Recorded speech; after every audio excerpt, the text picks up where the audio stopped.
సంవిధానము భాగము 3 మౌలిక హక్కులు మత స్వాతంత్ర్యపు హక్కు ఆర్టికల్ 25 అంతరాత్మను అనుసరించి స్వాతంత్ర్యము స్వేచ్ఛాయుత మతావలంబన ఆచరణ ప్రచారములు ప్రజాశాంతికి నైతికతకు ఆరోగ్యమునకు మరియు ఈ భాగము యొక్క ఇతర నిబంధనలకు అత్యధీనమై అంతరాత్మను అనుసరించి స్వాతంత్రమునకును స్వేచ్ఛగా మతమును అవలంబించుటకును ఆచరించుటకును ప్రచారము చేయుటకును జనులందరూ సమానముగా హక్కు కలిగి ఉందురు. ఈ అనుచ్ఛేదమునందున్నదేదియు మతాచారణకు సంబంధించిన ఏదేని ఆర్థిక విత్తీయ రాజకీయ లేక ఇతర లౌకిక కార్యకలాపమును క్రమబద్ధపరుచునదై లేక పరిమితపరుచునదై సాంఘిక సంక్షేమమునకును సంస్కరణకును లేక సార్వజనిక స్వభావము గల హిందూ మత సంస్థలలో హిందువులలోని అన్ని వర్గములకును శాఖలకును ప్రవేశము కలగచేయు నిబంధన చేయునదై అస్తిత్వంలోనున్న ఏదేని శాసనము యొక్క అమలుకు భంగము కలిగించదు లేక అట్టి ఏ శాసనమునైనను చేయుట నుండి రాజ్యమును నివారించదు. ఎక్స్ప్లనేషన్ 1 కృపాన ధారణ కృపాన వహనము సిక్కు మతావలంబనములో చేరియున్నట్లు భావింపబడవలెను. ఎక్స్ప్లనేషన్ 2 ఖండము 2 యొక్క ఉపఖండము బిలో హిందువులను గూర్చిన నిర్దేశమునందు సిక్కు జైన లేక బౌద్ధ మతావలంబ వ్యక్తులను గూర్చిన నిర్దేశము చేరియున్నట్లు అన్వయించబడవలెను మరియు హిందూ మత సంస్థలను గూర్చిన నిర్దేశము తదనుసారముగా అన్వయించబడవలెను. The Constitution of India, Part 3, Fundamental Rights, Right to Freedom of Religion. Article 25, Freedom of Conscience and Free Profession, Practice and Propagation of Religion. 1. Subject to public order, morality and health, and, to the other provisions of this part, all persons are equally entitled to freedom of conscience, and the right, freely to profess, practice, and propagate religion. 2. Nothing in this article shall affect the operation of any existing law, or prevent the state from making any law, regulating or restricting any economic, financial, political or other secular activity which may be associated with religious practice. B. Providing for social welfare and reform, or the throwing open of Hindu religious institutions of a public character to all classes and sections of Hindus. Explanation 1. The wearing and carrying of kirpans shall be deemed to be included in the profession of the Sikh religion. Explanation 2. In subclause B of clause 2, the reference to Hindus shall be construed as including a reference to persons professing the Sikh, Jaina, or Buddhist religion, and the reference to Hindu religious institutions shall be construed accordingly.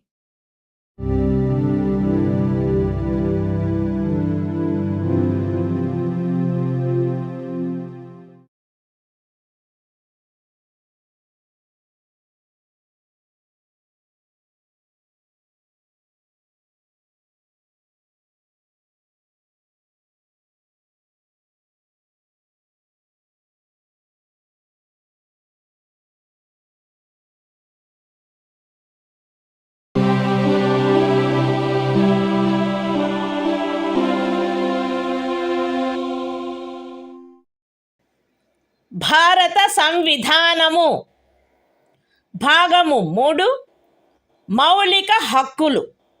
మత స్వాతంత్ర్యపు హక్కు. Article 26 మత వ్యవహార నిర్వహణ స్వాతంత్ర్యము.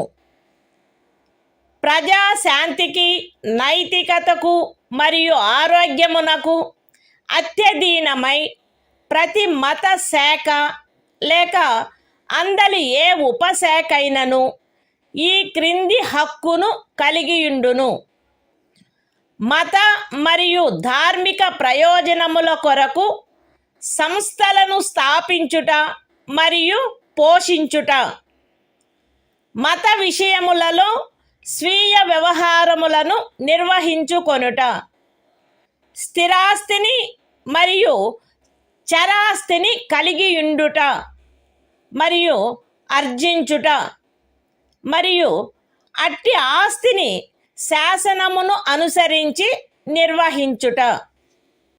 The Constitution of India, Part 3. Fundamental Rights. Right to freedom of religion. Article 26. Freedom to manage religious affairs. Subject to public order, morality and health, every religious denomination, or any section thereof, shall have the right a. to establish and maintain institutions for religious and charitable purposes. b. to manage its own affairs, in matters of religion. c. to own, and acquire, movable and immovable property, and d. to administer such property in accordance with law.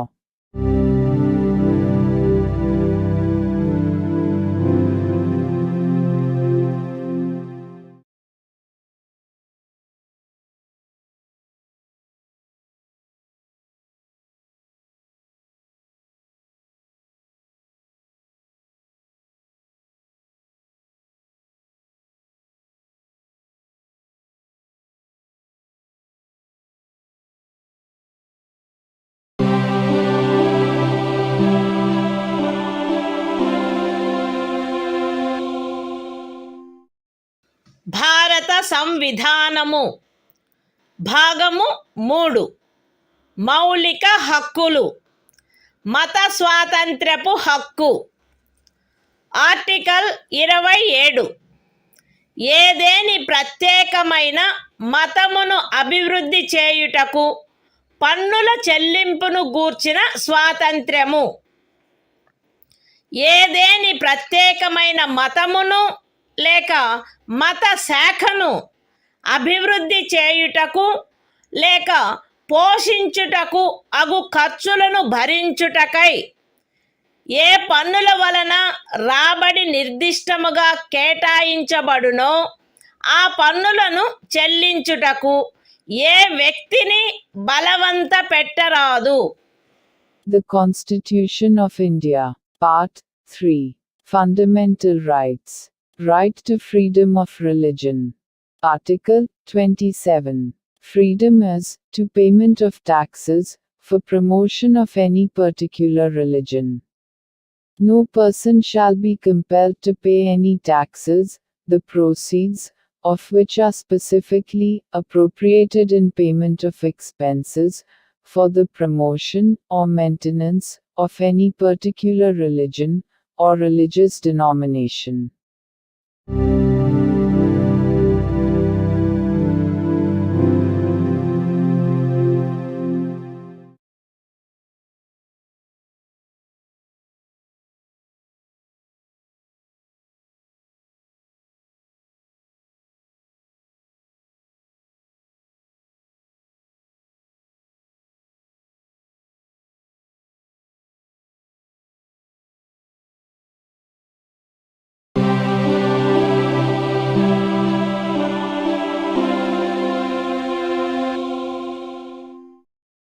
భారత సంవిధానము భాగము 3 మౌలిక హక్కులు.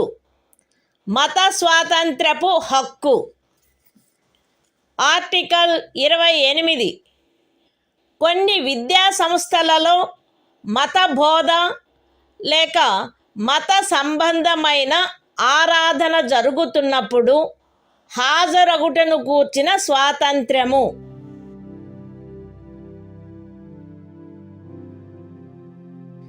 రాజ్య నిధుల నుండి సంపూర్ణముగా పోషింపబడుచున్న ఏ విద్యా సంస్థలోనూ ఎట్టి మత బోధనకైనను ఏర్పాటు చేయరాదు.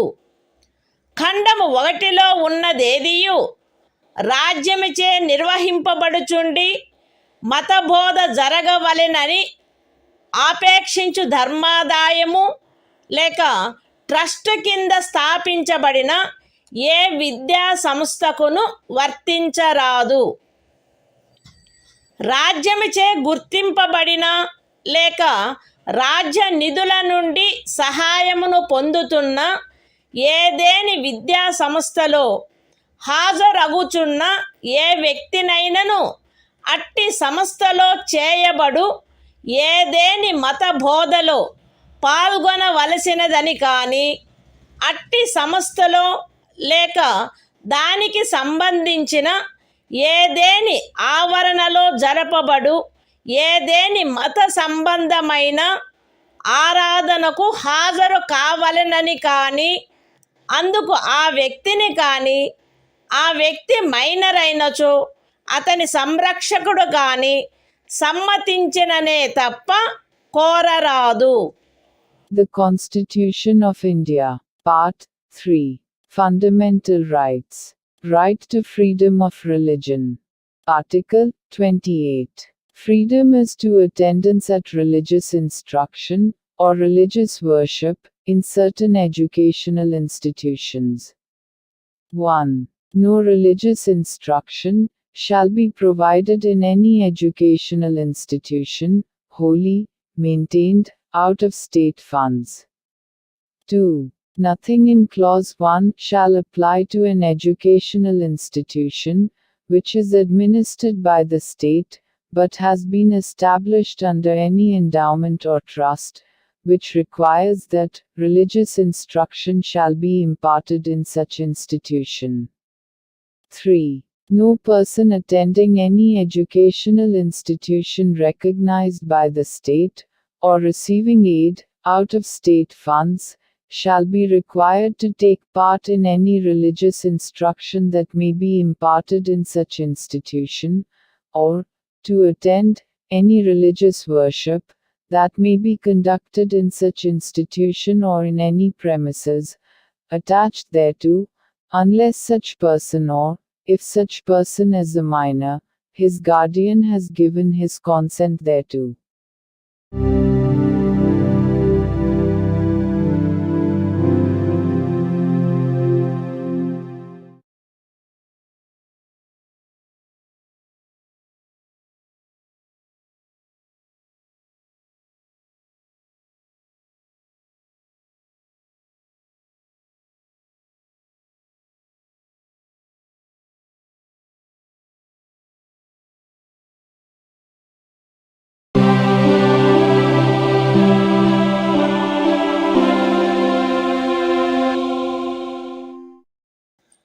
భారత సంవిధానము భాగము 3 మౌలిక హక్కులు. సాంస్కృతిక మరియు విద్యా విషయక హక్కులు. ఆర్టికల్ 29 అల్పసంఖ్యాక వర్గముల యొక్క హితముల రక్షణ. భారతదేశ రాజ్య క్షేత్రములో లేక అందలి ఏ భాగములో నివసించుచున్న పౌరులలోని ఏదేని వర్గము వారు తమ విశిష్ట భాష, లిపి లేక సంస్కృతిని కలిగి ఉండినచో వారు దానిని కాపాడుకొనుటకు హక్కు కలిగి ఉందురు. రాజ్యముచే పోషింపబడుచున్న లేక రాజ్య నిధుల నుండి సహాయము పొందుచున్న ఏ విద్యా సంస్థలోనైనను కేవలము మతము, జాతి, కులము, భాష కారణములను బట్టి కానీ వాటిలో దేనిని బట్టి కానీ ఏ పౌరునికైనను ప్రవేశము నిరాకరించబడరాదు. The Constitution of India. Part 3. Fundamental Rights. Cultural and Educational Rights. Article 29. Protection of Interests of Minorities. 1. Any section of the citizens residing in the territory of India, or any part thereof having a distinct language, script, or culture of its own, shall have the right to conserve the same. 2. No citizen shall be denied admission into any educational institution maintained by the state, or receiving aid out of state funds, on grounds only of religion, race, caste, language, or any of them.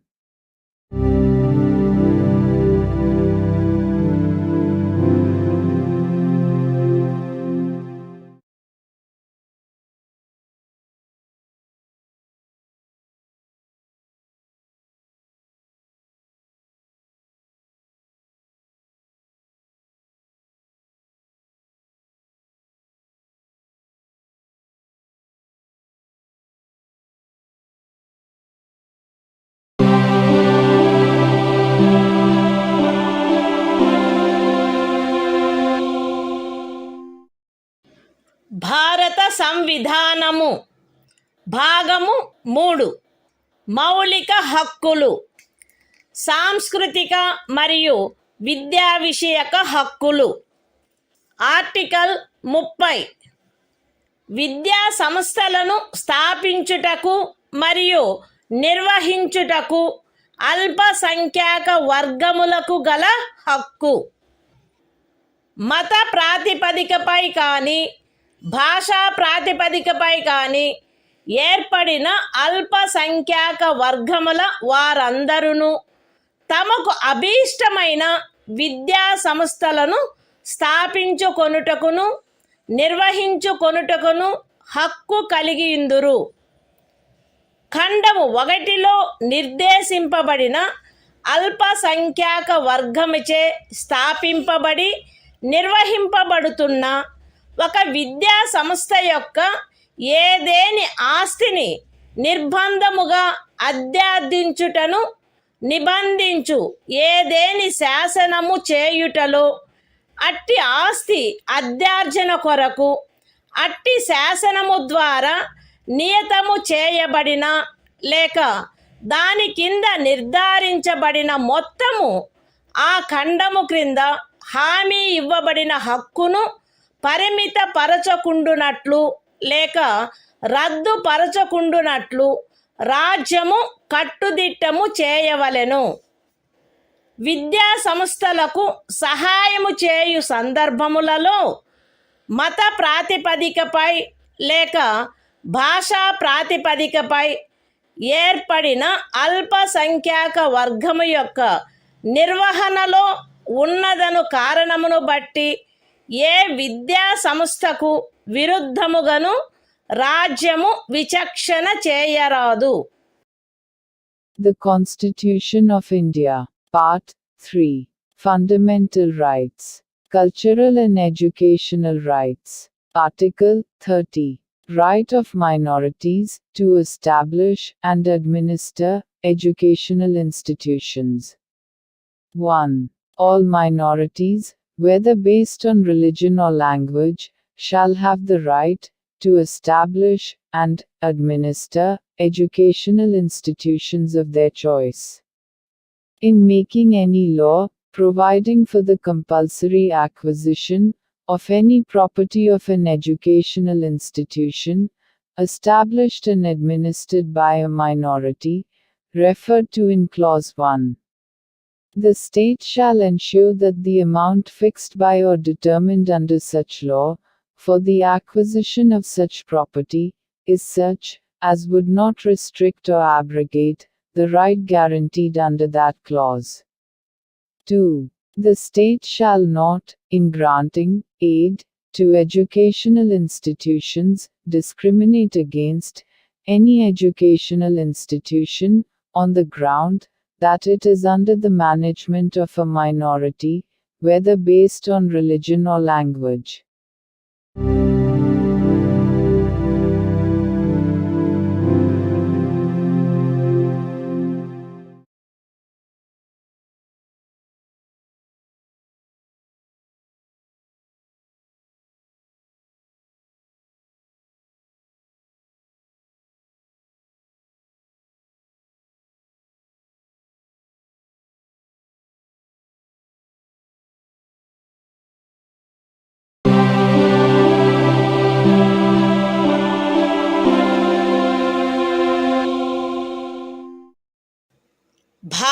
సంవిధానము. భాగము 3. మౌలిక హక్కులు. కొన్ని శాసనముల వ్యావృత్తి. Article 31A. Estate మొదలగు వాటి అధ్యార్జన కొరకు నిబంధించు శాసనము వ్యావృత్తి.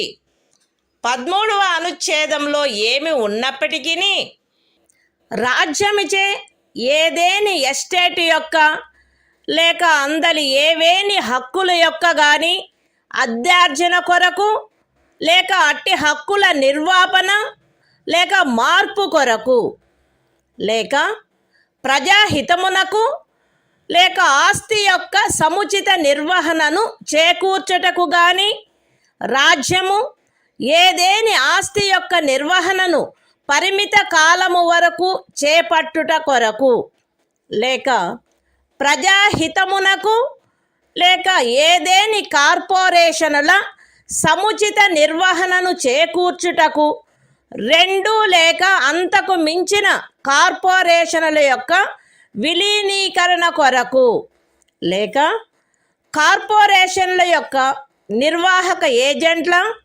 కార్యదర్శుల మరియు కోశాధికారుల, managing డైరెక్టర్ల, ఆదేశకుల లేక నిర్వాహకుల హక్కులను లేక కార్పొరేషన్ల యొక్క వాటాదారుల ఓటింగు హక్కులను నిర్వాపన చేయుట కొరకు లేక మార్పు చేయుట కొరకు లేక ఏదేని ఖనిజముకైన కౌలు లేక ఖనిజ తైలమును వెతుకుటకైనా లేక వెలికి తీయుటకైన ఖరారు, కౌలు లేక లైసెన్సును బట్టి ప్రాప్తించు ఏవేని హక్కులను నిర్వాపన చేయుట కొరకు లేక మార్పు చేయుట కొరకు లేక అట్టి ఖరారు, కౌలు లేక లైసెన్సును సమయాత్పూర్వమే సమాప్తము చేయుట కొరకు లేక రద్దు చేయుట కొరకు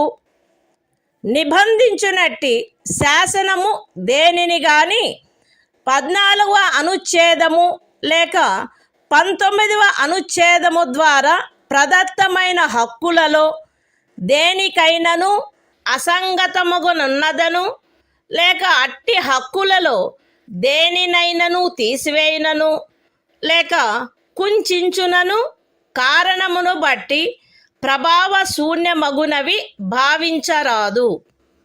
అయితే అట్టి శాసనము ఒక రాజ్య శాసన మండలిచే చేయబడినదైన ఎడల రాష్ట్రపతి పర్యాలోచన కొరకై ప్రత్యేకింపబడి ఆయన అనుమతిని పొందిననే తప్ప ఈ అనుచ్ఛేదము యొక్క నిబంధనలు దానికి వర్తించవు.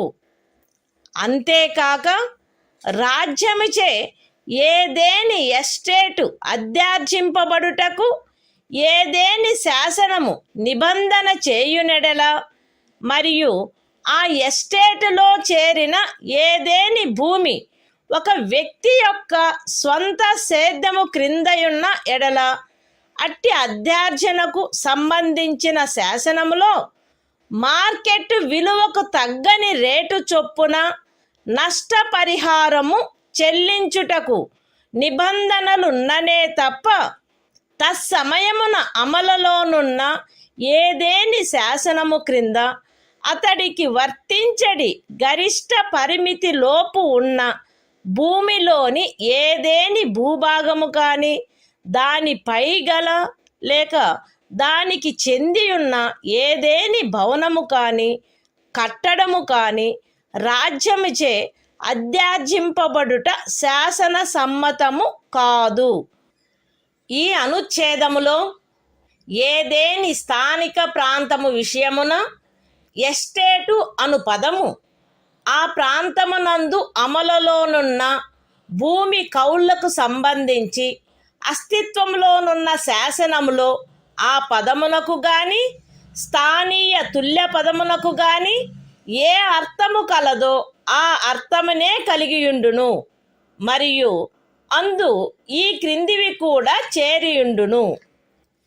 ఏదేని జాగీరు, ఇనాం లేక మౌఫీ లేక ఇతరమైన తాదృశ అనుదానము మరియు తమిళనాడు కేరళ రాజ్యములలో ఏదేని జన్మం హక్కు రైతువారీ సెటిల్మెంట్ కింద కలిగి ఉన్న ఏదేని భూమి బంజరు భూమి అటవీ భూమి పచ్చిక బయళ్ళ భూమి లేక కర్షకులు లేక వ్యవసాయ కూలీలు మరియు చేతి వృత్తుల వారు ఆక్రమించుకొనిన భవనములు మరియు ఇతర కట్టడములు ఉన్న స్థలములతో సహా వ్యవసాయ లేక తత్సహాయక ప్రయోజనముల కొరకు ఎవరేని కలిగియున్న లేక ఎవరికేని కౌలుకు ఇవ్వబడిన ఏదేని భూమి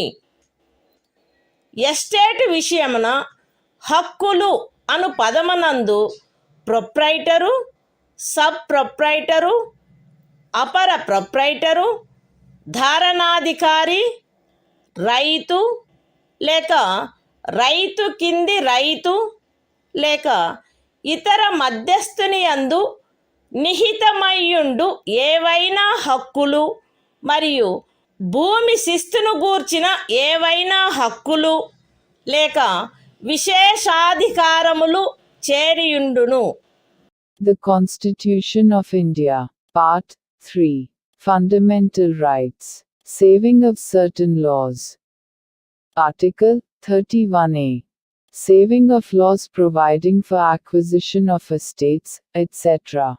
Notwithstanding anything contained in Article 13, no law providing for the acquisition by the state of any estate or of any rights therein, or the extinguishment or modification of any such rights, or the taking over of the management of any property by the state, for a limited period, either in the public interest, or in order to secure the proper management of the property, or the amalgamation of two or more corporations, either in the public interest, or in order to secure the proper management of any of the corporations, or the extinguishment or modification of any rights of managing agents, secretaries and treasurers, managing directors, or managers of corporations, or of any voting rights of shareholders thereof,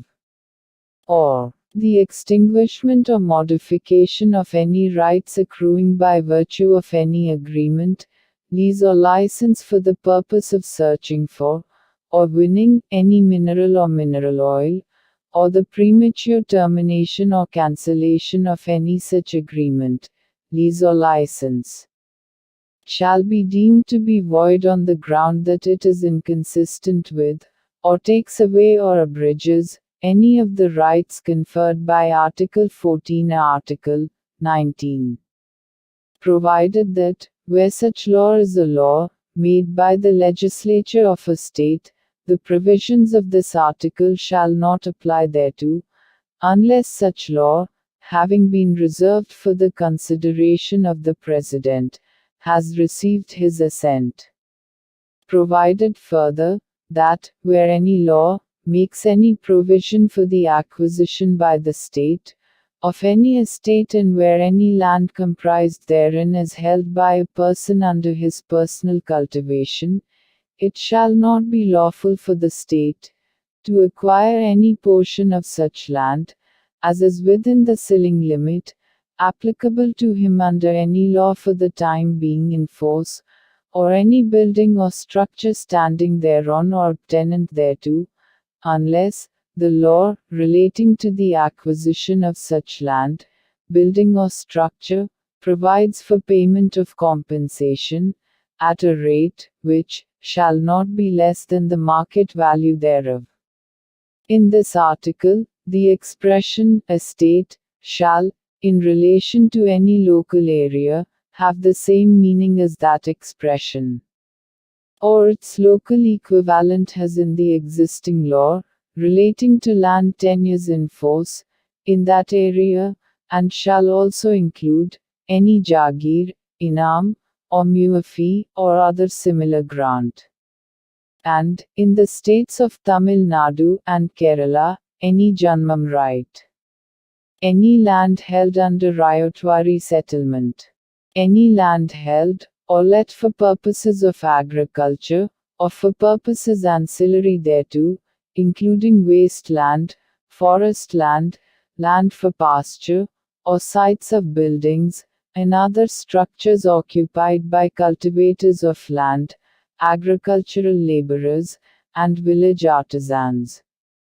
The expression, rights, in relation to an estate, shall include any rights vesting in a proprietor, sub-proprietor, under-proprietor, tenure-holder, rayat, under-rayat, or other intermediary, and any rights, or privileges in respect of land revenue.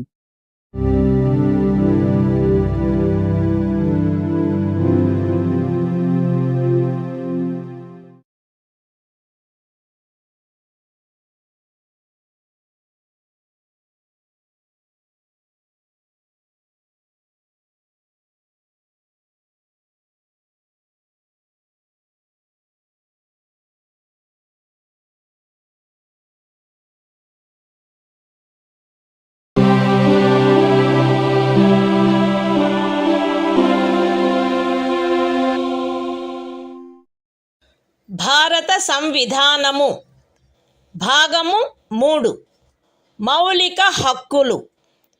కొన్ని శాసనముల వ్యావృత్తి. Article 31 కొన్ని చట్టములకు మరియు వినిమయములకు శాసనిక మాన్యత కలగజేయుట.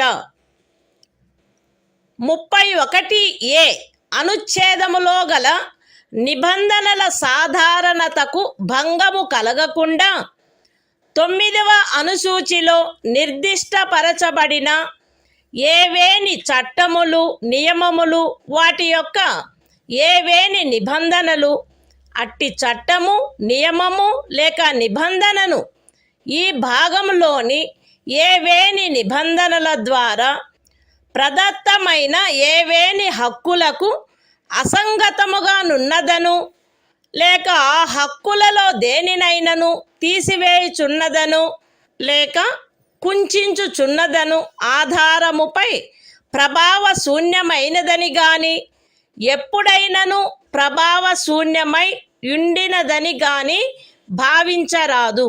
మరియు ఏదేని న్యాయస్థానము లేక tribunal యొక్క ఏదేని తీర్పు, decree లేక ఉత్తర్వు దానికి విరుద్ధముగా నున్నప్పటికీ సదరు ప్రతి చట్టము మరియు నియమము దాని రద్దు లేక సవరణ చేయుటకు ఏదేని సమర్థ శాసన మండలికి గల అధికారమునకు అత్యధీనమై అమలునందు కొనసాగవలెను.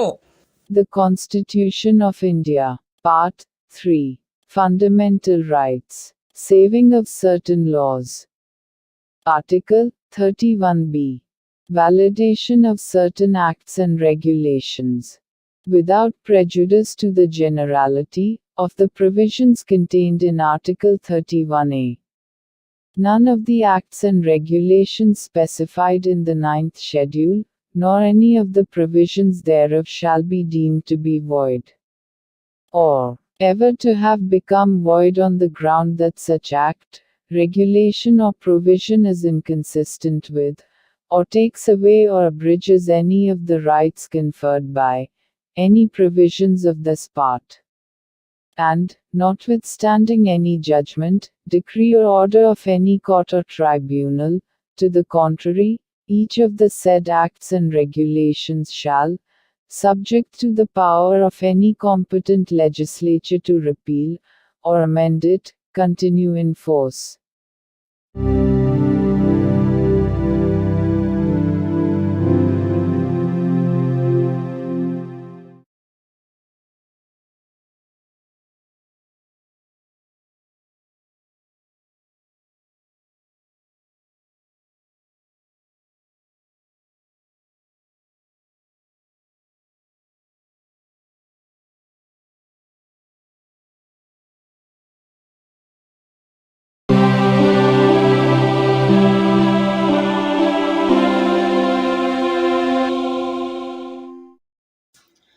భారత సంవిధానము భాగము 3 మౌలిక హక్కులు.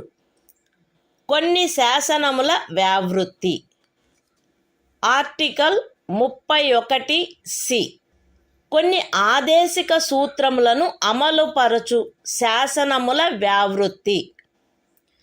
13వ అనుచ్ఛేదములో ఏమి ఉన్నప్పటికీ భాగము 4లో పేర్కొనబడిన సూత్రములన్నింటినీ గాని వాటిలో కొన్నింటిని గాని సాధించుట కొరకై రాజ్య విధానమును అమలుపరచు ఏ శాసనమునైనను 14వ అనుచ్ఛేదము లేక 19వ అనుచ్ఛేదము ద్వారా ప్రదత్తమైన ఏవేని హక్కులకు అసంగతముగా నున్నదను లేక ఆ హక్కులలో దేనినైనను తీసివేయుచున్నదను లేక కుంచుచున్నదను కారణమును బట్టి ప్రభావశూన్యమైనదని భావించరాదు. మరియు ఆ శాసనమందు అది అట్టి విధానమును అమలుపరచుట కొరకైనదను ప్రఖ్యానమున్నచో అది అట్టి విధానమును అమలుపరచదను కారణమును బట్టి ఏ న్యాయస్థానములోనూ ప్రష్టవ్యము కారాదు. అయితే అట్టి శాసనము రాజ్య శాసన మండలిచే చేయబడిన ఎడల రాష్ట్రపతి పర్యాలోచన కొరకై ప్రత్యేకింపబడి ఆయన అనుమతిని పొందిననే తప్ప దానికి ఈ అనుచ్ఛేదము యొక్క నిబంధనలు వర్తించవు. The Constitution of India, Part 3. Fundamental Rights. Saving of certain laws. Article 31(c). Saving of laws giving effect to certain directive principles. Notwithstanding anything contained in Article 13.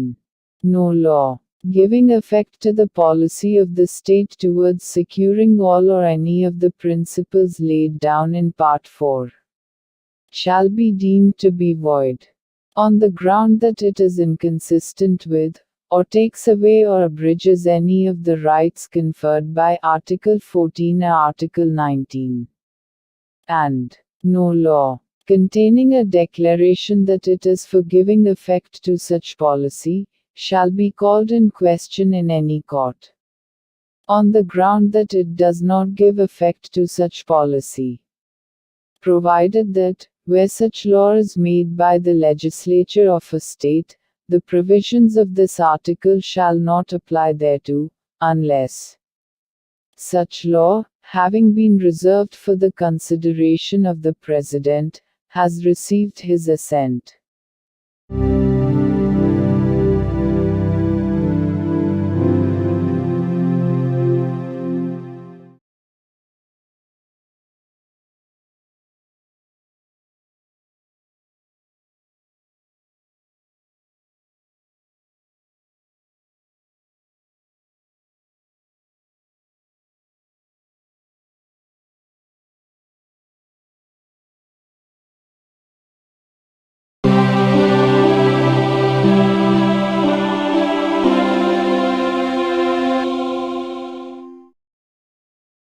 భారత సంవిధానము భాగము 3 మౌలిక హక్కులు. సంవిధానిక ప్రత్యుపాయములకు హక్కు. ఆర్టికల్ 32 ఈ భాగముచే ప్రదత్తము చేయబడిన హక్కులను అమలుపరుచుటకు ప్రత్యుపాయములు. ఈ భాగము ద్వారా ప్రదత్తమైన హక్కులను అమలుపరచుటకు సముచిత చర్యల ద్వారా సర్వోన్నత న్యాయస్థానమును అర్థించు హక్కుకు హామీ ఇయ్యబడినది. ఈ భాగము ద్వారా ప్రదత్తమైన ఏవేని హక్కులను అమలుపరచుట కొరకు ఆదేశములను లేక ఉత్తర్వులను లేక బందీ ప్రత్యక్ష హెబియస్ కార్పస్, పరమాదేశ మాండమస్, ప్రతిషేధ ప్రొహిబిషన్, అధికార పృచ్ఛ కోవారెంటు మరియు ఉత్ప్రేషణ సర్ష్యోరారి స్వభావము గల రిట్లతో సహా అధిలేఖలను వీటిలో సముచితమైన దానిని జారీ చేయుటకు సర్వోన్నత న్యాయస్థానము అధికారము కలిగియుండును. ఖండములు 1 మరియు 2 ద్వారా సర్వోన్నత న్యాయస్థానమునకు ప్రదత్తమైన అధికారములకు భంగము కలగకుండా ఖండము 2 క్రింద సర్వోన్నత న్యాయస్థానముచే వినియోగింపబడదగు అధికారముల అన్నిటినీ కానీ వాటిలో దేనినైనను కానీ ఏదేని ఇతర న్యాయస్థానమునకు దాని అధికారిత యొక్క స్థానిక హద్దులలో వినియోగించు అధికారమును శాసనము ద్వారా పార్లమెంటు వసగవచ్చును. ఈ అనుచ్ఛేదముచే హామీ ఇయ్యబడిన హక్కు ఈ సంవిధానముచే అన్యదా నిబంధింపబడినట్లు తప్ప suspend చేయబడరాదు. The Constitution of India, Part 3. Fundamental Rights. Right to Constitutional Remedies. Article 32. Remedies for enforcement of rights conferred by this part. 1. The right to move the Supreme Court, by appropriate proceedings for the enforcement of the rights conferred by this part, is guaranteed. 2. The Supreme Court shall have power to issue directions or orders, or writs, including writs in the nature of habeas corpus, mandamus, prohibition, quo warranto and certiorari, whichever may be appropriate, for the enforcement of any of the rights conferred by this part. 3. Without prejudice to the powers conferred on the Supreme Court, by clauses 1 and 2. Parliament may by law empower any other court to exercise within the local limits of its jurisdiction all or any of the powers exercisable by the Supreme Court under Clause 2. 4. The right guaranteed by this article shall not be suspended, except as otherwise provided for by this Constitution.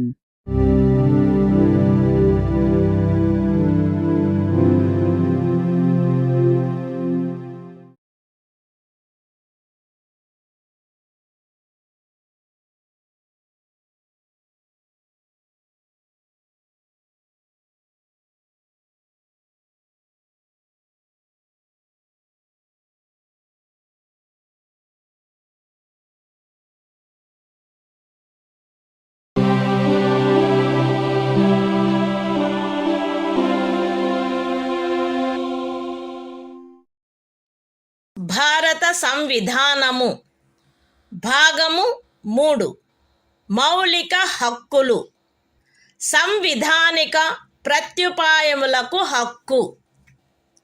Article 33. ఈ భాగము ద్వారా ప్రదత్తమైన హక్కులను సాయుధ బలములు మొదలగు వాటికి వర్తింపచేయునప్పుడు మార్చుటకు పార్లమెంటుకు గల అధికారము.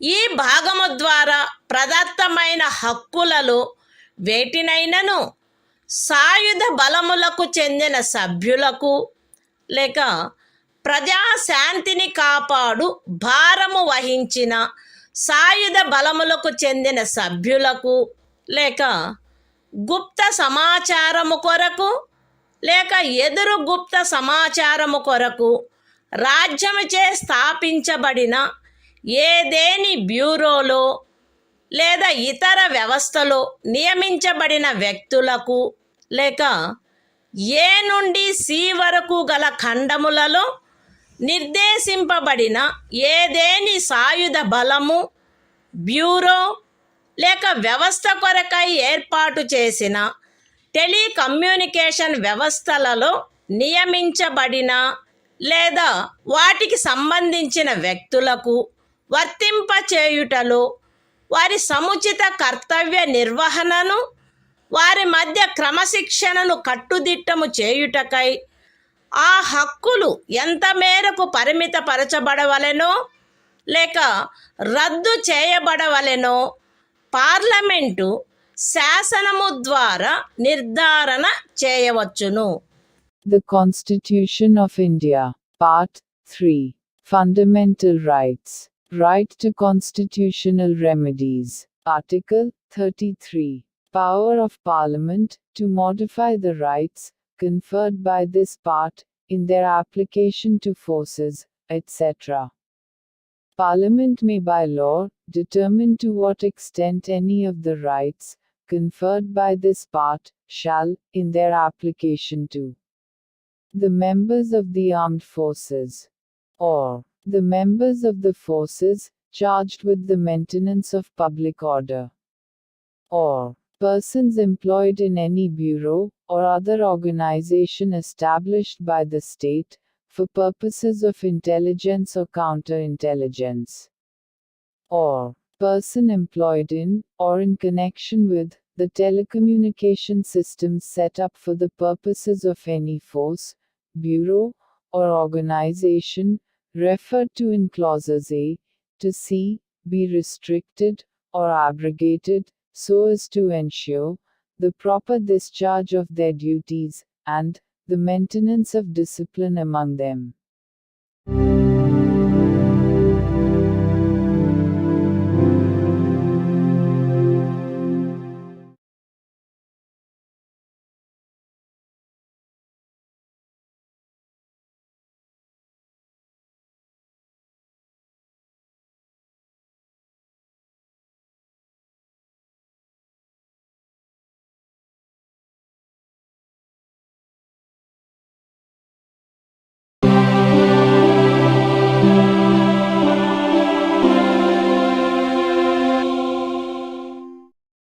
భారత సంవిధానము భాగము 3 మౌలిక హక్కులు.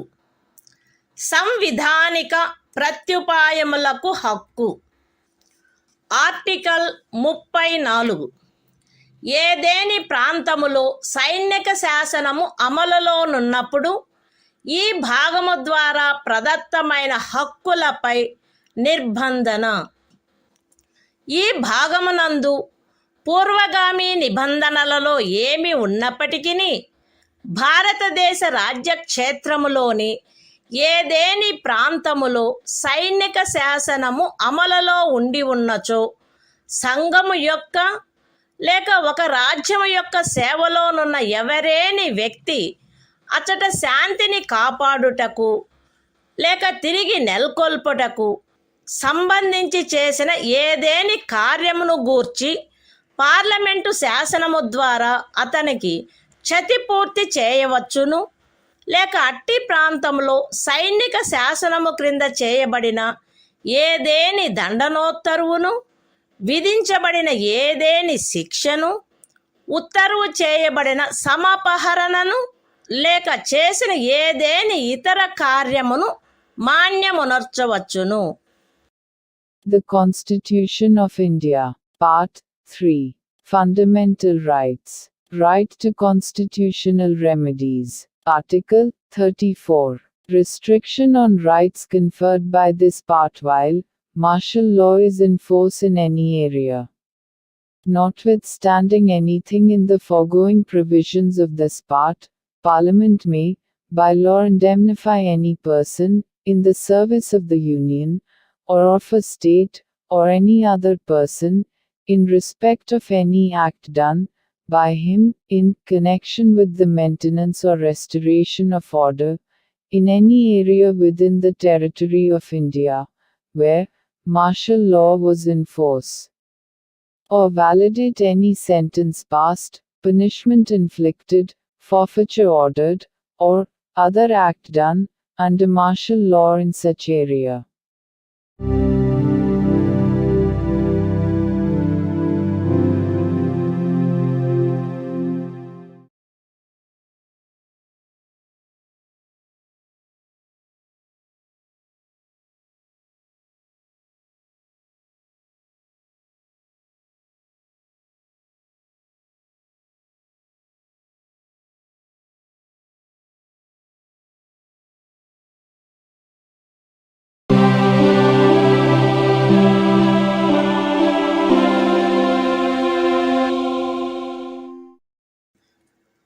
భారత సంవిధానము.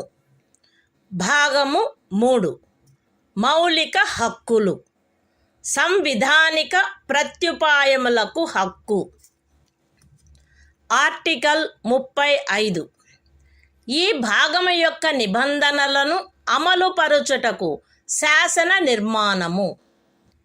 ఈ సంవిధానమునందేమున్నప్పటికీ 16వ అనుచ్ఛేదము యొక్క ఖండము 3, 32వ అనుచ్ఛేదము యొక్క ఖండము 3, 33వ మరియు 34వ అనుచ్ఛేదముల క్రింద పార్లమెంటు చేయు శాసనము ద్వారా నిబంధింపబడదగిన విషయములలో దేనిని గూర్చి అయినను శాసనములను చేయుటకు మరియు ఈ భాగము క్రింద అపరాధములుగా ప్రఖ్యానించబడిన కార్యములకు శిక్షను విహితము చేయుట కొరకైన శాసనములను చేయుటకు పార్లమెంటు అధికారము కలిగియుండును.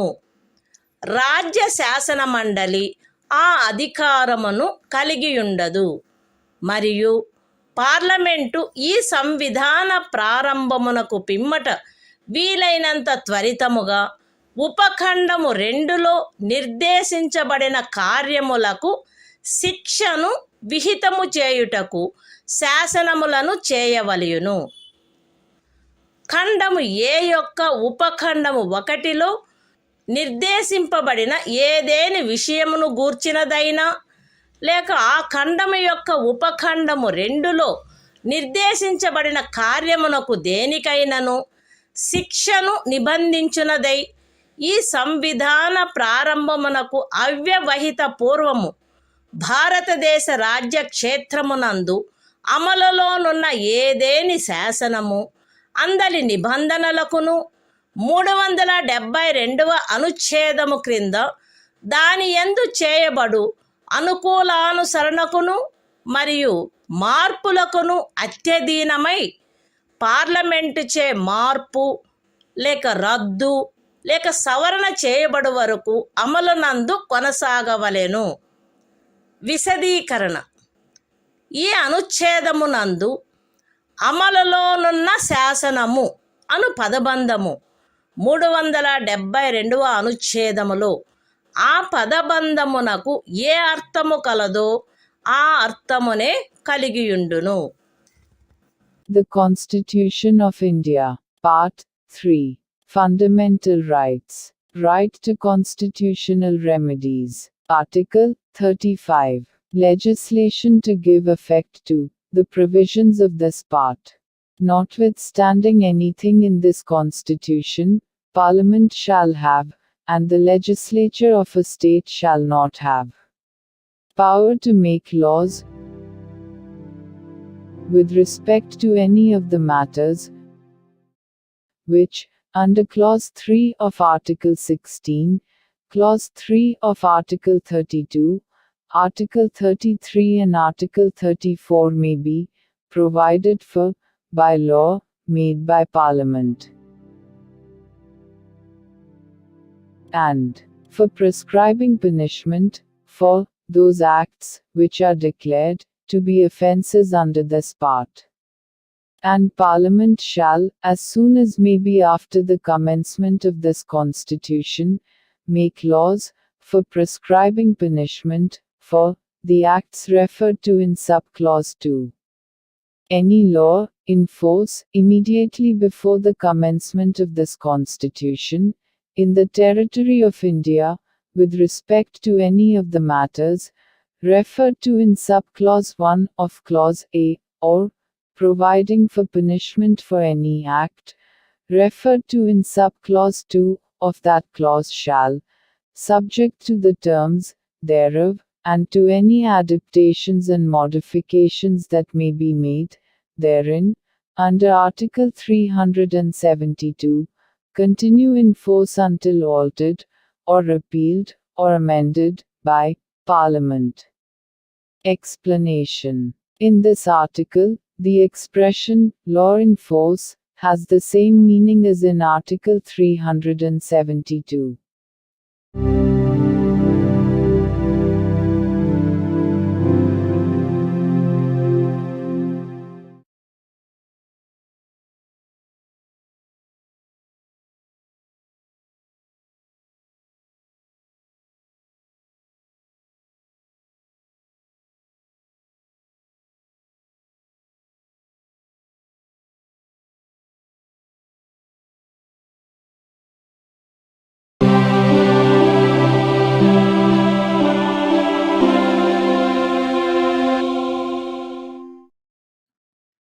భారత సంవిధానము భాగము 4 రాజ్య విధానము యొక్క ఆదేశిక సూత్రములు. ఆర్టికల్ 36. ఈ భాగంలో సందర్భము అన్యదా అపేక్షించననే తప్ప రాజ్యము అను పదము భాగము 3లో ఆ పదమునకు ఏ అర్థము కలదో ఆ అర్థమునే కలిగియుండును. The Constitution of India, Part 4. Directive Principles of State Policy. Article 36. Definition. In this part, unless the context otherwise requires, the state has the same meaning as in Part 3.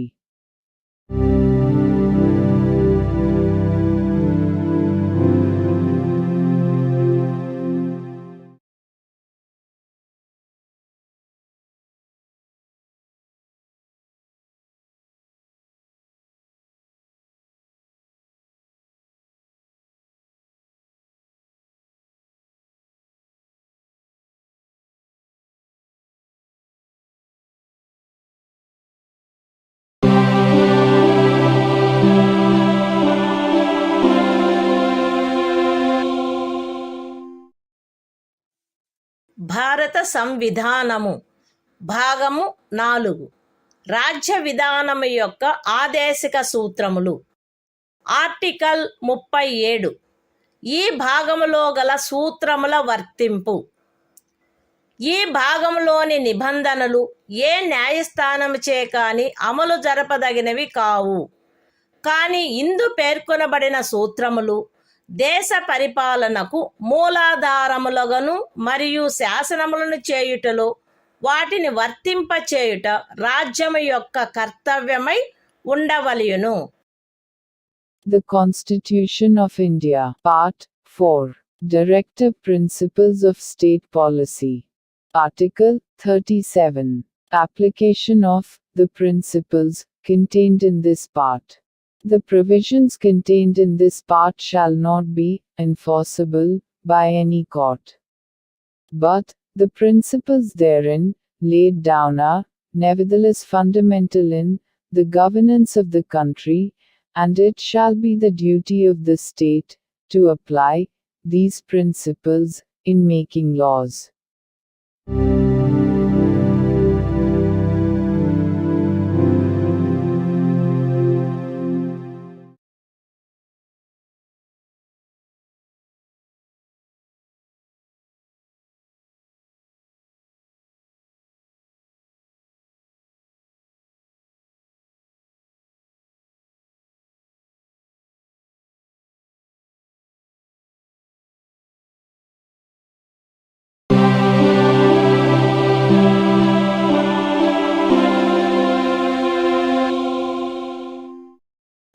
భారత సంవిధానము భాగము 4 రాజ్య విధానము యొక్క ఆదేశిక సూత్రములు.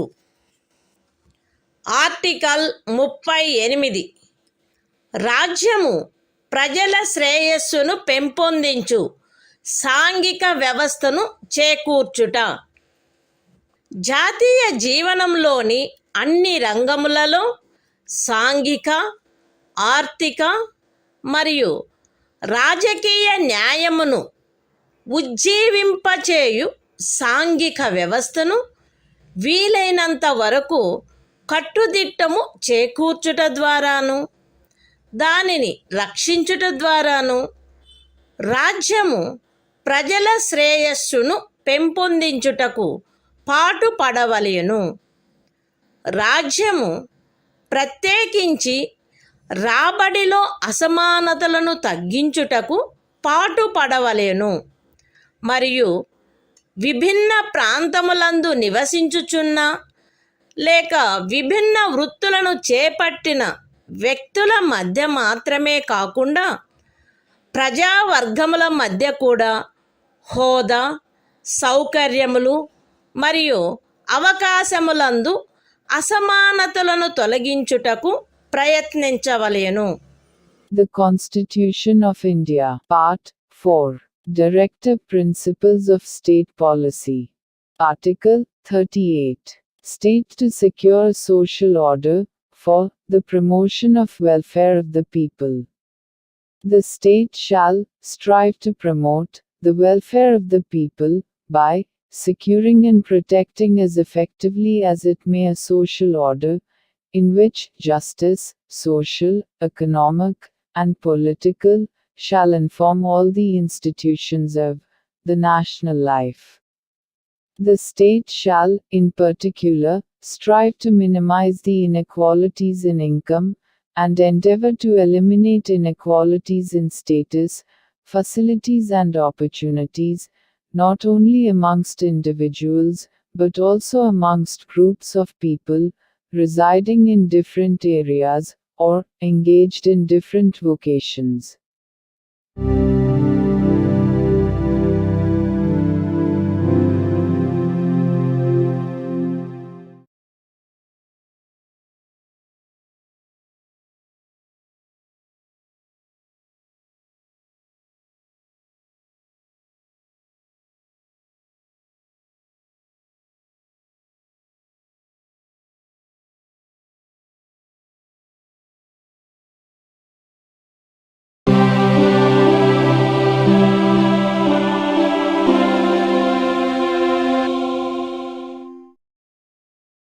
భారత సంవిధానము భాగము 4 రాజ్య విధానము యొక్క ఆదేశిక సూత్రములు. ఆర్టికల్ 39 రాజ్యము అనుసరించవలసిన కొన్ని విధాన సూత్రములు. రాజ్యము ఈ క్రింది వాటిని చేకూర్చుటకై ప్రత్యేకించి తన విధానమును రూపొందించవలెను. అవేవనగా స్త్రీ పురుష భేదము లేకుండా పౌరులు తగిన జీవనోపాధి సాధనములకు హక్కు కలిగియుండుట, జనులందరి ఉమ్మడి మేలును అత్యుత్తముగా సమకూర్చునట్లు సమాజపు భౌతిక వనరుల సామ్యమును మరియు నియంత్రణను పంపిణీ చేయుట, ఆర్థిక వ్యవస్థ యొక్క ప్రవృత్తి వలన జన సామాన్యమునకు హానికరమగునట్లుగా ఐశ్వర్యము, ఉత్పాదన సాధనములు కేంద్రీకృతము కాకుండుట, స్త్రీ పురుషులు ఉభయులకు సమానమైన పనికి సమానమైన వేతనము లభించుట, స్త్రీ పురుష కార్మికుల ఆరోగ్యము, శరీర దారుఢ్యము మరియు పిల్లల సుకుమారత్వము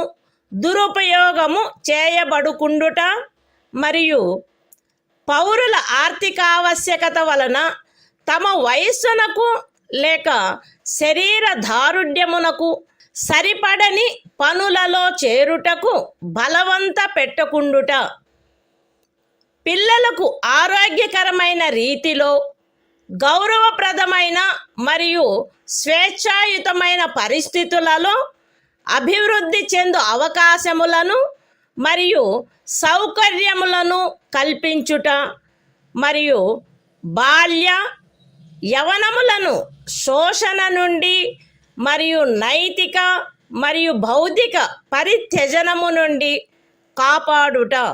The Constitution of India, Part 4, Directive Principles of State Policy.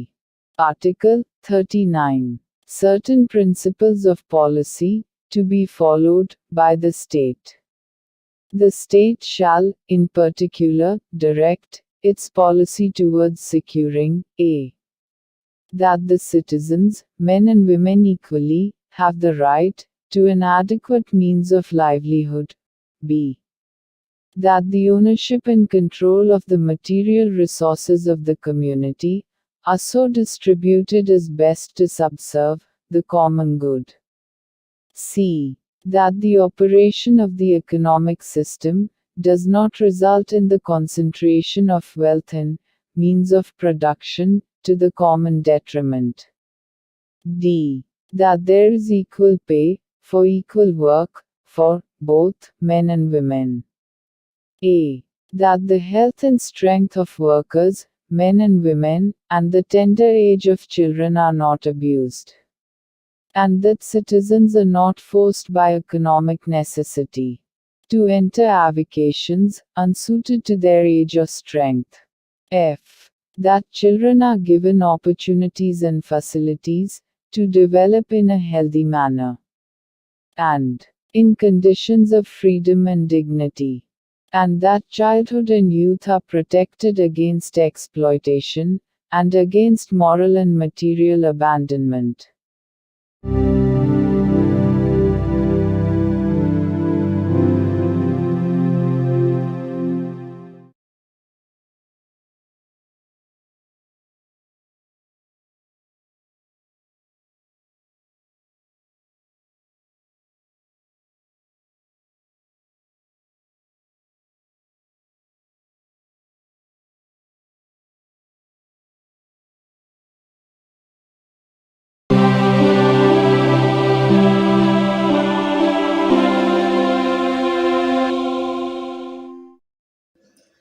భారత సంవిధానము భాగము 4 రాజ్య విధానము యొక్క ఆదేశక సూత్రములు.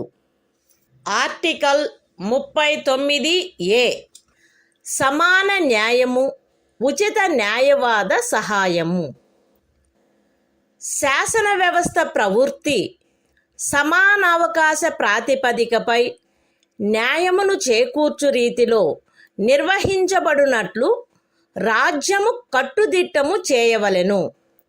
మరియు ప్రత్యేకముగా ఏ పౌరునికైనను ఆర్థిక లేక ఇతర అసక్తతల కారణమున న్యాయమును పొందు అవకాశములు అలభ్యము కాకుండునట్లు కట్టుదిట్టము చేయుటకై తగిన శాసన నిర్మాణమును లేక పథకముల ద్వారా గాని ఏదేని ఇతర విధముగా గాని ఉచిత న్యాయవాద సహాయమును సమకూర్చవలెను. The Constitution of India, Part 4, Directive Principles of State Policy. Article 39A. Equal justice and free legal aid. The state shall secure that the operation of the legal system promotes justice on a basis of equal opportunity, and shall, in particular, provide free legal aid by suitable legislation or schemes, or in any other way to ensure that opportunities for securing justice are not denied to any citizen by reason of economic or other disabilities.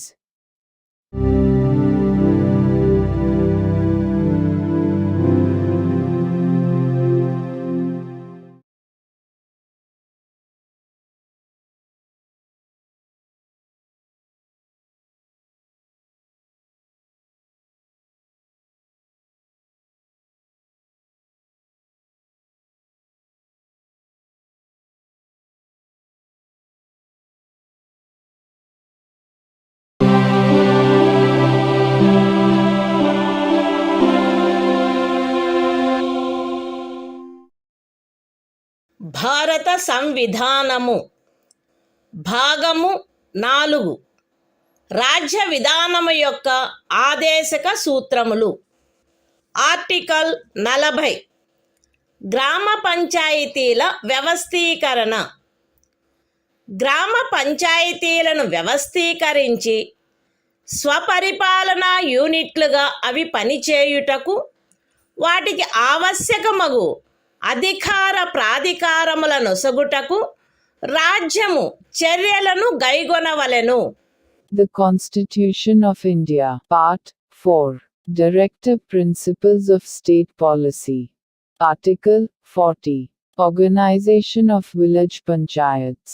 The state shall take steps to organize village panchayats, and endow them with such powers and authority as may be necessary to enable them to function as units of self-government.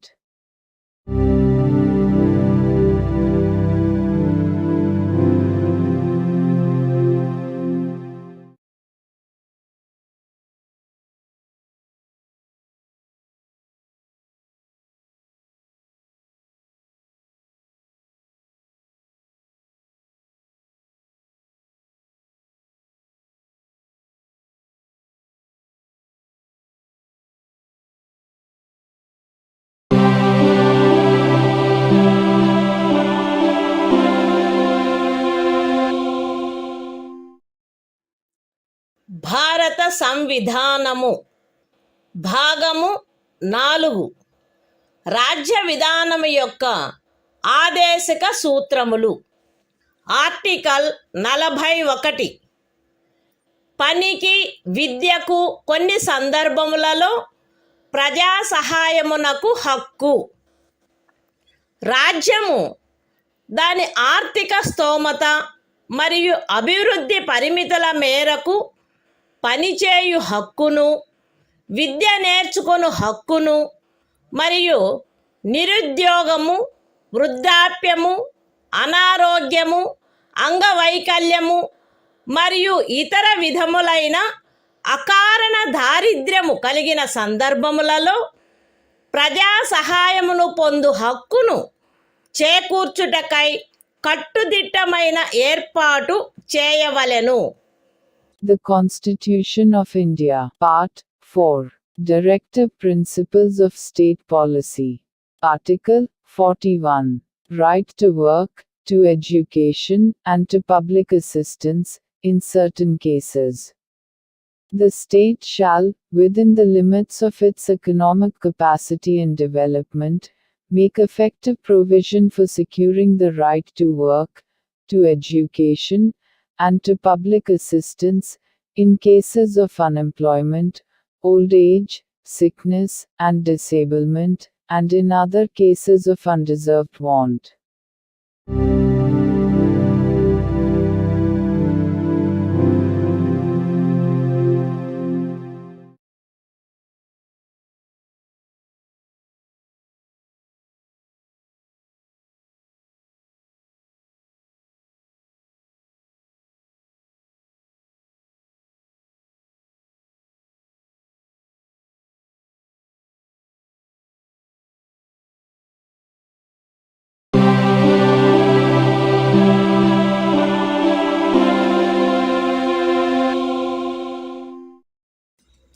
భారత సంవిధానము భాగము 4 రాజ్య విధానము యొక్క ఆదేశక సూత్రములు. Article 42 పని విషయమున న్యాయమైన మరియు మానవోచితమైన పరిస్థితులకు మరియు ప్రసూతి సహాయమునకు ఏర్పాటు. రాజ్యము పనిచేయు విషయమున న్యాయమైన మరియు మానవోచితమైన పరిస్థితులను, ప్రసూతి సహాయమును చేకూర్చుటకు ఏర్పాటు చేయవలెను. The Constitution of India, Part 4, Directive Principles of State Policy. Article 42, Provision for just and humane conditions of work, and maternity relief. The state shall make provision for securing just and humane conditions of work, and for maternity relief.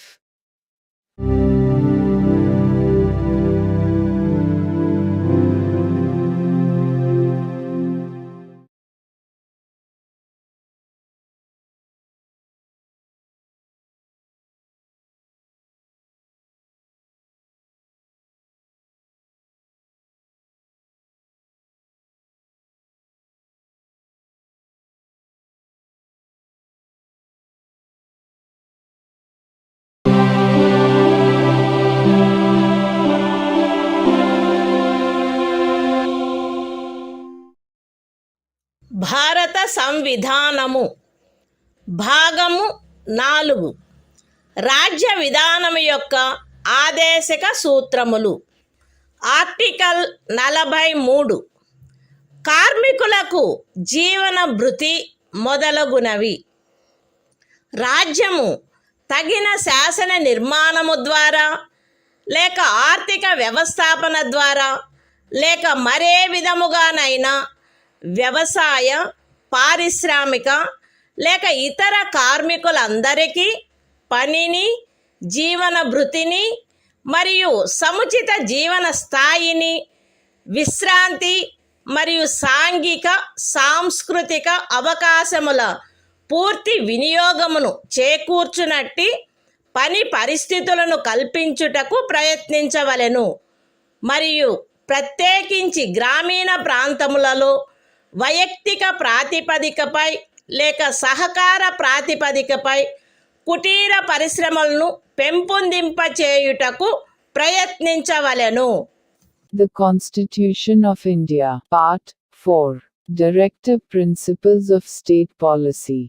Article 43. Living wage, etc., for workers.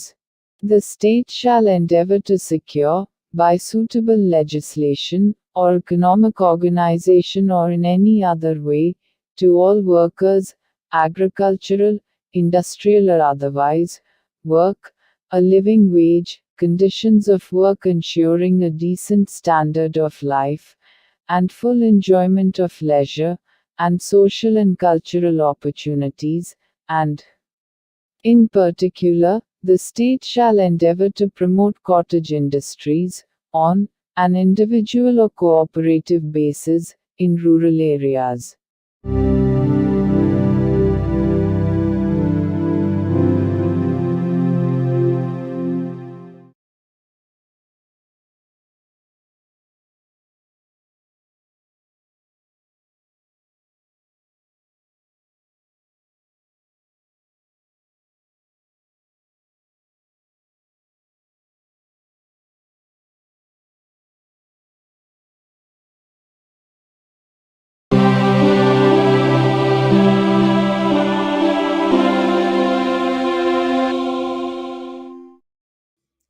భారత సంవిధానము భాగము 4.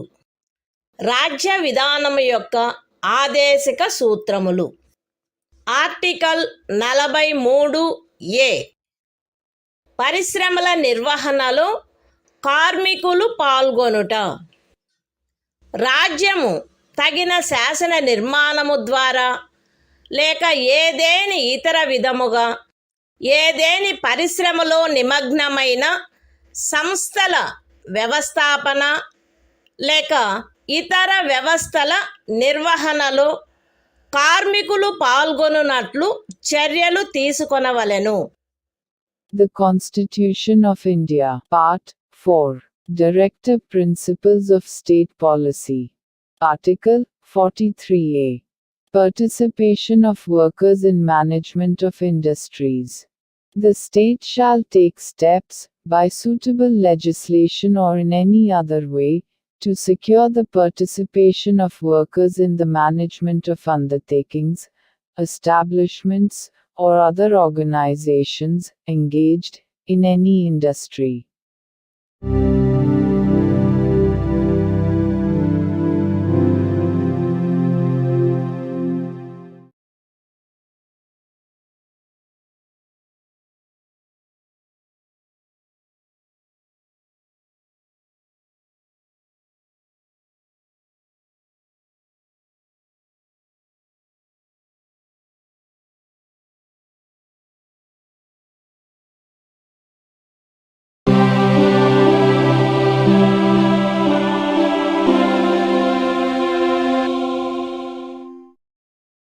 భారత సంవిధానము భాగము 4. రాజ్య విధానము యొక్క ఆదేశక సూత్రములు. Article 43B. సహకార సంఘముల ప్రవర్ధనము. రాజ్యము సహకార సంఘములు స్వచ్ఛందముగా రూపొందించుటకు, స్వాయత్తముగా కృత్యములు నిర్వహించుటకు, ప్రజాస్వామ్య నియంత్రణ మరియు వృత్తిపరమై యాజమాన్యమును ప్రోత్సహించుటకు ప్రయత్నించవలెను. The Constitution of India, Part 4. Directive Principles of State Policy. Article 43B. Promotion of cooperative societies. The state shall endeavor to promote voluntary formation, autonomous functioning, democratic control and professional management of cooperative societies.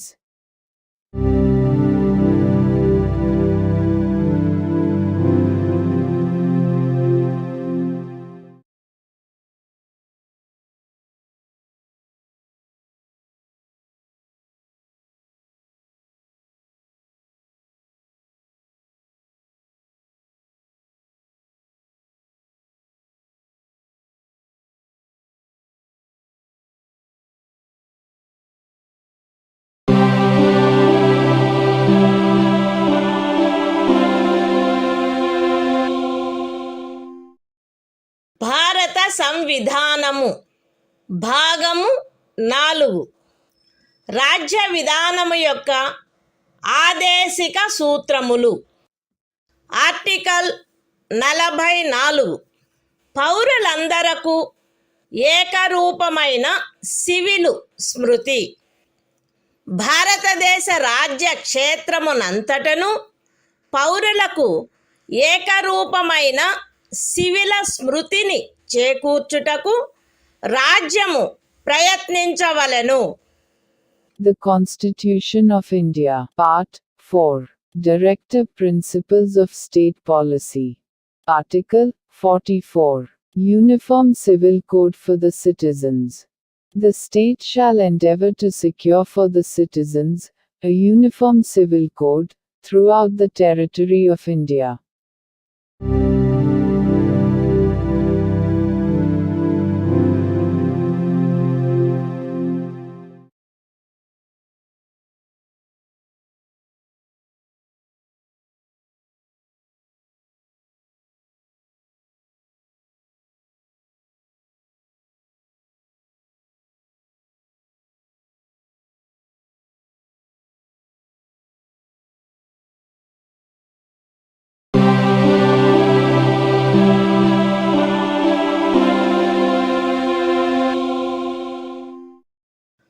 భారత సంవిధానము భాగము 4 రాజ్య విధానము యొక్క ఆదేశిక సూత్రములు.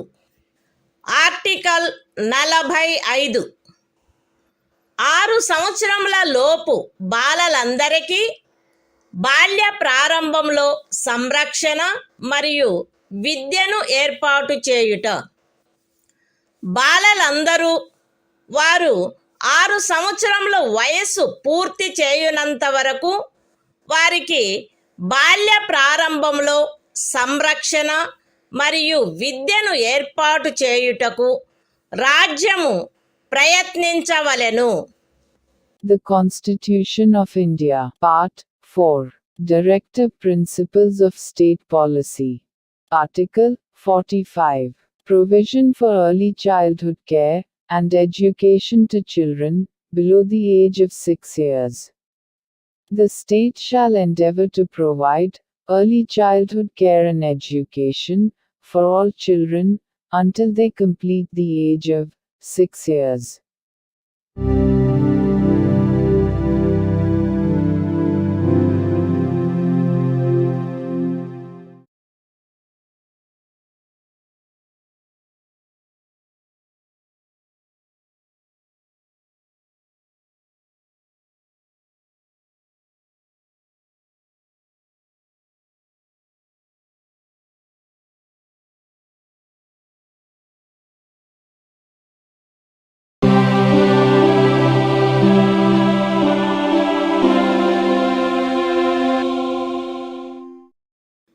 భారత సంవిధానము భాగము 4 రాజ్య విధానము యొక్క ఆదేశిక సూత్రములు. ఆర్టికల్ 46 అనుసూచిత కులముల, అనుసూచిత జనజాతుల మరియు ఇతర బలహీన వర్గముల యొక్క విద్యా విషయక మరియు ఆర్థిక హితములను పెంపొందించుట. ప్రజలలో బలహీన వర్గముల, ప్రత్యేకించి అనుసూచిత కులముల మరియు అనుసూచిత జనజాతుల విద్యా విషయక మరియు ఆర్థిక హితమును రాజ్యము విశేష శ్రద్ధతో పెంపొందించవలెను మరియు సాంఘిక అన్యాయము నుండి సకల విధములగు శోషణల నుండి వారిని రక్షించవలెను. The Constitution of India, Part 4, Directive Principles of State Policy. Article 46, Promotion of educational and economic interests of scheduled castes, scheduled tribes, and other weaker sections. The state shall promote with special care the educational and economic interests of the weaker sections of the people, and, in particular, of the scheduled castes and the scheduled tribes, and shall protect them from social injustice and all forms of exploitation.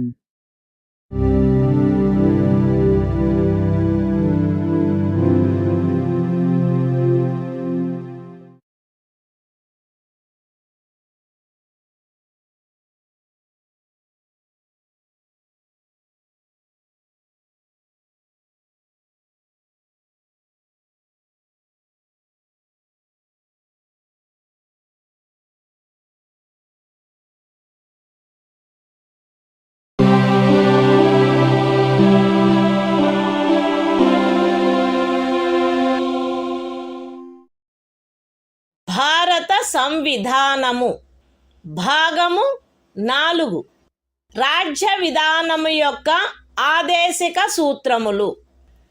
Article 47 ఆహార పుష్టి స్థాయిని, జీవన స్థాయిని పెంచుటలో మరియు ప్రజారోగ్యమును మెరుగుపరచుటలో రాజ్యము యొక్క కర్తవ్యము.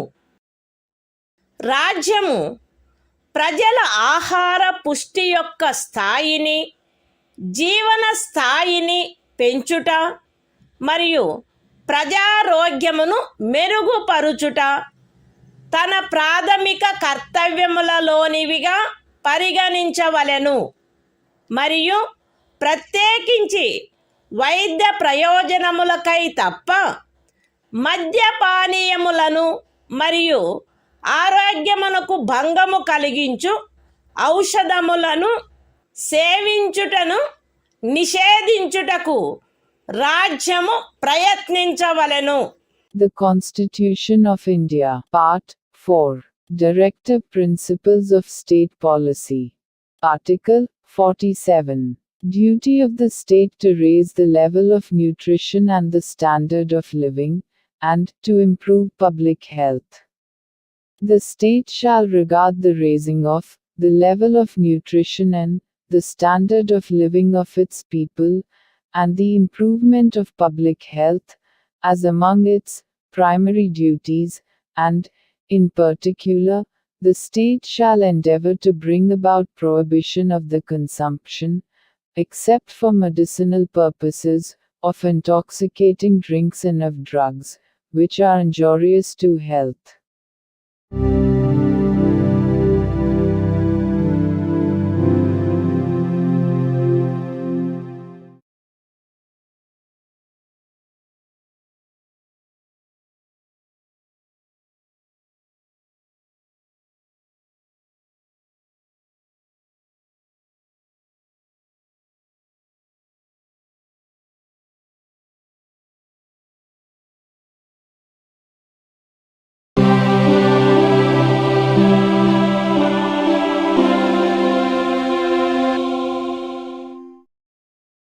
భారత సంవిధానము భాగము 4 రాజ్య విధానము యొక్క ఆదేశిక సూత్రములు. ఆర్టికల్ 48 వ్యవసాయ మరియు పశు సంవర్ధనము యొక్క వ్యవస్థీకరణ.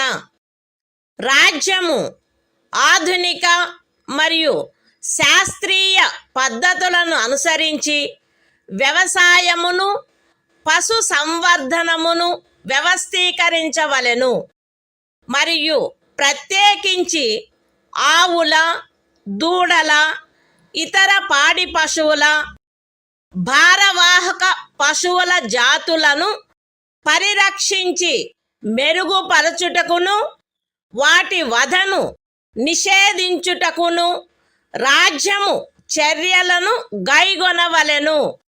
The Constitution of India, Part 4, Directive Principles of State Policy. Article 48. Organization of Agriculture and Animal Husbandry.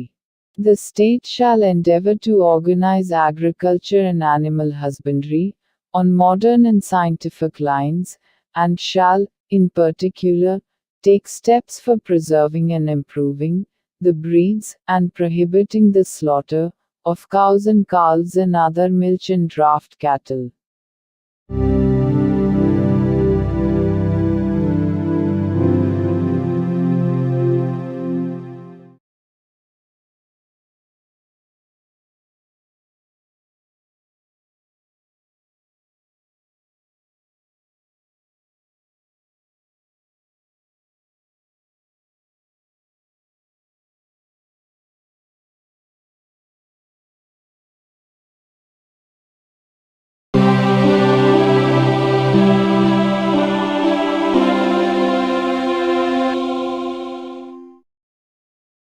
భారత సంవిధానము భాగము 4 రాజ్య విధానము యొక్క ఆదేశిక సూత్రములు. ఆర్టికల్ 48 ఏ పరిసరముల రక్షణ మరియు అభివృద్ధి మరియు అడవుల వన్యప్రాణుల సంరక్షణ. రాజ్యము పరిసరములను కాపాడి అభివృద్ధి చేయుటకును దేశములోని అడవులను వన్యప్రాణులను సంరక్షించుటకును ప్రయత్నించవలెను. The Constitution of India, Part 4. Directive Principles of State Policy. Article 48A. Protection and improvement of environment, and safeguarding of forests and wildlife. The state shall endeavor to protect and improve the environment, and to safeguard the forests and wildlife of the country.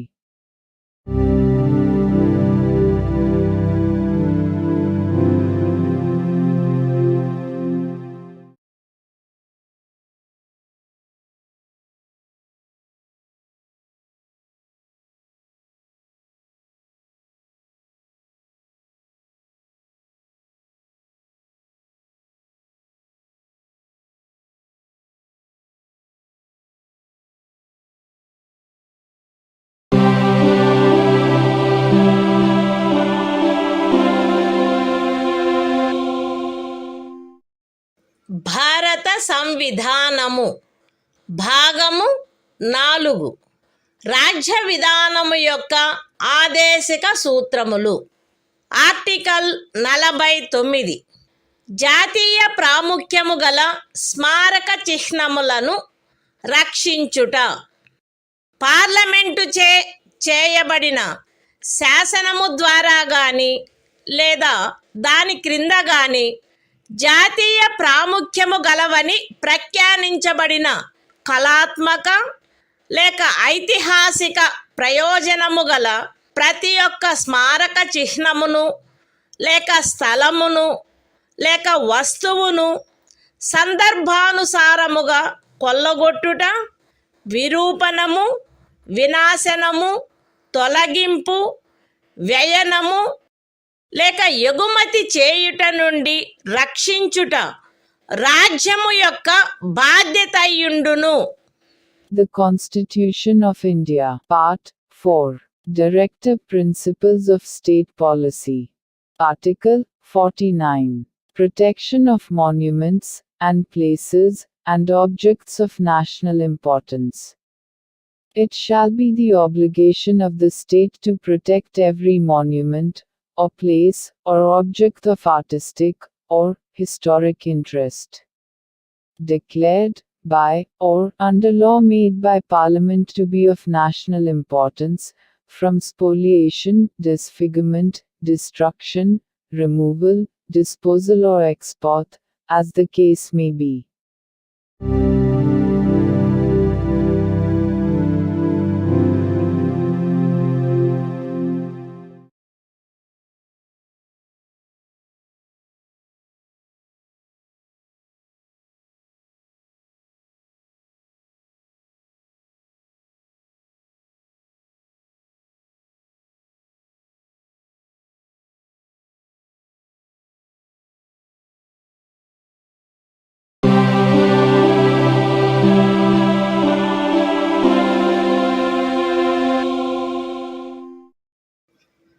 భారత సంవిధానము భాగము 4 రాజ్య విధానము యొక్క ఆదేశిక సూత్రములు.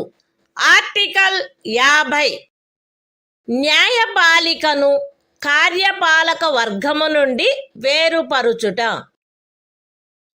రాజ్యం యొక్క public సేవలలో న్యాయపాలికను కార్యపాలక వర్గము నుండి వేరుపరుచుటకు రాజ్యము చర్యలను గైగొనవలెను. The Constitution of India, Part 4. Directive Principles of State Policy. Article 50. Separation of judiciary from executive. The state shall take steps to separate the judiciary from the executive, in the public services of the state.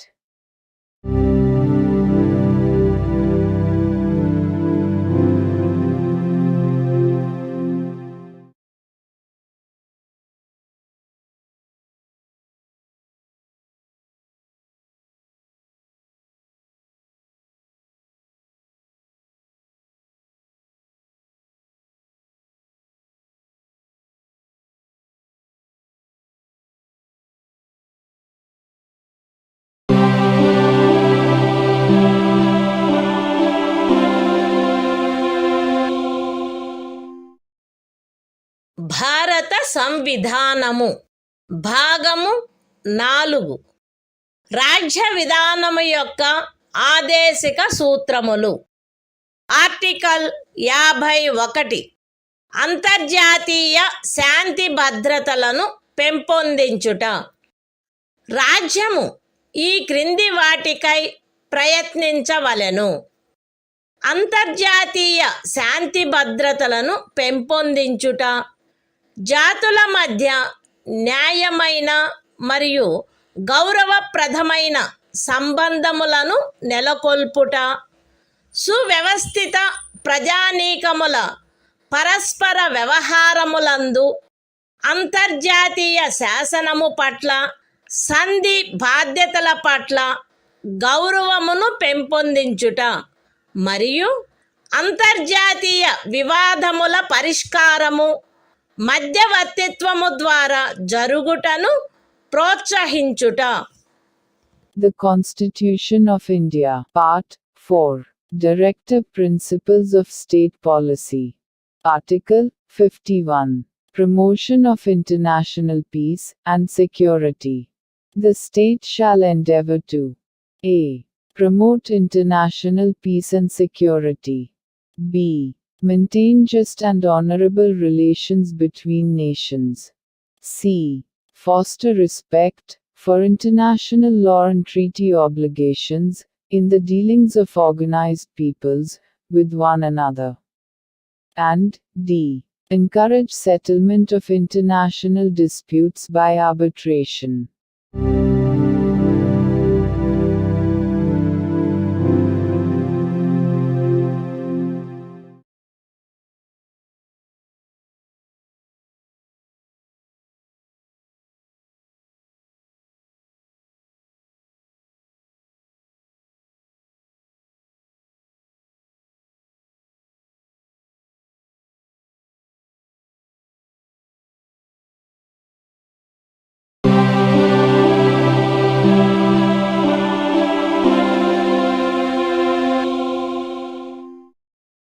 భారత సంవిధానము భాగము 4A మౌలిక కర్తవ్యములు.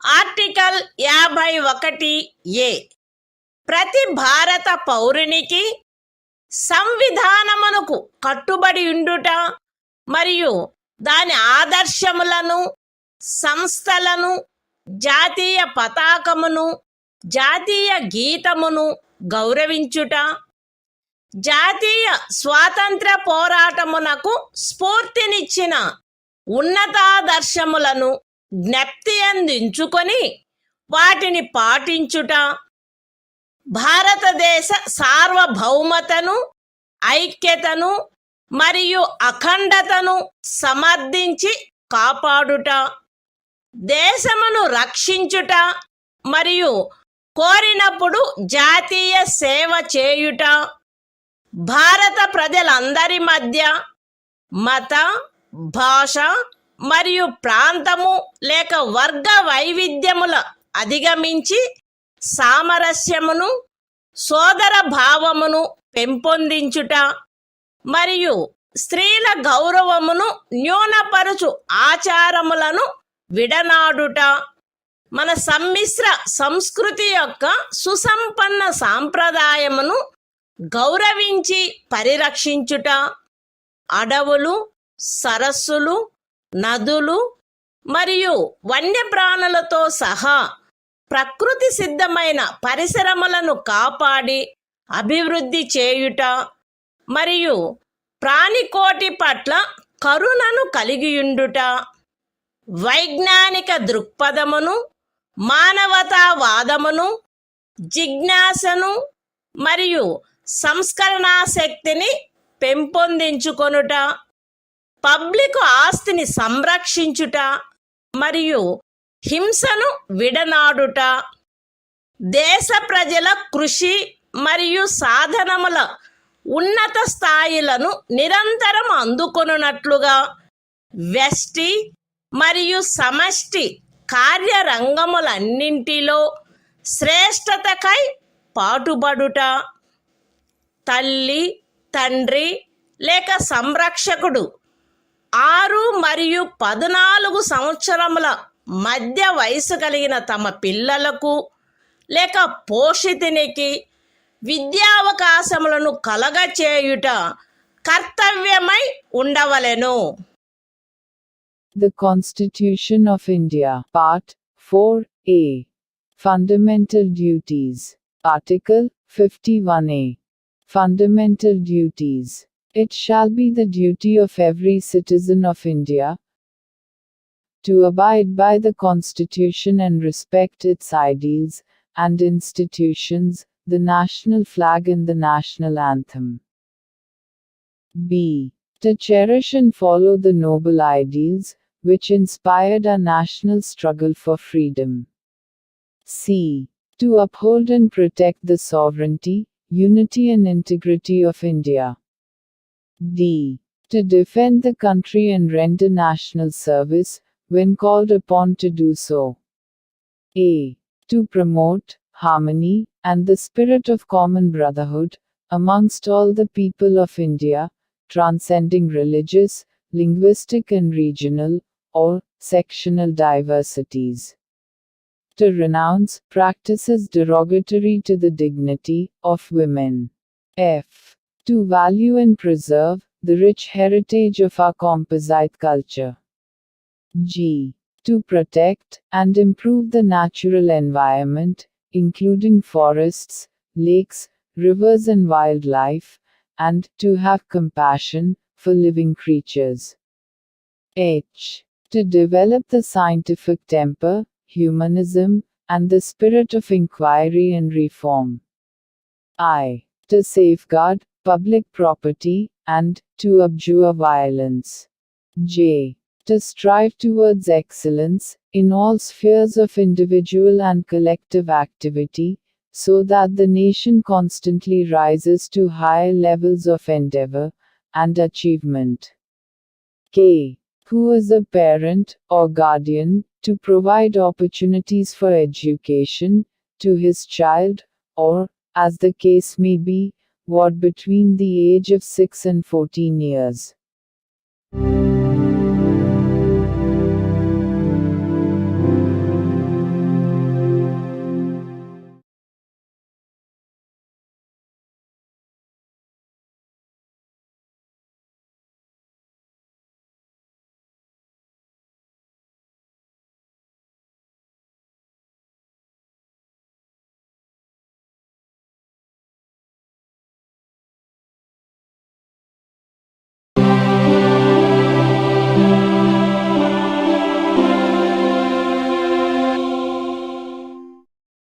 భారత సంవిధానము భాగము 5 సంఘము అధ్యాయం 1 కార్యపాలక వర్గము రాష్ట్రపతి మరియు ఉపరాష్ట్రపతి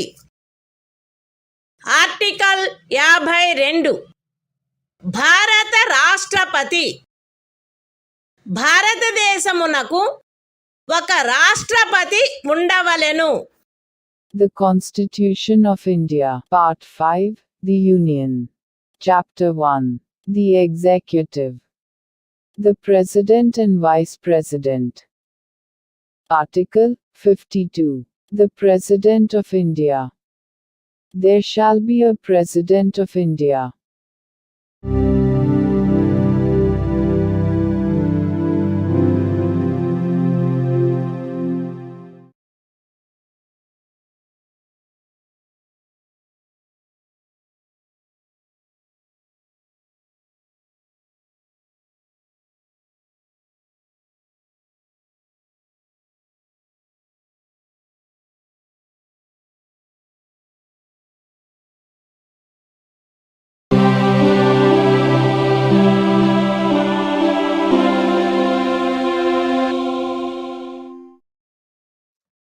భారత సంవిధానము భాగము 5 సంఘము అధ్యాయము 1 కార్యపాలక వర్గము రాష్ట్రపతి మరియు ఉపరాష్ట్రపతి ఆర్టికల్ 53 సంఘము యొక్క కార్యపాలకాధికారము సంఘము యొక్క కార్యపాలకాధికారము రాష్ట్రపతి యందు నిహితమై ఉండవలెను. ఆయన దానిని స్వయముగా లేక తనకు అధీనస్థులగు అధికారుల ద్వారా ఈ సంవిధానమును అనుసరించి వినియోగించవలెను. పూర్వగామి నిబంధన యొక్క సాధారణతకు భంగము కలగకుండా సంఘము యొక్క రక్షణ బలములపై సర్వాధిపత్యము రాష్ట్రపతి యందు నిహితమై ఉండవలెను మరియు దాని వినియోగము శాసనము ద్వారా క్రమబద్ధము చేయబడవలెను. ఈ అనుచ్ఛేదములోనిదేదియు అస్తిత్వంలోనున్న ఏదేని శాసనము ద్వారా ఏదేని రాజ్య ప్రభుత్వమునకు గాని ఇతర ప్రాధికారికి గాని ప్రదత్తము చేయబడిన ఏవేని కృత్యములను రాష్ట్రపతికి అంతరణ చేయునిదిగా భావింపబడరాదు. లేక రాష్ట్రపతి మినహా ఇతర ప్రాధికారులకు శాసనము ద్వారా కృత్యములను ప్రదత్తము చేయుట నుండి పార్లమెంటును నివారించదు. The Constitution of India, Part 5, The Union. Chapter 1. The Executive. The President and Vice President. Article 53. Executive power of the Union. 1. The executive power of the Union shall be vested in the President, and shall be exercised by him, either directly, or through officers, subordinate to him, in accordance with this Constitution. 2. Without prejudice to the generality of the foregoing provision, the supreme command of the defense forces of the Union shall be vested in the President, and the exercise thereof shall be regulated by law. 3. Nothing in this article shall be deemed to transfer to the President any functions conferred by any existing law on the government of any state, or other authority, or prevent Parliament from conferring by law functions on authorities other than the President.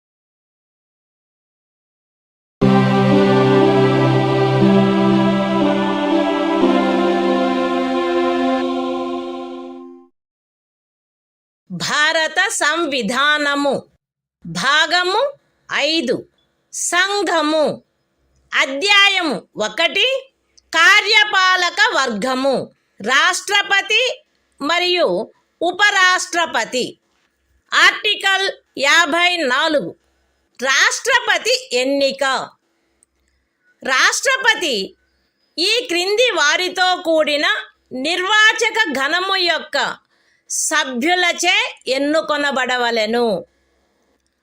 Parliament ఉభయ సదనములోని ఎన్నుకొనబడిన సభ్యులు మరియు రాజ్య శాసన సభలలోని ఎన్నుకొనబడిన సభ్యులు. విశదీకరణ ఈ అనుచ్ఛేదము మరియు అనుచ్ఛేదము 55లోని రాజ్యము అను పదములో ఢిల్లీ జాతీయ రాజధాని రాజ్యక్షేత్రము మరియు పాండిచ్చేరి సంఘ రాజ్యక్షేత్రము చేరియుండును. The Constitution of India, Part 5, The Union. Chapter 1. The Executive. The President and Vice President. Article 54. Election of President. The President shall be elected by the members of an electoral college, consisting of a. the elected members of both houses of Parliament, and b. the elected members of the legislative assemblies of the states. Explanation. In this article, and in Article 55, state includes the National Capital Territory of Delhi and the Union Territory of Pondicherry.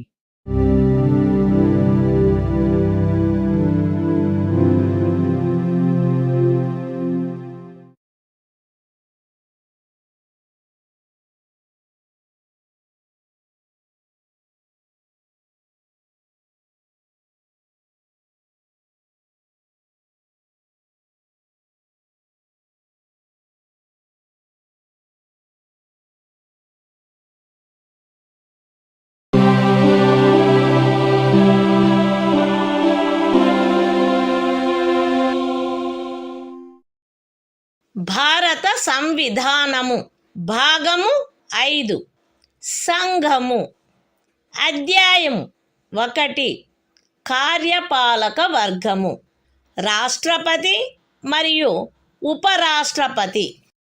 Article 55 రాష్ట్రపతిని ఎన్నుకొను రీతి. రాష్ట్రపతి యొక్క ఎన్నికలో వివిధ రాజ్యముల ప్రాతినిధ్య ప్రమాణము ఆచరణీయమైనంత మేరకు ఏకరూపముగా ఉండవలెను. రాజ్యముల మధ్య అట్టి ఏకరూపతను చేకూర్చుటకుగాను మరియు మొత్తము రాజ్యములకును సంఘమునకును మధ్య సమత్వమును చేకూర్చుటకుగాను అట్టి ఎన్నికలో పార్లమెంటులోని మరియు ప్రతి రాజ్య శాసనసభలోని ఎన్నుకొనబడిన ప్రతి సభ్యుడు ఇచ్చుటకు హక్కు కలిగియున్న ఓట్ల సంఖ్యను ఈ క్రింది రీతిగా నిర్ధారణ చేయవలెను. ఏ.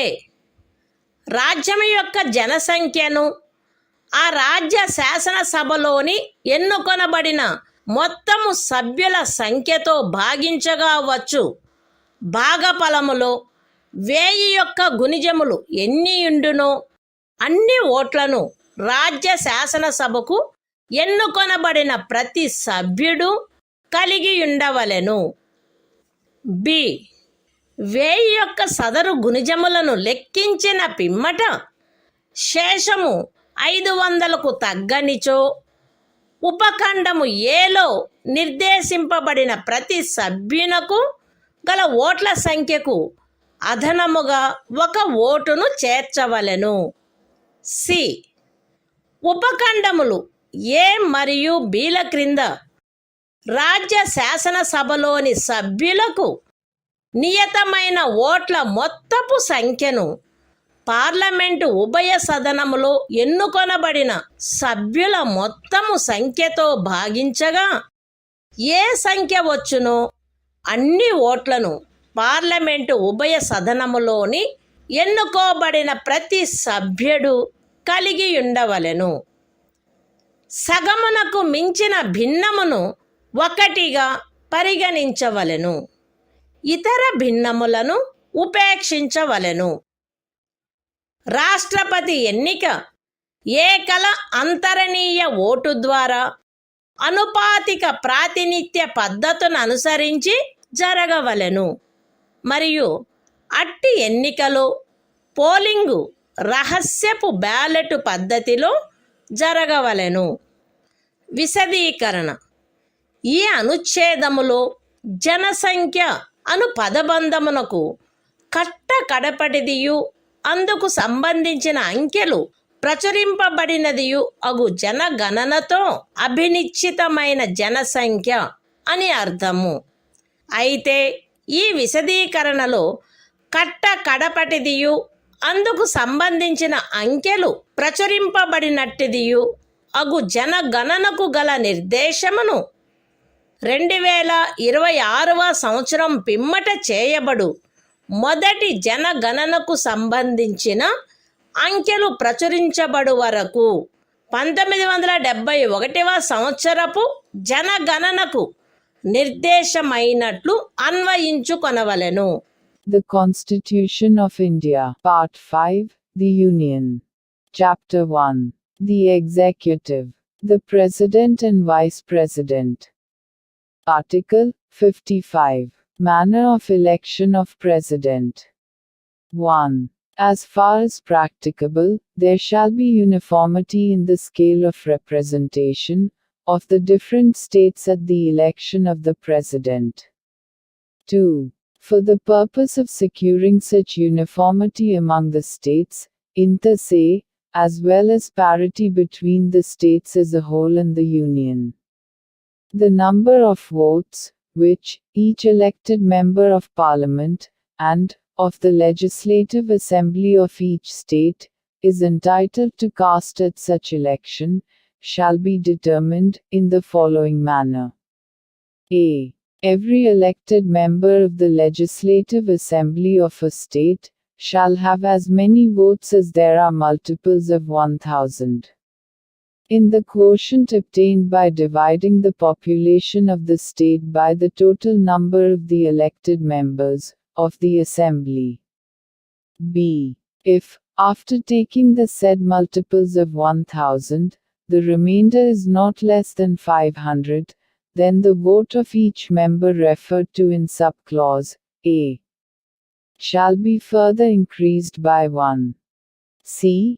Each elected member of either House of Parliament shall have such number of votes as may be obtained by dividing the total number of votes assigned to the members of the legislative assemblies of the states under subclauses A and B by the total number of the elected members of both houses of Parliament, fractions exceeding 1/2 being counted as one and other fractions being disregarded. 3. The election of the President shall be held in accordance with the system of proportional representation, by means of the single transferable vote, and the voting at such election shall be by secret ballot.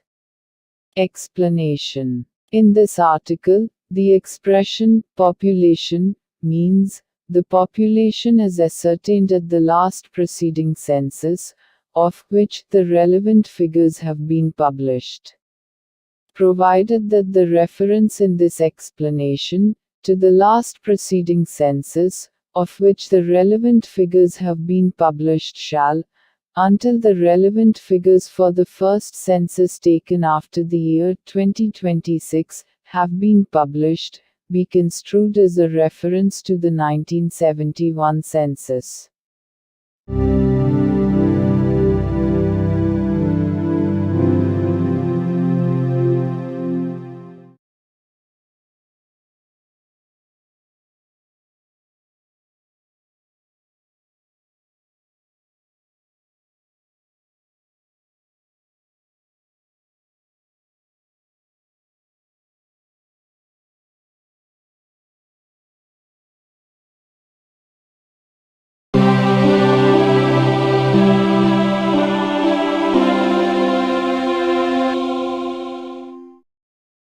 భారత సంవిధానము భాగము 5 సంఘము అధ్యాయము 1 కార్యపాలక వర్గము రాష్ట్రపతి మరియు ఉపరాష్ట్రపతి article 56 రాష్ట్రపతి పదావధి రాష్ట్రపతి తన పదవిలో ప్రవేశించిన తేదీ నుండి 5 సంవత్సరముల కాలావధి వరకు పదవి యందుండవలెను.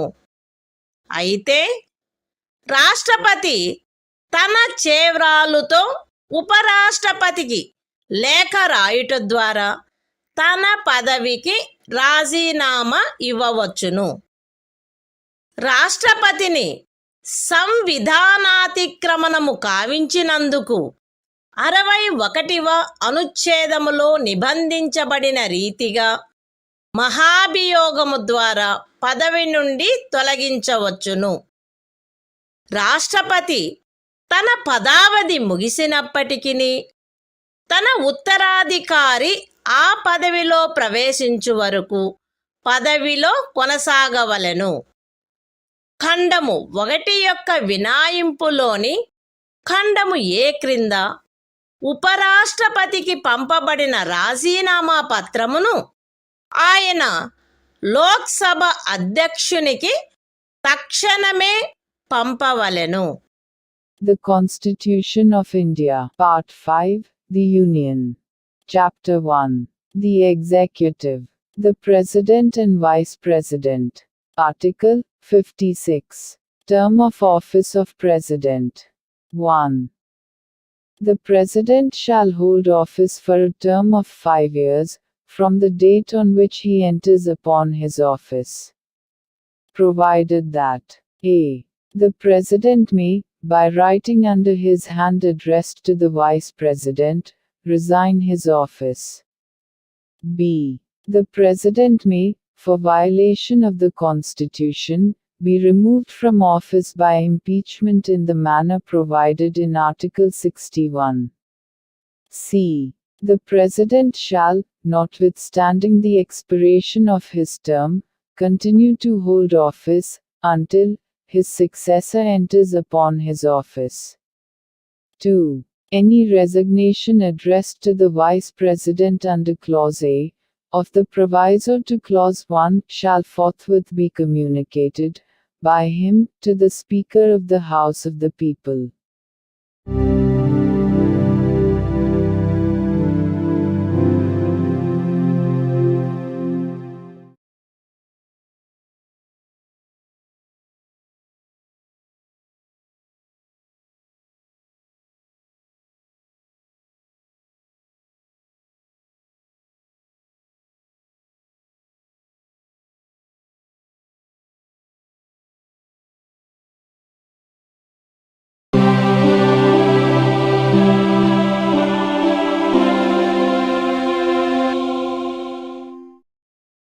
భారత సంవిధానము భాగము 5 సంఘము అధ్యాయము 1 కార్యపాలక వర్గము రాష్ట్రపతి మరియు ఉపరాష్ట్రపతి.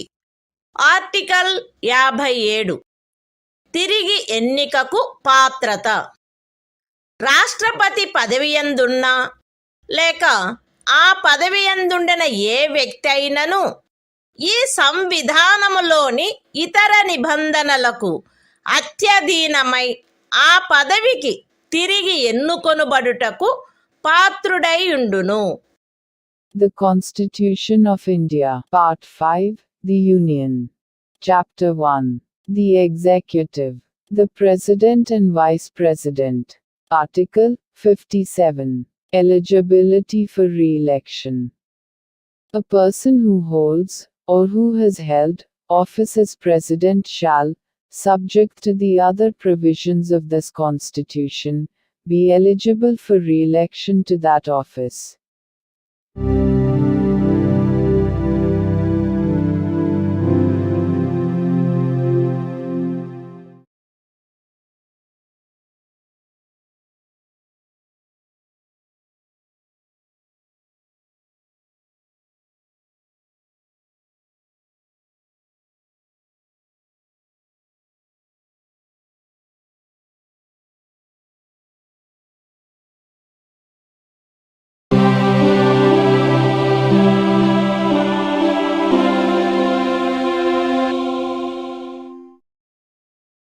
భారత సంవిధానము భాగము 5 సంఘము అధ్యాయము 1 కార్యపాలక వర్గము రాష్ట్రపతి మరియు ఉపరాష్ట్రపతి.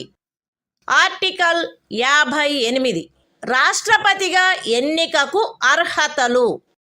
ఏ వ్యక్తి గాని భారతదేశ పౌరుడై ఉన్ననే తప్ప 35 సంవత్సరముల వయస్సు పూర్తి అయిననే తప్ప మరియు లోక్సభ సభ్యుడుగా ఎన్నుకొనబడుటకు అర్హుడై ఉన్ననే తప్ప రాష్ట్రపతిగా ఎన్నుకోబడుటకు పాత్రుడు కాడు. ఏ వ్యక్తి అయినను భారత ప్రభుత్వము క్రింద లేక ఏదేని రాజ్య ప్రభుత్వము క్రింద లేక సదరు ప్రభుత్వములోని దేని యొక్క నియంత్రణకైనను అత్యధీనమై ఉన్న ఏదేని స్థానిక లేక ఇతర ప్రాధికారి క్రింద గాని లాభాయుతమైన ఏదేని పదవి యందున్నచో ఆ వ్యక్తి రాష్ట్రపతిగా ఎన్నుకొనబడుటకు పాత్రుడు కాడు. విశదీకరణ: ఈ అనుచ్ఛేదపు నిమిత్తము ఎవరేని వ్యక్తి సంఘము యొక్క రాష్ట్రపతిగా లేక ఉపరాష్ట్రపతిగా లేక ఏదేని రాజ్యము యొక్క గవర్నరుగా లేక సంఘము యొక్క లేక ఏదేని రాజ్యము యొక్క మంత్రిగానున్న కారణమును బట్టి మాత్రమే లాభాయుతమైన పదవి యందున్నట్లు భావించబడరాదు. The Constitution of India, Part 5, The Union. Chapter 1. The Executive. The President and Vice President. Article 58. Qualifications for election as President. 1. No person shall be eligible for election as President, unless he is a citizen of India, has completed the age of 35 years, and is qualified for election, as a member of the House of the People. 2. A person shall not be eligible for election as President if he holds any office of profit, under the Government of India, or the Government of any state, or under any local or other authority, subject to the control of any of the said governments. Explanation. For the purposes of this article, a person shall not be deemed to hold any office of profit, by reason only that he is the President or Vice President of the Union, or the Governor of any state, or as a minister either for the Union or for any state.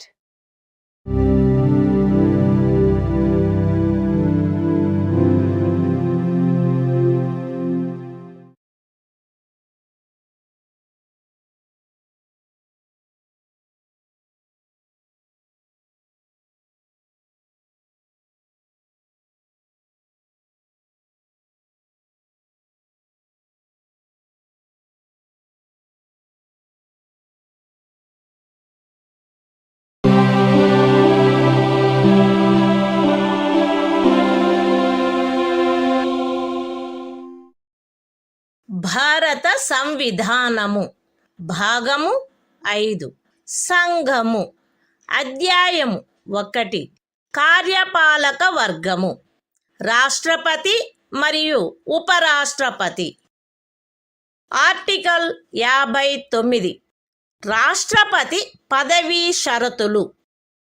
రాష్ట్రపతి parliament యొక్క లేక ఏదేని రాజ్య శాసన మండలి యొక్క ఏ సదనములో గాని సభ్యుడుగా ఉండరాదు మరియు పార్లమెంటు యొక్క లేక ఏదేని రాజ్య శాసన మండలి యొక్క ఏ సదనములోని సభ్యుడైనను రాష్ట్రపతిగా ఎన్నుకొనబడినచో ఆయన రాష్ట్రపతి పదవిలో ప్రవేశించిన తేదీ నుండి ఆ సదనములోని తన స్థానమును ఖాళీ చేసినట్లు భావించవలెను.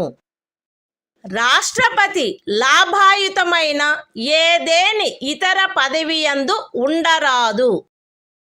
రాష్ట్రపతి అద్దె చెల్లించకుండా తన అధికార నివాస గృహములను ఉపయోగించుకొనుటకు హక్కు కలిగియుండును మరియు పార్లమెంటు శాసనము ద్వారా నిర్ధారణ చేయు ఉపలబ్ధులకు, భత్యములకు మరియు విశేషాధికారములకు మరియు తద్విషయమున అట్లు నిబంధన చేయబడు వరకు 2వ అనుసూచిలో నిర్దిష్టపరచబడిన ఉపలబ్ధులకు, భత్యములకు మరియు విశేషాధికారములకు ఆయన హక్కు కలిగియుండును. రాష్ట్రపతి యొక్క ఉపలబ్ధులు మరియు భత్యములు ఆయన పదావధిలో తగ్గించబడరాదు. The Constitution of India, Part 5, The Union. Chapter 1. The Executive. The President and Vice President. Article 59. Conditions of President's office. 1. The President shall not be a member of either House of Parliament, or of a House of the Legislature of any state. And, if a member of either House of Parliament or of a House of the Legislature of any state be elected President, he shall be deemed to have vacated his seat in that House, on the date on which he enters upon his office as President. 2. The President shall not hold any other office of profit. 3. The President shall be entitled without payment of rent to the use of his official residences, and shall be also entitled to such emoluments, allowances, and privileges as may be determined by Parliament by law. And, until provision in that behalf is so made, such emoluments, allowances and privileges, as are specified in the second schedule. 4. The emoluments and allowances of the President shall not be diminished during his term of office.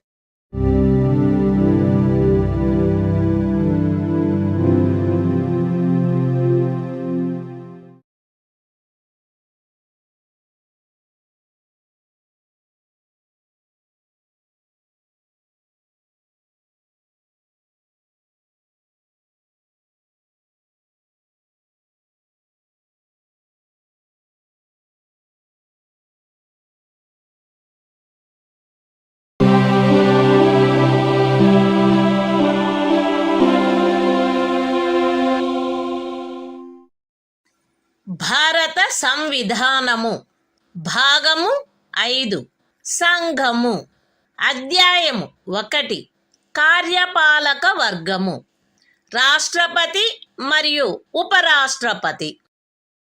Article 60 రాష్ట్రపతిచే ప్రమాణము లేక ప్రతిజ్ఞ.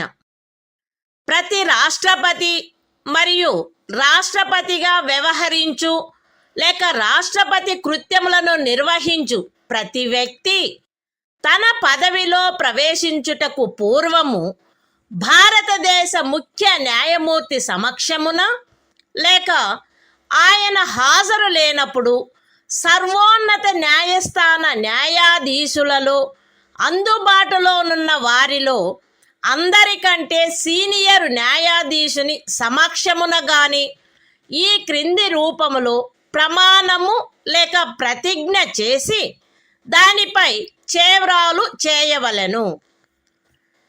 AB అను నేను భారతదేశ రాష్ట్రపతి పదవిని శ్రద్ధాపూర్వకముగా నిర్వహింతుననియు లేక రాష్ట్రపతి యొక్క కృత్యములను శ్రద్ధాపూర్వకముగా నిర్వహింతుననియు నా సంపూర్ణ సామర్థ్యము మేరకు సంవిధానమును మరియు శాసనమును పరిరక్షించి సంరక్షించి రక్షింతుననియు భారతదేశ ప్రజల సేవయందును వారి క్షేమమునందును నిరతుడనయ్యదననియు దైవ సాక్షిగా ప్రమాణము చేయుచున్నాను.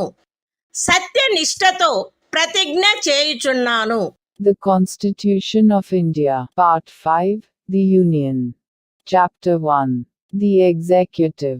The President and Vice President. Article 60. Oath, or affirmation, by the President.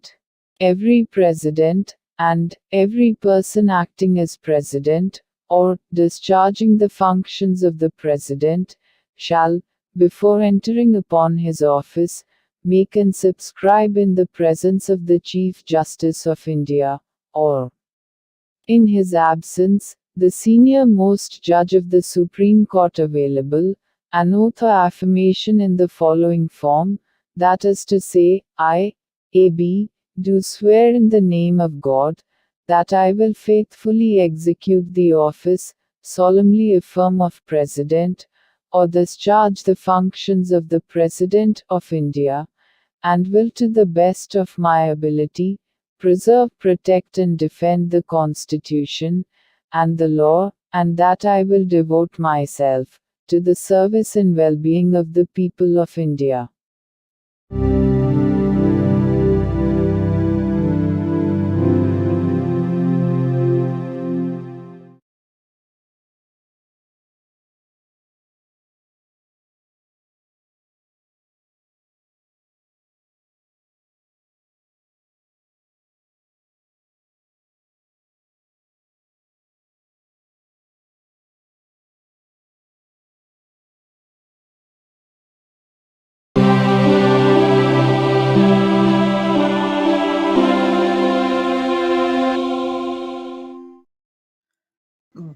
భారత సంవిధానము. భాగము 5. సంఘము. అధ్యాయము 1. కార్యపాలక వర్గము. రాష్ట్రపతి మరియు ఉపరాష్ట్రపతి. ఆర్టికల్ 61. రాష్ట్రపతిపై మహాభియోగము తెచ్చుటకు ప్రక్రియ. సంవిధానాతిక్రమణము కావించినాడని రాష్ట్రపతిపై మహాభియోగము జరపబడవలసినప్పుడు పార్లమెంటు యొక్క ఏ సదనము చేనైనను ఆరోపణ చేయబడవలెను. అట్టి ఆరోపణ ఏదియు అట్టి ఆరోపణ చేయు ప్రతిపాదన గల తీర్మానమును ప్రస్తావించవలెనను ఉద్దేశము తమకు కలదని ఆ సదనము యొక్క మొత్తము సభ్యుల సంఖ్యలో 4వ వంతుకు తక్కువగాని మంది చేవ్రాలు చేసి వ్రాతపూర్వకముగా నోటీసు ఇచ్చిన పిమ్మట కనీసము 14 దినములు గడిచిన తర్వాత ప్రస్తావించననే తప్ప మరియు అట్టి తీర్మానము ఆ సదనము యొక్క మొత్తము సభ్యుల సంఖ్యలో 3/2 తక్కువ కాని అధిక సంఖ్యాకులచే పాస్ చేయబడిననే తప్ప చేయబడరాదు. పార్లమెంటు యొక్క ఏ సదనమైనను అట్లు ఆరోపణ చేసినప్పుడు 2వ సదనము ఆ ఆరోపణను దర్యాప్తు చేయవలెను లేక దర్యాప్తు చేయించవలెను. మరియు అట్టి దర్యాప్తు జరుగునప్పుడు హాజరగుటకును ప్రతినిధిని పంపుటకును రాష్ట్రపతికి హక్కు ఉండును. దర్యాప్తు ఫలితముగా రాష్ట్రపతిపై చేయబడిన ఆరోపణ స్థిరపడినదని ప్రఖ్యానించు తీర్మానము ఆ ఆరోపణను దర్యాప్తు చేసిన లేక చేయించిన సదనము యొక్క సభ్యుల మొత్తము సంఖ్యలో 3/2 తక్కువ కాని అధిక సంఖ్యాకులచే ఆమోదించబడినచో అట్లు ఆమోదించబడిన తేదీ నుండి ఆ తీర్మానము రాష్ట్రపతిని పదవి నుండి తొలగించు ప్రభావము కలిగియుండును. The Constitution of India, Part 5, The Union. Chapter 1. The Executive. The President and Vice President. Article 61. Procedure for impeachment of the President. 1. When a President is to be impeached for violation of the Constitution, the charge shall be preferred by either House of Parliament. 2. No such charge shall be preferred unless the proposal to prefer such charge is contained in a resolution, which has been moved, after at least 14 days' notice in writing, signed by not less than 1/4 of the total number of members of the House, has been given of their intention to move the resolution. And such resolution has been passed by a majority of not less than 2/3 of the total membership of the House. 3.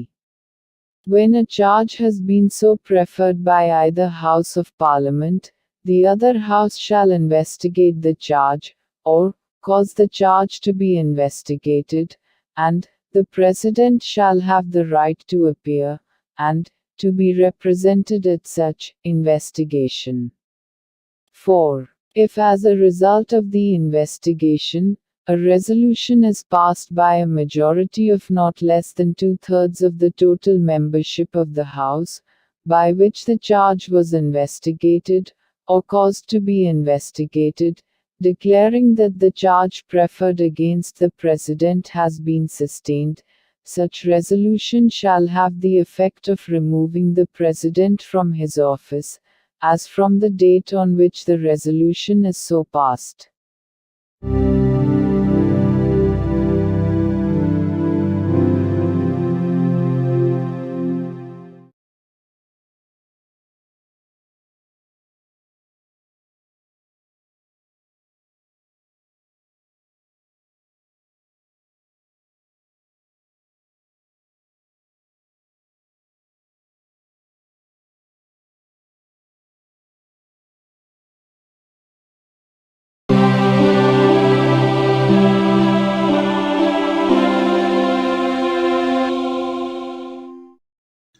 భారత సంవిధానము భాగము 5 సంఘము అధ్యాయము 1 కార్యపాలక వర్గము రాష్ట్రపతి మరియు ఉపరాష్ట్రపతి article 62 రాష్ట్రపతి పదవి ఖాళీ అయినప్పుడు దానిని పూరించుటకు ఎన్నిక జరపవలసిన కాలము మరియు ఆకస్మికముగా ఏర్పడిన ఖాళీని పూరించుటకు ఎన్నుకొనబడు వ్యక్తి యొక్క పదావధి.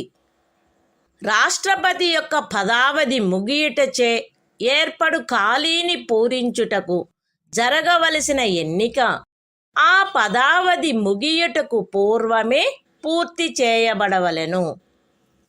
మరణము, రాజీనామా లేక తొలగింపు కారణముగా లేక అన్యదా రాష్ట్రపతి పదవియందు ఏర్పడిన ఖాళీని పూరించుటకు జరగవలసిన ఎన్నిక ఆ ఖాళీ ఏర్పడిన తర్వాత సాధ్యమైనంత త్వరితముగాను ఎట్టి సందర్భంలోనూ ఖాళీ ఏర్పడిన తేదీ నుండి 6 మాసములు దాటకుండగను జరపబడవలెను. మరియు ఆ ఖాళీని పూరించుటకు ఎన్నుకొనబడిన వ్యక్తి 56వ అనుచ్ఛేదము యొక్క నిబంధనలకు అత్యధీనమై తాను పదవిలో ప్రవేశించిన తేదీ నుండి 5 సంవత్సరముల సంపూర్ణ కాలావధి వరకు పదవియందుండుటకు హక్కు కలిగియుండును. The Constitution of India, Part 5, The Union. Chapter 1. The Executive. The President and Vice President. Article 62. Time of holding election to fill vacancy in the office of President. And the term of office of person elected to fill casual vacancy. 1. An election to fill a vacancy caused by the expiration of the term of office of President shall be completed before the expiration of the term. 2. An election to fill a vacancy in the office of President, occurring by reason of his death, resignation or removal, or otherwise shall be held as soon as possible, after, and in no case later than 6 months from, the date of occurrence of the vacancy. And, the person elected to fill the vacancy shall, subject to the provisions of Article 56, be entitled to hold office for the full term of 5 years, from the date on which he enters upon his office.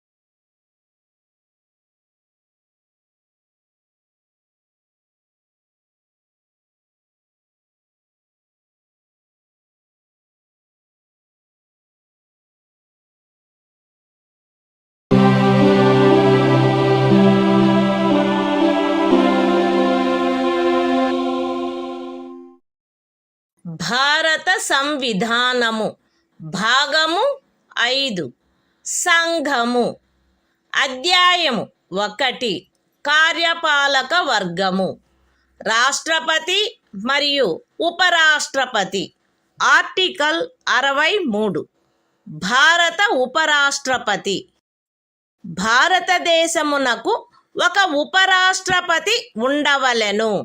The Constitution of India, Part 5, The Union. Chapter 1. The Executive. The President and Vice President. Article 63. The Vice President of India.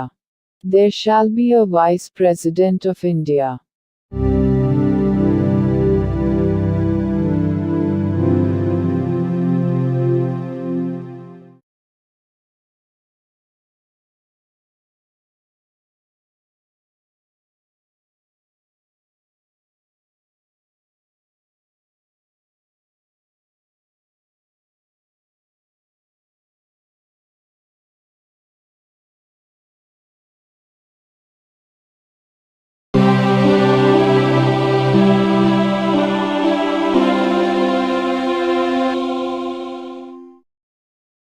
భారత సంవిధానము భాగము 5 సంఘము అధ్యాయము 1 కార్యపాలక వర్గము రాష్ట్రపతి మరియు ఉపరాష్ట్రపతి article 64 ఉపరాష్ట్రపతి పదవి రీత్యా రాజ్యసభకు సభాపతిగా నుండుట.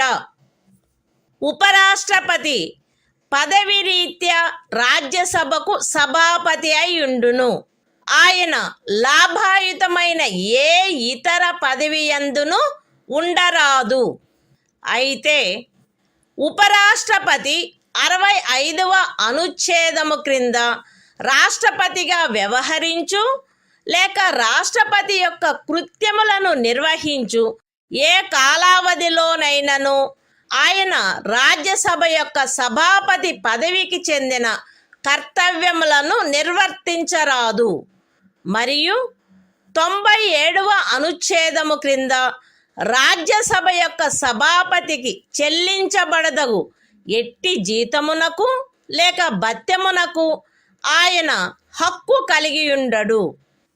The Constitution of India, Part 5, The Union. Chapter 1. The Executive. The President and Vice President. Article 64. The Vice President, to be, ex officio Chairman of the Council of States. The Vice President shall be, ex officio Chairman of the Council of the States, and shall not hold any other office of profit, provided that, during any period, when the Vice President acts as President, or discharges the functions of the President under Article 65, he shall not perform the duties of the office of Chairman of the Council of States, and shall not be entitled to any salary or allowance payable to the Chairman of the Council of States, under Article 97.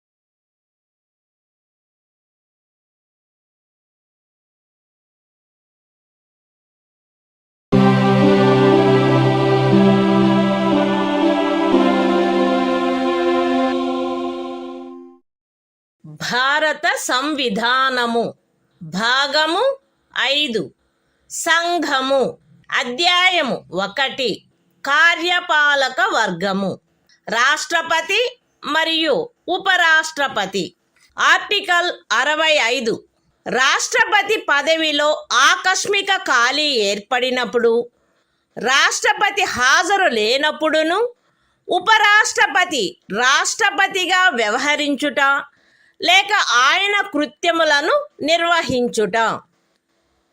మరణము, రాజీనామా లేక తొలగింపు కారణముగా లేక అన్యదా రాష్ట్రపతి పదవిలో ఖాళీ ఏర్పడినప్పుడు అట్టి ఖాళీని పూరించుటకు ఈ అధ్యాయము యొక్క నిబంధనలను అనుసరించి ఎన్నుకొనబడిన కొత్త రాష్ట్రపతి తన పదవిలో ప్రవేశించు తేదీ వరకు ఉపరాష్ట్రపతి రాష్ట్రపతిగా వ్యవహరించవలెను.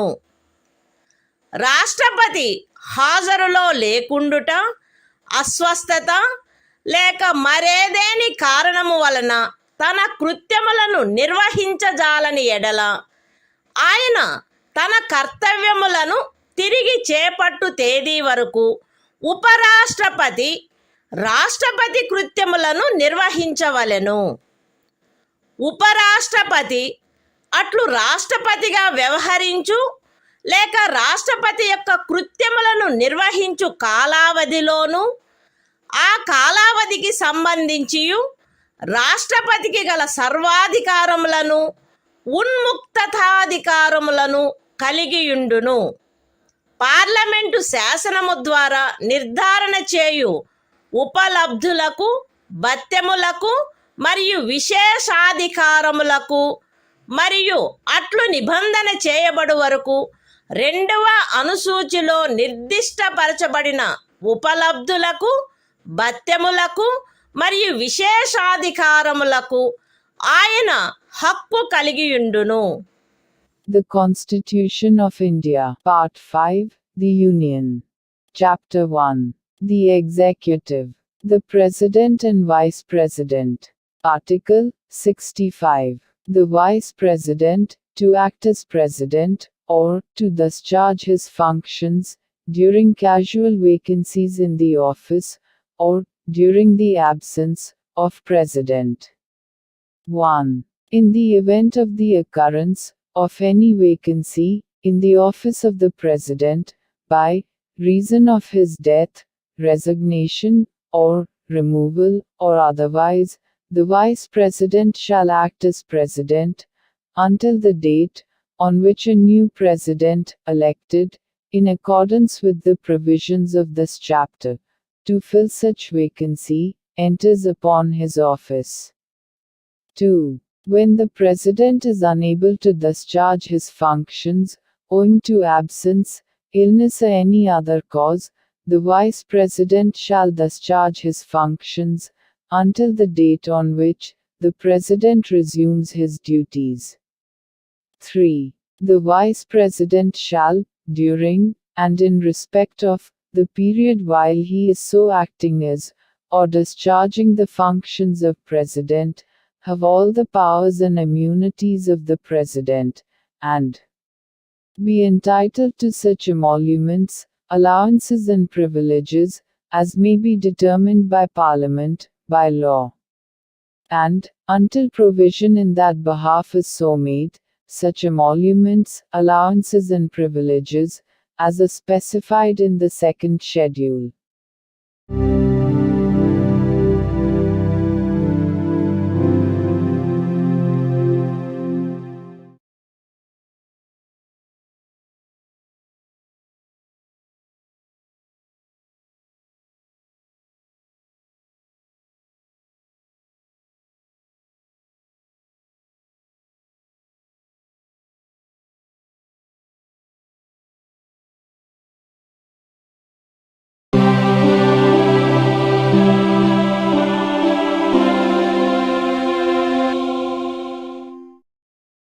భారత సంవిధానము భాగము 5 సంఘము అధ్యాయము 1 కార్యపాలక వర్గము రాష్ట్రపతి మరియు ఉపరాష్ట్రపతి. ఆర్టికల్ 66 ఉపరాష్ట్రపతి ఎన్నిక. ఉపరాష్ట్రపతి పార్లమెంటు ఉభయ సదనముల సభ్యులతో కూడిన నిర్వాచక ఘనము యొక్క సభ్యులచే ఏకల అంతరణీయ ఓటు ద్వారా అనుపాతిక ప్రాతినిధ్య పద్ధతిని అనుసరించి ఎన్నుకొనబడవలెను మరియు అట్టి ఎన్నికలలో ఓటింగు రహస్యపు బ్యాలెట్ పద్ధతిని జరగవలెను. ఉపరాష్ట్రపతి పార్లమెంటు యొక్క లేక ఏదేని రాజ్య శాసన మండలి యొక్క ఏ సదనములో గాని సభ్యుడుగా ఉండరాదు మరియు పార్లమెంటు యొక్క లేక ఏదేని రాజ్య శాసన మండలి యొక్క ఏ సదనములోని సభ్యుడైనను ఉపరాష్ట్రపతిగా ఎన్నుకోబడినచో ఆయన ఉపరాష్ట్రపతి పదవిలో ప్రవేశించిన తేదీ నుండి ఆ సదనములోని తన స్థానమును ఖాళీ చేసినట్లు భావించబడవలెను. ఏ వ్యక్తి గాని ఆయన భారతదేశ పౌరుడై ఉన్ననే తప్ప ఆయనకు 35 సంవత్సరముల వయస్సు పూర్తి అయిననే తప్ప మరియు ఆయన రాజ్యసభ సభ్యుడుగా ఎన్నుకొనబడుటకు అర్హుడై ఉన్ననే తప్ప ఉపరాష్ట్రపతిగా ఎన్నుకొనబడుటకు పాత్రుడు కాడు.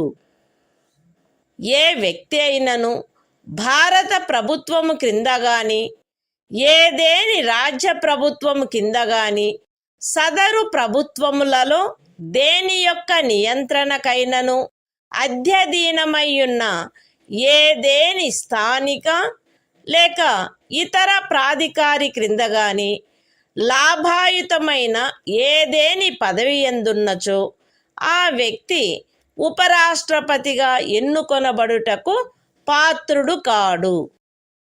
విశదీకరణ: ఈ అనుచ్ఛేదపు నిమిత్తము ఎవరేని వ్యక్తి సంఘము యొక్క రాష్ట్రపతిగా లేక ఉపరాష్ట్రపతిగా లేక ఏదేని రాజ్యము యొక్క గవర్నరుగా లేక సంఘము యొక్క లేక ఏదేని రాజ్యము యొక్క మంత్రిగా ఉన్న కారణమును బట్టి మాత్రమే లాభాయుతమైన పదవి ఎందున్నట్లు భావించరాదు.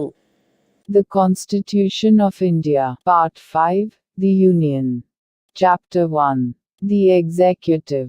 The President and Vice President. Article 66. Election of Vice President. 1. The Vice President shall be elected by the members of an electoral college, consisting of the members of both Houses of Parliament, in accordance with the system of proportional representation, by means of the single transferable vote, and the voting at such election shall be by secret ballot.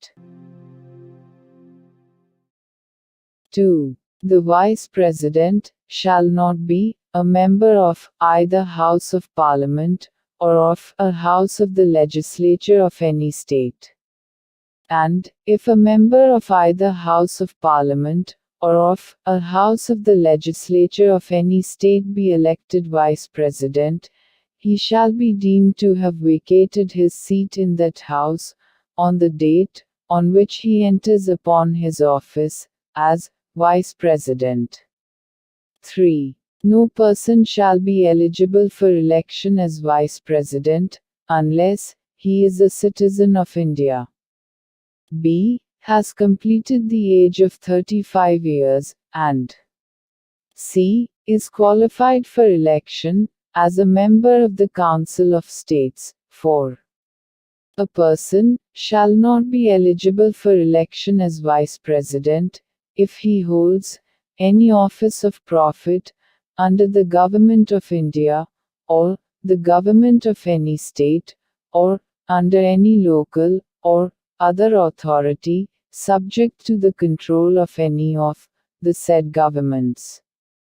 Explanation. For the purposes of this article, a person shall not be deemed to hold any office of profit, by reason only that he is the President or Vice President of the Union, or the Governor of any state, or is a minister either for the Union, or for any state.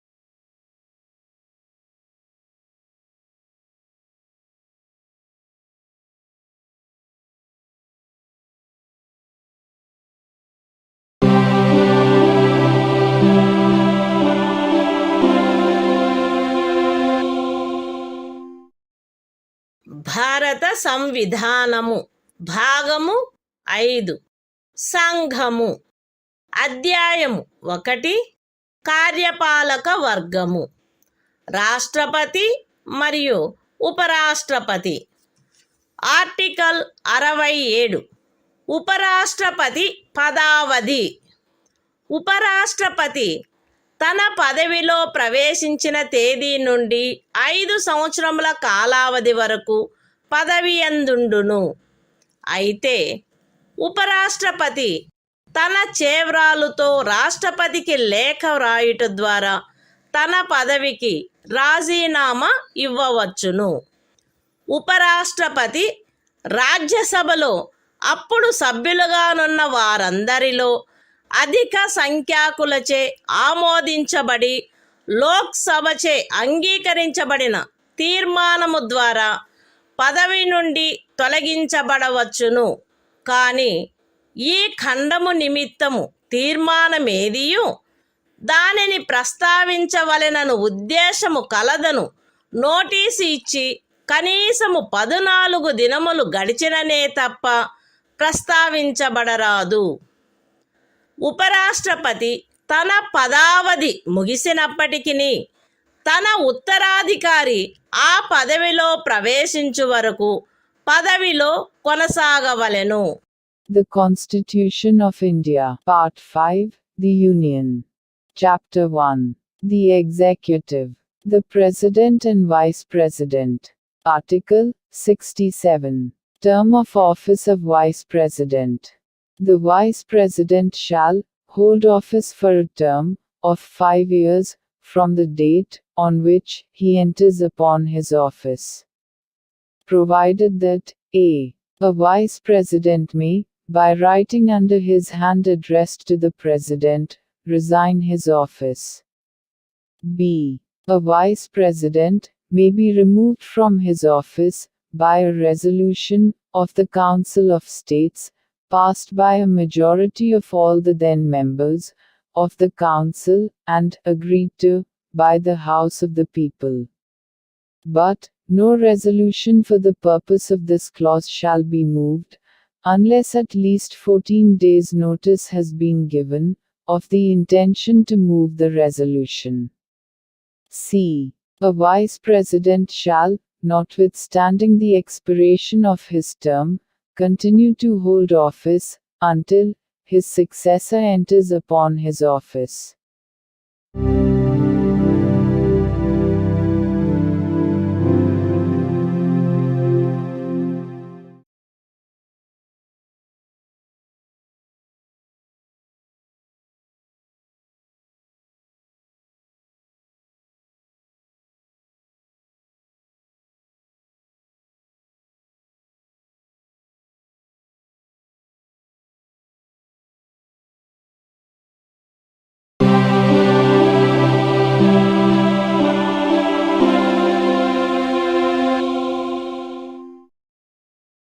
భారత సంవిధానము భాగము 5 సంఘము అధ్యాయము 1 కార్యపాలక వర్గము రాష్ట్రపతి మరియు ఉపరాష్ట్రపతి. Article 68. ఉపరాష్ట్రపతి పదవి ఖాళీ అయినప్పుడు దానిని పూరించుటకు ఎన్నిక జరపవలసిన కాలము మరియు ఆకస్మికముగా ఏర్పడిన ఖాళీని పూరించుటకు ఎన్నుకొనబడు వ్యక్తి యొక్క పదావధి. ఉపరాష్ట్రపతి యొక్క పదావధి ముగియుటచే ఏర్పడు ఖాళీని పూరించుటకు జరగవలసిన ఎన్నిక ఆ పదావధి ముగియుటకు పూర్వమే పూర్తి చేయబడవలెను. మరణము, రాజీనామా లేక తొలగింపు కారణముగా లేక అన్యథా ఉపరాష్ట్రపతి పదవియందు ఏర్పడిన ఖాళీని పూరించుటకు జరపవలసిన ఎన్నిక ఆ ఖాళీ ఏర్పడిన తరువాత సాధ్యమైనంత త్వరితముగా జరపబడవలెను మరియు ఆ ఖాళీని పూరించుటకు ఎన్నుకొనబడిన వ్యక్తి 67వ అనుచ్ఛేదము యొక్క నిబంధనలకు అత్యధీనమై తాను పదవిలో ప్రవేశించిన తేదీ నుండి 5 సంవత్సరముల సంపూర్ణ కాలావధి వరకు పదవి యందుండుటకు హక్కు కలిగియుండును. The Constitution of India, Part 5, The Union. Chapter 1. The Executive. The President and Vice President. Article 68. Time of holding election to fill vacancy in the office of Vice President.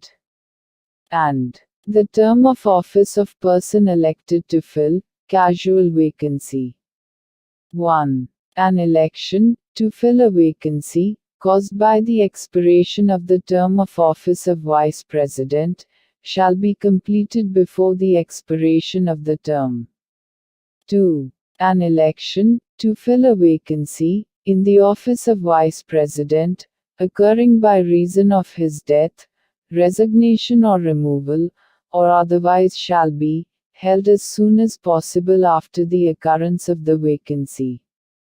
And, the person elected, to fill the vacancy shall, subject to the provisions of Article 67, be entitled to hold office, for the full term of 5 years, from the date on which he enters upon his office.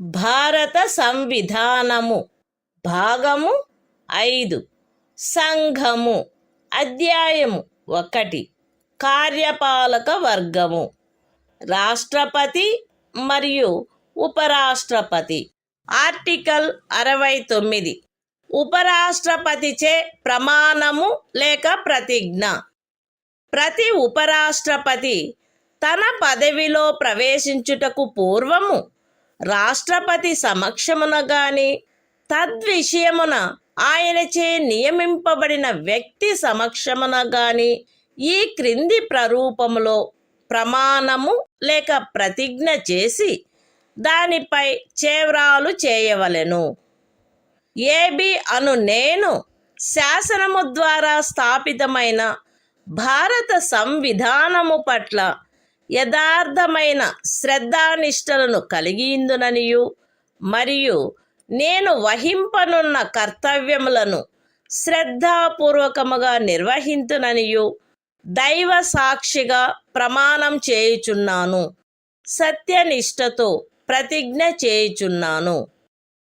The Constitution of India, Part 5, The Union. Chapter 1. The Executive. The President and Vice President. Article 69. Oath, or affirmation, by the Vice President. Every Vice President shall, before entering upon his office, make and subscribe before the President, or some person appointed in that behalf, by him, an oath or affirmation, in the following form, that is to say, I, A.B., do swear in the name of God, that I will bear true faith and solemnly affirm allegiance to the Constitution of India, as by law established, and that I will faithfully discharge the duty upon which I am about to enter.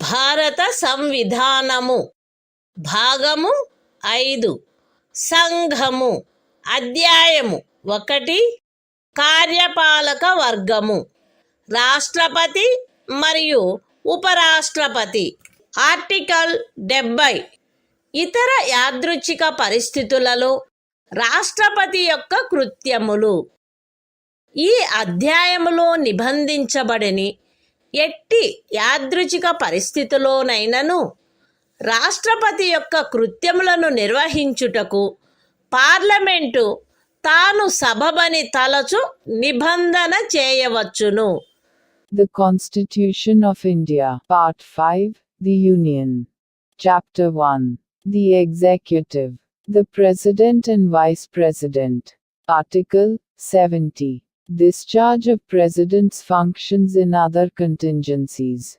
Parliament may make such provision, as it thinks fit, for the discharge of the functions of the President, in any contingency not provided for in this chapter.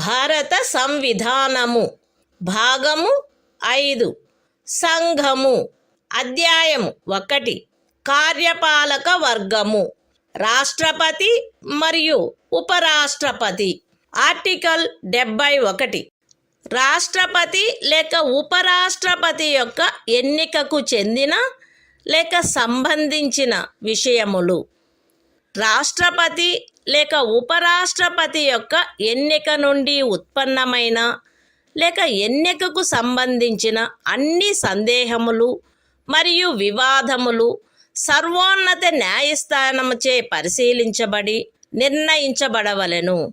అట్టి నిర్ణయము అంతిమమైనదై ఉండును.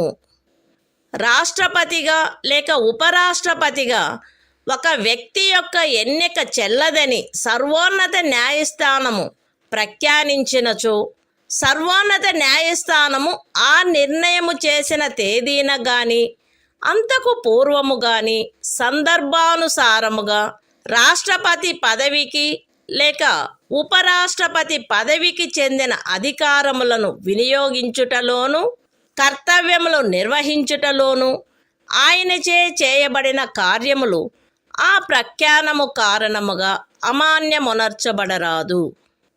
ఈ సంవిధానము యొక్క నిబంధనలకు అత్యధీనమై రాష్ట్రపతి లేక ఉపరాష్ట్రపతి యొక్క ఎన్నికకు చెందిన లేక సంబంధించిన విషయమును పార్లమెంటు శాసనము ద్వారా క్రమబద్ధము చేయవచ్చును. రాష్ట్రపతిగా లేక ఉపరాష్ట్రపతిగా ఒక వ్యక్తి యొక్క ఎన్నిక అతనిని ఎన్నుకొనడి నిర్వాచక గణము యొక్క సభ్యులలో ఏ కారణము వలనైనను ఏదేని ఖాళీ ఉన్నదను కారణమును బట్టి ప్రష్టవ్యము కారాదు. The Constitution of India, Part 5, The Union. Chapter 1. The Executive. The President and Vice President. Article 71.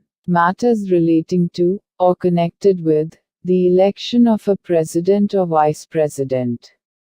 1. All doubts and disputes arising out of, or in connection with the election of a President, or Vice President shall be inquired into, and decided, by the Supreme Court, whose decision shall be final.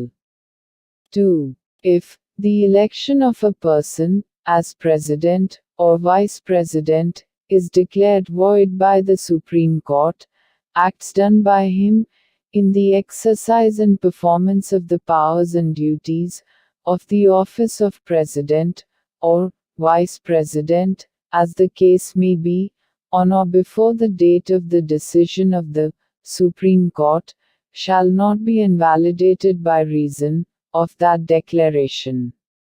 3. Subject to the provisions of this Constitution, Parliament may by law regulate any matter relating to or connected with the election of a President or Vice President.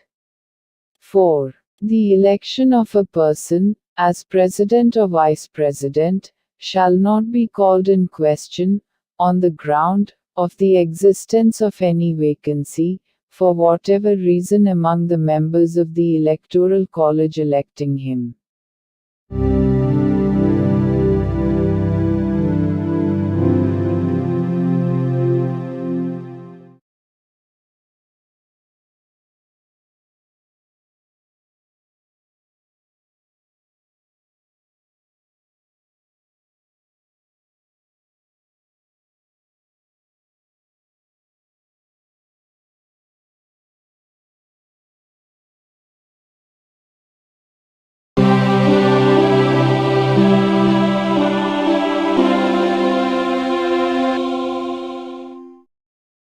భారత సంవిధానము భాగము 5 సంఘము అధ్యాయము 1 కార్యపాలక వర్గము రాష్ట్రపతి మరియు ఉపరాష్ట్రపతి article 72 కొన్ని సందర్భములలో క్షమాపణలు మొదలైన వాటిని మంజూరు చేయుటకు మరియు దండనోత్తర్వును సస్పెండ్ చేయుటకు పరిహరించుటకు లేక లఘూకరించుటకు రాష్ట్రపతి యొక్క అధికారము.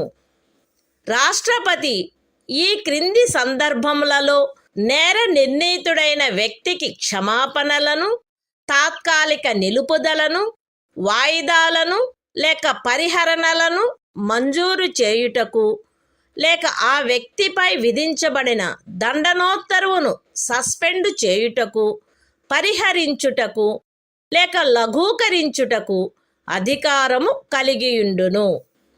శిక్ష లేక దండనోత్తరువు సైనిక న్యాయస్థానముచే విధించబడిన అన్ని సందర్భములలో సంఘము యొక్క కార్యపాలనాధికారంలో చేరియున్న విషయమునకు సంబంధించిన ఏదేని శాసనమునకు విరుద్ధమగు అపరాధమునకై శిక్ష లేక దండనోత్తరు విధించబడిన అన్ని సందర్భములలో దండనోత్తరు మరణ దండనోత్తరు అయిన అన్ని సందర్భములలో ఏదేని సైనిక న్యాయస్థానముచే ఇవ్వబడిన దండనోత్తరువును సస్పెండ్ చేయుటకు, పరిహరించుటకు లేక లఘూకరించుటకు సంఘమునకు చెందిన సాయుధ బలముల యొక్క ఎవరేని అధికారికి శాసనము ద్వారా ప్రదత్తము చేయబడిన అధికారమునకు ఖండము 1 యొక్క ఉపఖండము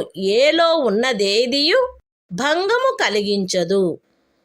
మరణ దండనోత్తరువును సస్పెండ్ చేయుటకు, పరిహరించుటకు లేక లఘూకరించుటకు తత్సమయమున అమలులోనున్న ఏదేని శాసనము క్రింద ఒక రాజ్య గవర్నరుచే వినియోగించబడదగు అధికారమునకు ఖండము 1 యొక్క ఉపఖండము సిలో ఉన్నదేదియు భంగము కలిగించదు.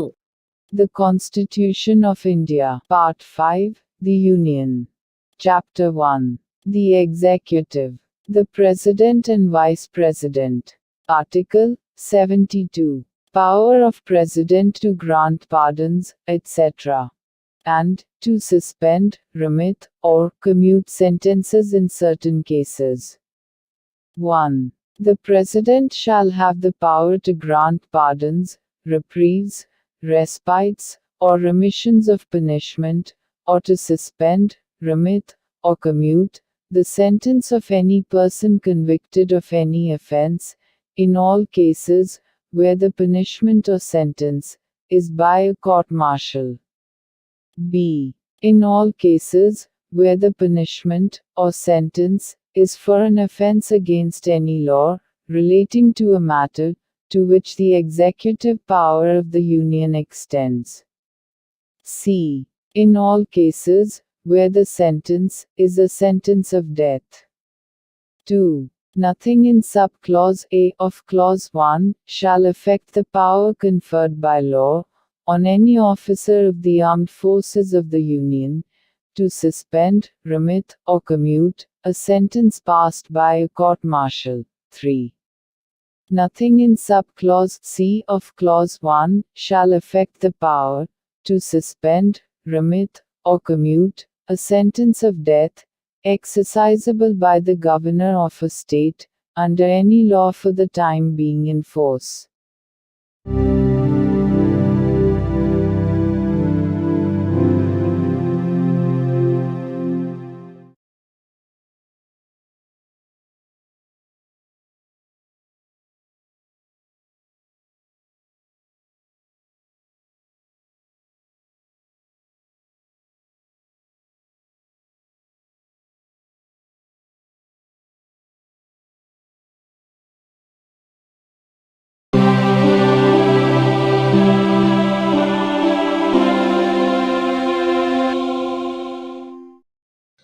భారత సంవిధానము భాగము 5 సంఘము అధ్యాయం 1 కార్యపాలక వర్గము రాష్ట్రపతి మరియు ఉపరాష్ట్రపతి. ఆర్టికల్ 73 సంఘము యొక్క కార్యపాలకాధికార విస్తరణ. ఈ సంవిధాన నిబంధనలకు అధ్యయనమై సంఘము యొక్క కార్యపాలకాధికారములో ఈ క్రిందివి చేరియుండును. ఏ విషయములను గురించి శాసనములను చేయుటకు పార్లమెంటు అధికారము గలదో ఆ విషయములు మరియు ఏదేని సంధి లేక ఖరారును బట్టి భారత ప్రభుత్వముచే వినియోగించబడదగు హక్కుల యొక్క, ప్రాధికారము యొక్క మరియు అధికారిత యొక్క వినియోగము. అయితే ఈ సంవిధానములో గాని పార్లమెంటుచే చేయబడిన ఏదేని శాసనములో గాని అభివ్యక్తము కాని నిబంధించబడినట్లు తప్ప ఏదేని రాజ్యములో ఏ విషయములను గురించి శాసనములను చేయుటకు ఆ రాజ్య శాసన మండలికి కూడా అధికారము కలదో ఆ విషయములు ఉపఖండము ఏలో నిర్దేశించబడిన కార్యపాలకాధికారములో చేరియుండవు. ఏ విషయముల గురించి ఒక రాజ్యము కొరకు శాసనములు చేయుటకు పార్లమెంటుకు అధికారము కలదో ఆ విషయములలో ఆ రాజ్యము మరియు ఆ రాజ్యపు ఎవరేని అధికారి లేక ప్రాధికారి ఈ సంవిధానము యొక్క ప్రారంభమునకు అవ్యవహిత పూర్వము చలాయించగలిగి ఉండినట్టి కార్యపాలకాధికారమును లేక కృత్యములను ఈ అనుచ్ఛేదములో ఏమి ఉన్నప్పటికీ పార్లమెంటు చే అన్యథా నిబంధించబడినంత వరకు ఆ రాజ్యము మరియు ఆ రాజ్యపు ఎవరేని అధికారి లేక ప్రాధికారి చలాయించుచుండుట కొనసాగించవచ్చును. The Constitution of India, Part 5, The Union. Chapter 1. The Executive. The President and Vice President. Article 73. Extent of executive power of the Union. 1. Subject to the provisions of this Constitution, the executive power of the Union shall extend to the matters with respect to which Parliament has power to make laws, and b.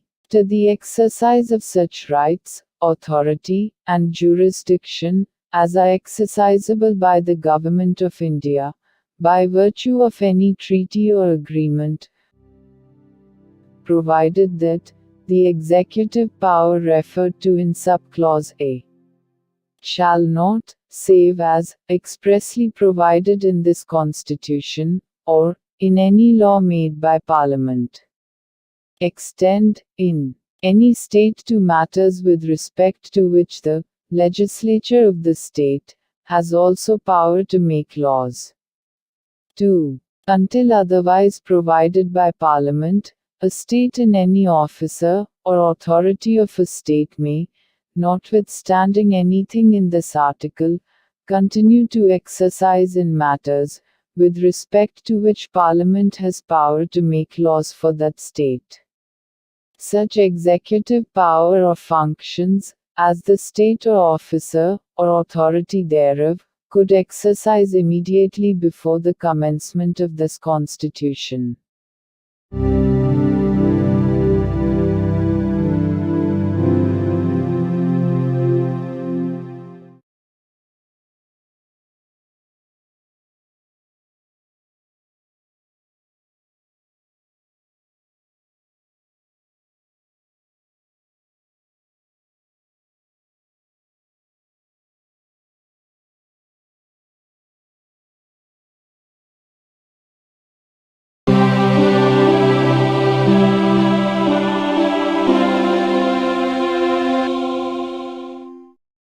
భారత సంవిధానము భాగము 5 సంఘము.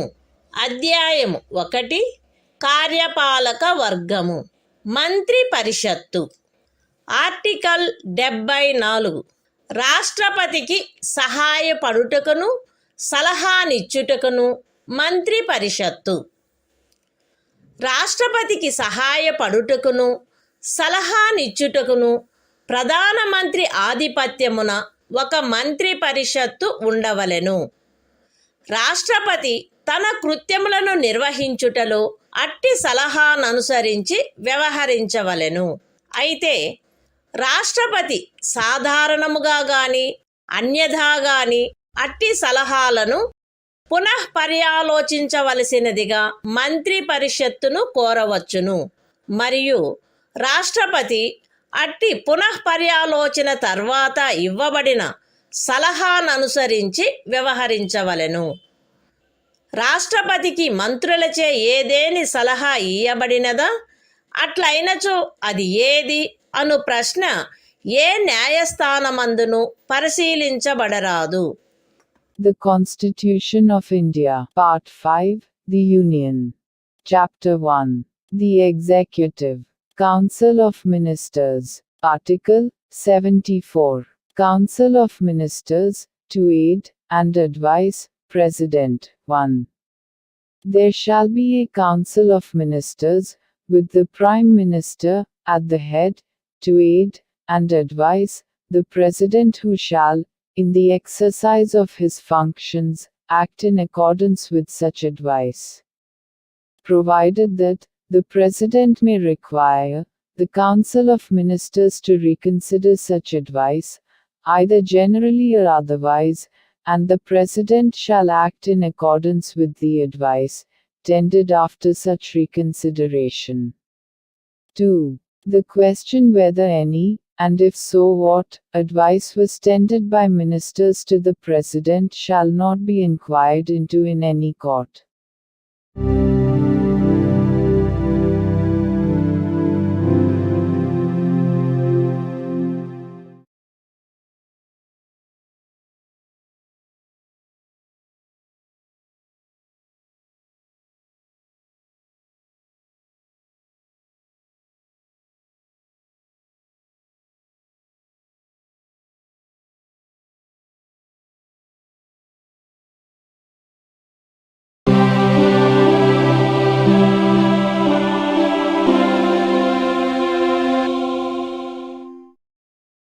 భారత సంవిధానము భాగము 5 సంఘము.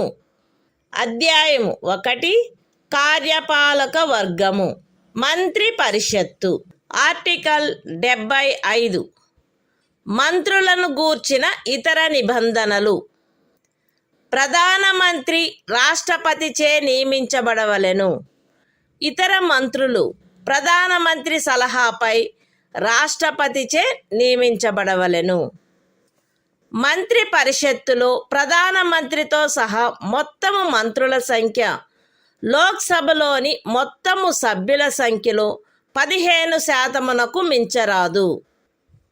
10వ అనుసూచి యొక్క 2వ పేరా క్రింద పార్లమెంటు ఉభయ సదనములలోని ఏదేని రాజకీయ పార్టీకి చెందియుండి ఆ సదనము యొక్క సభ్యునిగా ఉండుటకు నిరర్హుడైన ఒక సభ్యుడు అతని అనర్హత ప్రారంభపు తేదీ నుండి అట్టి సభ్యునిగా అతని పదవీ కాలావధి ముగియునంత వరకు లేదా అతను అట్టి కాలావధి ముగియకముందే పార్లమెంటు ఉభయ సదనములలో ఏ సదనము యొక్క ఏదేని ఎన్నికకు పోటీ చేసి ఎన్నికైనట్లుగా ప్రఖ్యానింపబడు తేదీ వరకు, వీటిలో ఏది ముందుగా వచ్చునో అంతవరకు ఖండము 1 క్రింద మంత్రిగా నియోజితుడగుటకు కూడా నిరర్హుడగును. మంత్రులు రాష్ట్రపతి అభీష్టముండునంత వరకు పదవి యందుందురు. మంత్రి పరిషత్తు లోక్సభకు సమిష్టిగా ఉత్తరదాయి అయి ఉండును. ఒక మంత్రి తన పదవిలో ప్రవేశించుటకు పూర్వము పదవి యొక్క రహస్య గోపనమును గూర్చిన ప్రమాణములను 3వ అనుసూచిలో అందు నిమిత్తమై పొందుపరిచియున్న ప్రరూపములను అనుసరించి రాష్ట్రపతి అతనిచే చేయించవలెను.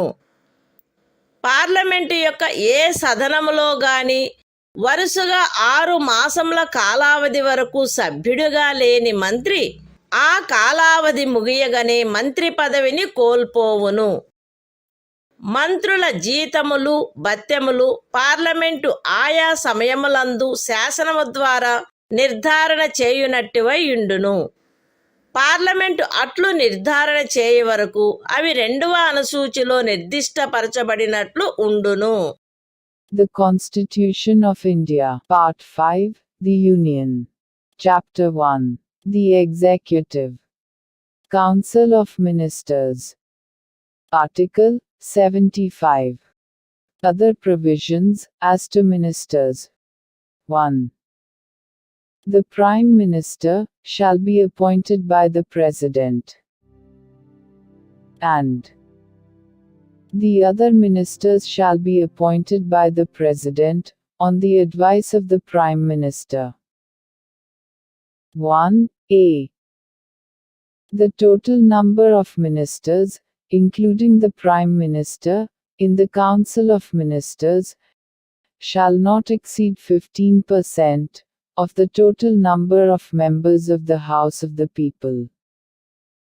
1b. A member of either House of Parliament, belonging to any political party, who is disqualified for being a member of that House, under paragraph 2 of the 10th schedule, shall also be disqualified to be appointed as a minister under clause 1. For duration of the period commencing from the date of his disqualification, till the date on which the term of his office as such member would expire, or, where he contests any election to either House of Parliament before the expiry of such period, till the date on which he is declared elected, whichever is earlier. 2. The ministers shall hold office during the pleasure of the President. 3. The Council of Ministers shall be collectively responsible to the House of the People. 4. Before a minister enters upon his office, the President shall administer to him the oaths of office and of secrecy according to the forms set out for the purpose in the 3rd schedule. 5. A minister, who, for any period of 6 consecutive months, is not a member of either House of Parliament, shall at the expiration of that period, cease to be a minister. 6. The salaries and allowances of ministers shall be such as Parliament may from time to time by law determine, and, until Parliament so determines, shall be as specified in the 2nd schedule.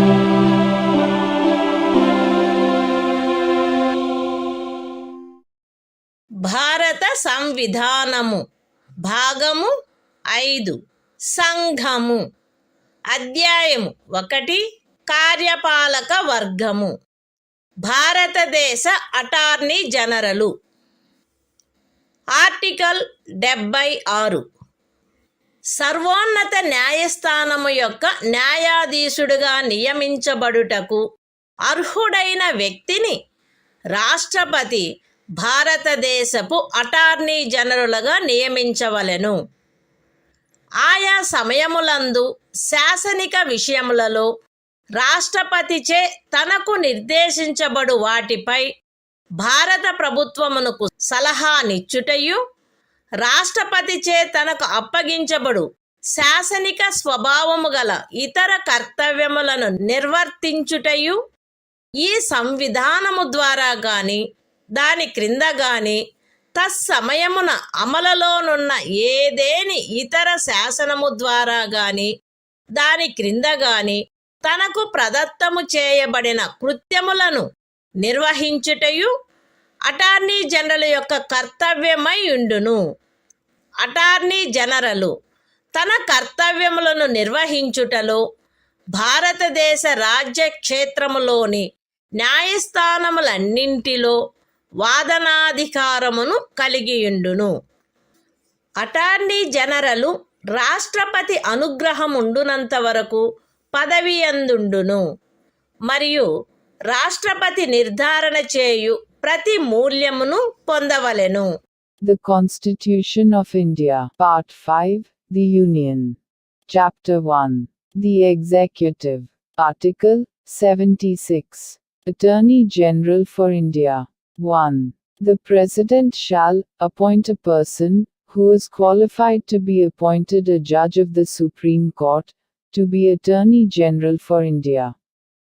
2. It shall be the duty of the Attorney General to give advice to the Government of India upon such legal matters, and to perform such other duties of a legal character, as may from time to time be referred or assigned to him by the President, and to discharge the functions conferred on him by or under this Constitution or any other law for the time being in force.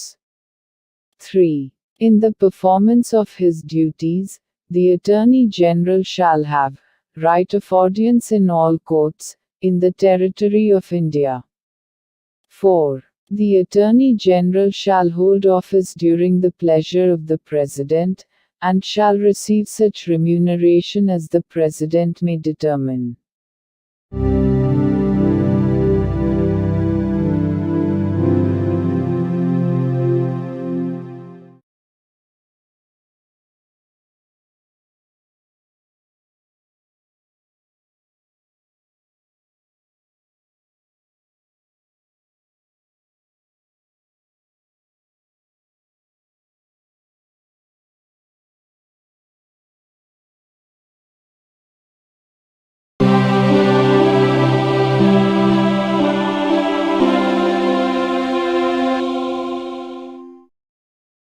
భారత సంవిధానము భాగము 5 సంఘము అధ్యాయం 1 కార్యపాలక వర్గము ప్రభుత్వము యొక్క కార్యకలాప నిర్వహణ article 77 భారత ప్రభుత్వమునకు చెందిన కార్యపాలక చర్యాంతయు రాష్ట్రపతి పేర తీసుకొనబడినట్లు అభివ్యక్తపరచబడవలెను.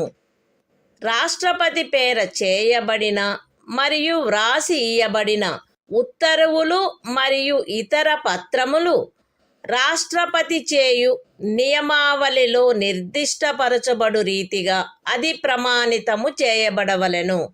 అట్లు అది ప్రమాణితము చేయబడిన ఉత్తర్వు యొక్క లేక పత్రము యొక్క మాన్యత అది రాష్ట్రపతిచే చేయబడినట్టి లేక వ్రాసి ఇయ్యబడినట్టి ఉత్తర్వు లేక పత్రము కాదనడి కారణమును బట్టి ప్రశ్నించబడరాదు.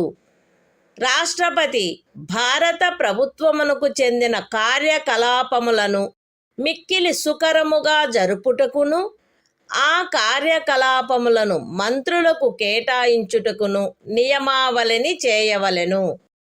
The Constitution of India, Part 5, The Union. Chapter 1. The Executive. Conduct of Government Business. Article 77. Conduct of Business of the Government of India. 1. All executive action of the Government of India shall be expressed to be taken in the name of the President. 2. Orders and other instruments made and executed in the name of the President shall be authenticated in such manner as may be specified in rules to be made by the President. And the validity of an order or instrument which is so authenticated shall not be called in question on the ground that it is not an order or instrument made or executed by the President. 3. The President shall make rules for the more convenient transaction of the business of the Government of India, and for the allocation among ministers of the said business.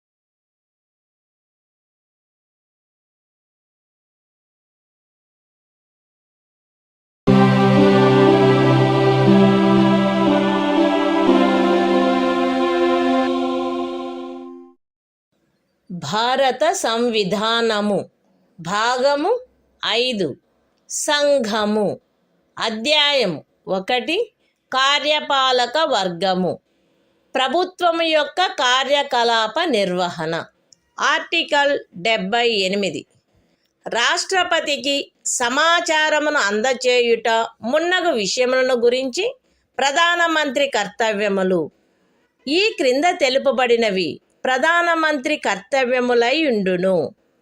సంఘము యొక్క వ్యవహారములలో పరిపాలనకు సంబంధించి మంత్రి పరిషత్తు యొక్క సమస్త నిర్ణయములను మరియు శాసన నిర్మాణమునకై చేయబడిన ప్రతిపాదనలను రాష్ట్రపతికి తెలియచేయుట.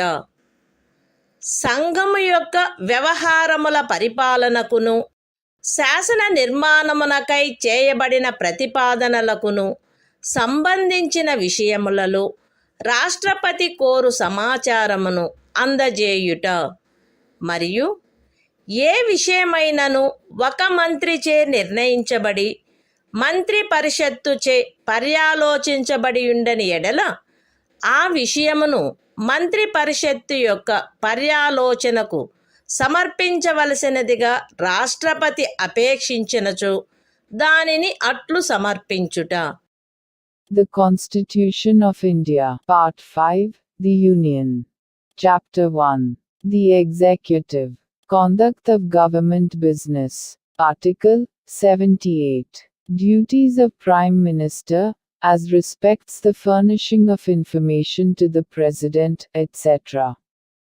It shall be the duty of the Prime Minister to communicate to the President all decisions of the Council of Ministers relating to the administration of the affairs of the Union, and proposals for legislation. B. To furnish such information relating to the administration of the affairs of the Union, and proposals for legislation, as the President may call for. And C. If the President so requires, to submit for the consideration of the Council of Ministers any matter on which a decision has been taken by a minister, but which has not been considered by the Council.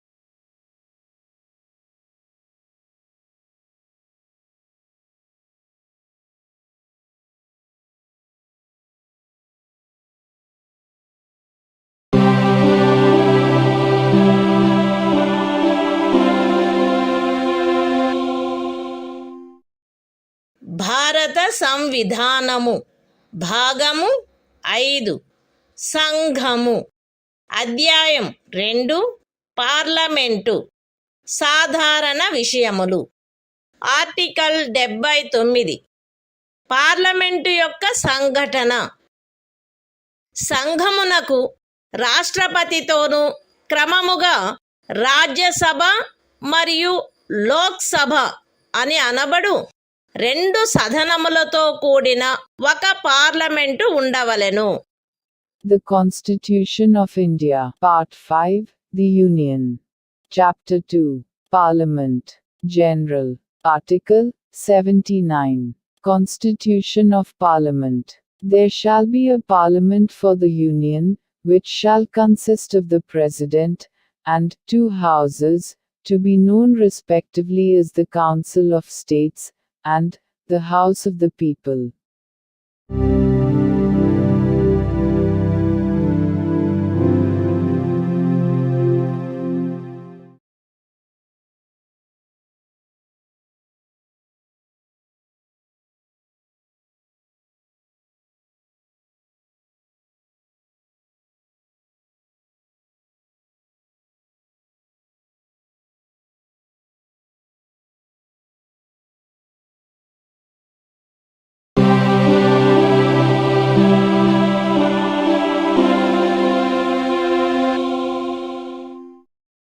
భారత సంవిధానము భాగము 5 సంఘము. అధ్యాయం 2 parliament సాధారణ విషయములు. Article 80 Rajya Sabha సంరచన. Rajya Sabha ఈ క్రింది వారితో కూడి ఉండవలెను. ఖండము 3 యొక్క నిబంధనలను అనుసరించి రాష్ట్రపతిచే నామనిర్దేశము చేయబడు 12 మంది సభ్యులు మరియు రాజ్యముల యొక్కయు సంఘ రాజ్య క్షేత్రముల యొక్కయు 238 మందికి మించని ప్రతినిధులు. రాజ్యసభలో రాజ్యముల యొక్కయు సంఘ రాజ్య క్షేత్రముల యొక్కయు ప్రతినిధులచే పూరించబడవలసిన స్థానముల కేటాయింపు 4వ అనుసూచి యందు గల తద్విషయక నిబంధనలను అనుసరించి ఉండవలెను. ఖండము 1 యొక్క ఉపఖండము ఏ క్రింద రాష్ట్రపతిచే నామనిర్దేశము చేయబడు సభ్యులు ఈ క్రింది వాటిని పోలిన విషయములందు విశేష జ్ఞానమును కాని ఆచరణానుభవమును కాని కలిగిన వ్యక్తులై ఉండవలెను. అనగా సాహిత్యము, విజ్ఞాన శాస్త్రము, కళ మరియు సాంఘిక సేవ.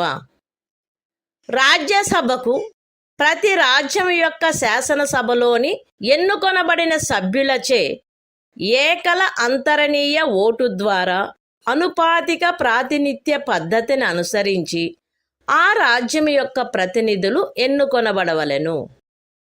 రాజ్యసభకు సంఘ రాజ్య క్షేత్రముల యొక్క ప్రతినిధులు పార్లమెంటు శాసనము ద్వారా విహితపరచు రీతిలో ఎంపిక చేయబడవలెను. The Constitution of India, Part 5, The Union. Chapter 2, Parliament, General. Article 80. Composition of the Council of States. 1. The Council of States shall consist of 12 members to be nominated by the President, in accordance with the provisions of Clause 3. And b. Not more than 238 representatives of the states, and of the Union territories. 2. The allocation of seats, in the Council of States, to be filled by representatives of the states and of the Union territories, shall be in accordance with the provisions in that behalf contained in the 4th schedule. 3. The members to be nominated by the President under Sub-Clause A of Clause 1 shall consist of persons having special knowledge or practical experience in respect of such matters as the following, namely, literature, science, art and social service. 4. The representatives of each state, in the Council of States, shall be elected by the elected members of the Legislative Assembly of the state, in accordance with the system of proportional representation, by means of the single transferable vote. 5. The representatives of the Union territories in the Council of States shall be chosen in such manner, as Parliament may by law prescribe.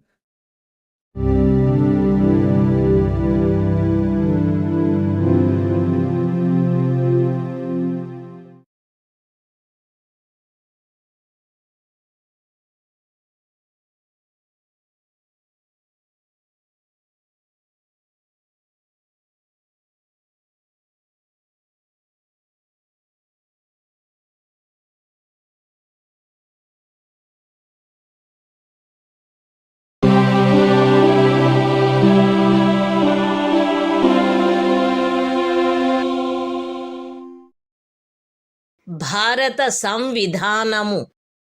భాగము 5 సంఘము. అధ్యాయం 2 parliament సాధారణ విషయములు. Article 81 Lok Sabha సంరచన. 1. 331వ అనుచ్ఛేదము యొక్క నిబంధనలకు అధ్యయనమై లోక్సభ ఈ క్రింది వారితో కూడి ఉండవలెను. ఏ. రాజ్యములలోని ప్రాదేశిక నియోజకవర్గముల ప్రత్యక్ష ఎన్నిక ద్వారా ఎంపిక చేయబడిన 530 మందికి మించని సభ్యులు. బి. పార్లమెంటు శాసనము ద్వారా నిబంధించిన రీతిగా ఎంపిక చేయబడి సంఘ రాజ్య క్షేత్రములకు ప్రాతినిధ్యం వహించు 20 మందికి మించని సభ్యులు. 2.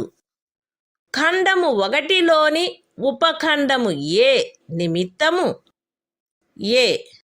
ఒక రాజ్యపు స్థానముల సంఖ్యకును దాని జనసంఖ్యకును గల నిష్పత్తి ఆచరణీయమైనంత మేరకు అన్ని రాజ్యములకు ఒకే రీతిగా ఉండునట్లు లోక్సభలోని స్థానములు ప్రతి ఒక్క రాజ్యమునకు కేటాయించబడవలెను. మరియు బి. ప్రతి ప్రాదేశిక నియోజకవర్గపు జనసంఖ్యకును ఆ నియోజకవర్గమునకు కేటాయించబడిన స్థానముల సంఖ్యకును గల నిష్పత్తి ఆచరణీయమైనంత మేరకు రాజ్యము అంతటును ఒకే రీతిగా ఉండునట్లు ప్రతి రాజ్యము ప్రాదేశిక నియోజకవర్గములుగా విభజించబడవలెను. అయితే ఏదేని రాజ్యమునందలి జనసంఖ్య 60 లక్షలకు మించనంత వరకు ఆ రాజ్యమునకు లోక్సభ స్థానములను కేటాయించు నిమిత్తము ఈ ఖండము యొక్క ఉపఖండము ఏలోని నిబంధనలు వర్తించవు. 3. ఈ అనుచ్ఛేదములో జనసంఖ్య అను పదమునకు కట్ట కడపటిదియు అందుకు సంబంధించిన అంకెలు ప్రచురణ చేయబడినట్టిదియు అగు జనగణనలో అభినిశ్చితమైన జనసంఖ్య అని అర్థము. అయితే ఈ ఖండములో కట్ట కడపటిదియు అందుకు సంబంధించిన అంకెలు ప్రచురణ చేయబడినట్టిదియు అగు జనగణనకు గల నిర్దేశమును 2026వ సంవత్సరము పిమ్మట చేయబడు మొదటి జనగణనకు సంబంధించిన అంకెలు ప్రచురింపబడు వరకు 1.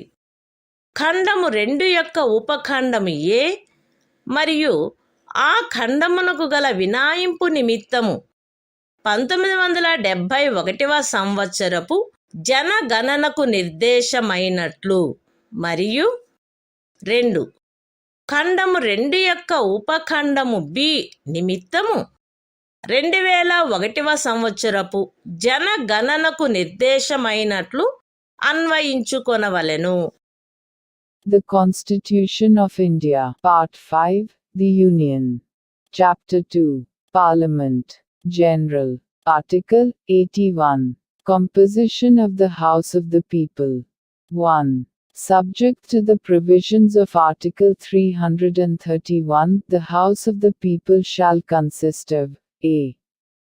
Not more than 530 members chosen by direct election from territorial constituencies in the states, and b. Not more than 20 members to represent the Union territories, chosen in such manner as Parliament may by law provide. 2. For the purposes of sub-clause A of Clause 1, there shall be allotted to each state a number of seats in the House of the People, in such manner that the ratio between that number and the population of the state is, so far as practicable, the same for all states. And b. Each state shall be divided into territorial constituencies, in such manner that the ratio between the population of each constituency and the number of seats allotted to it is, so far as practicable, the same throughout the state. Provided that the provisions of sub-clause A of this clause shall not be applicable for the purpose of allotment of seats in the House of the People to any state, so long as the population of that state does not exceed 6 millions. 3. In this article, The expression population means the population is ascertained at the last preceding census, of which the relevant figures have been published. Provided that the reference, in this clause, to the last preceding census of which the relevant figures have been published, shall, until the relevant figures for the first census taken after the year 2026 have been published, be construed, 1. For the purposes of sub-clause A of clause 2, and the proviso to that clause, as a reference to the 1971 census. And 2. For the purposes of sub-clause B of clause 2, as a reference to the 2001 census.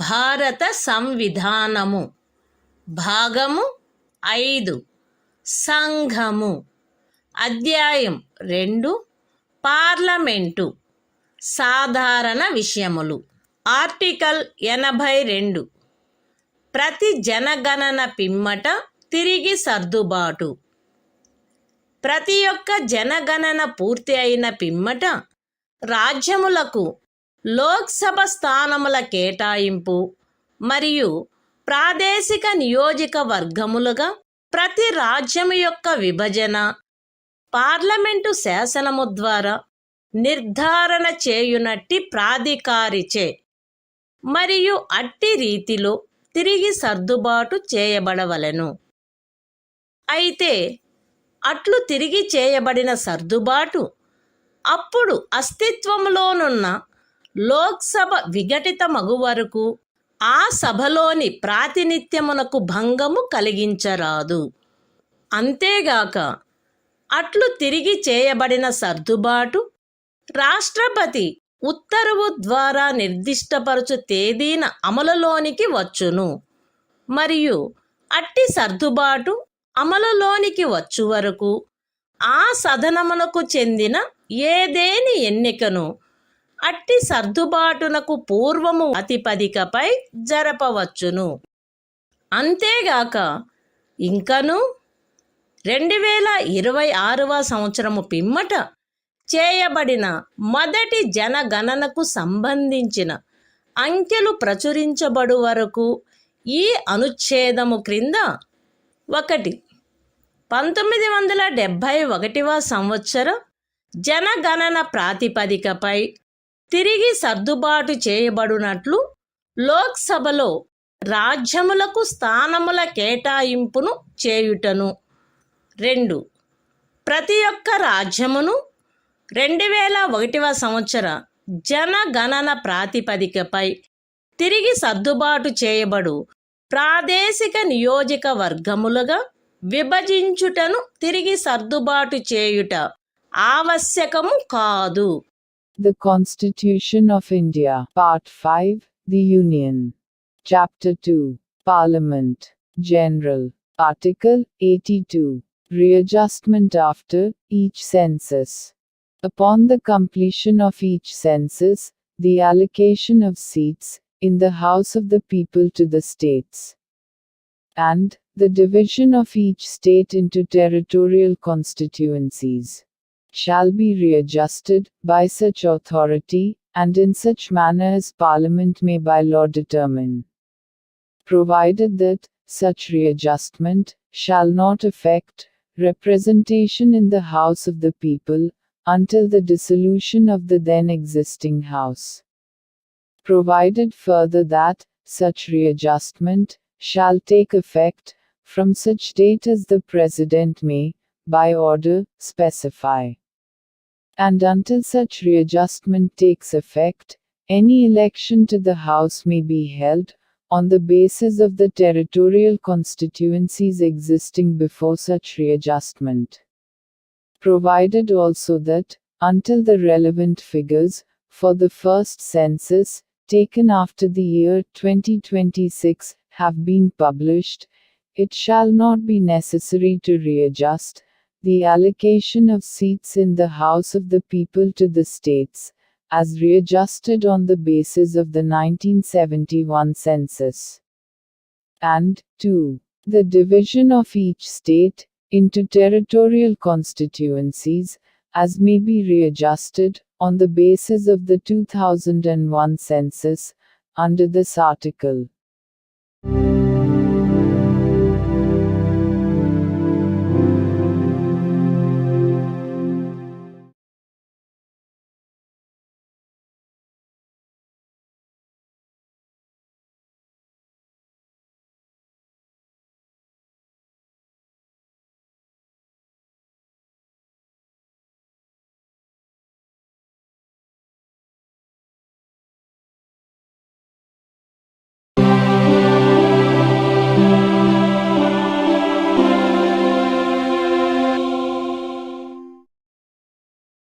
భారత సంవిధానము భాగము 5 సంఘము అధ్యాయం 2 parliament సాధారణ విషయములు article 83 parliament యొక్క సదనముల కాలావధి 1 రాజ్యసభ విఘటనకు లోను కాదు కానీ parliament శాసనము ద్వారా తద్విషయమున చేయు నిబంధనలను అనుసరించి రాజ్యసభ సభ్యులలో వీలైనంత దగ్గర సంఖ్యలో గల 3వ వంతు మంది ప్రతి 2వ సంవత్సరము ముగిసిన మీదట వీలైనంత త్వరితముగా పదవి నుండి విరమించవలెను.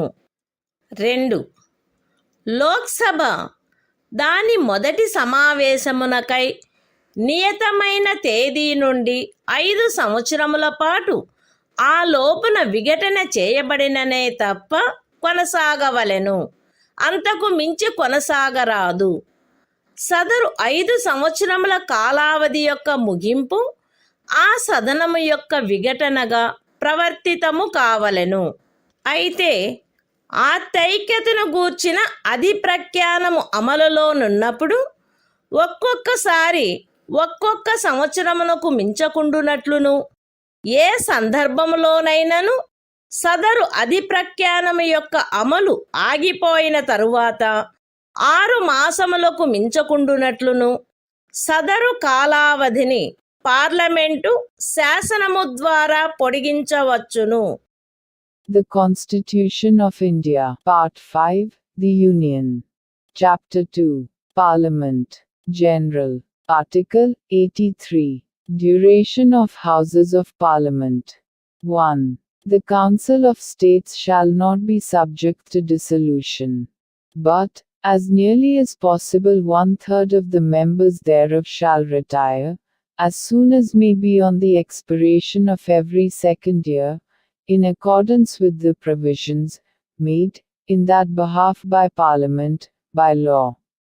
2. The House of the People, unless sooner dissolved, shall continue for 5 years from the date appointed for its first meeting, and no longer and the expiration of the said period of 5 years shall operate as a dissolution of the House, provided that the said period may, while a proclamation of emergency is in operation, be extended by Parliament by law, for a period not exceeding 1 year at a time, and not extending in any case beyond a period of 6 months, after the proclamation has ceased to operate.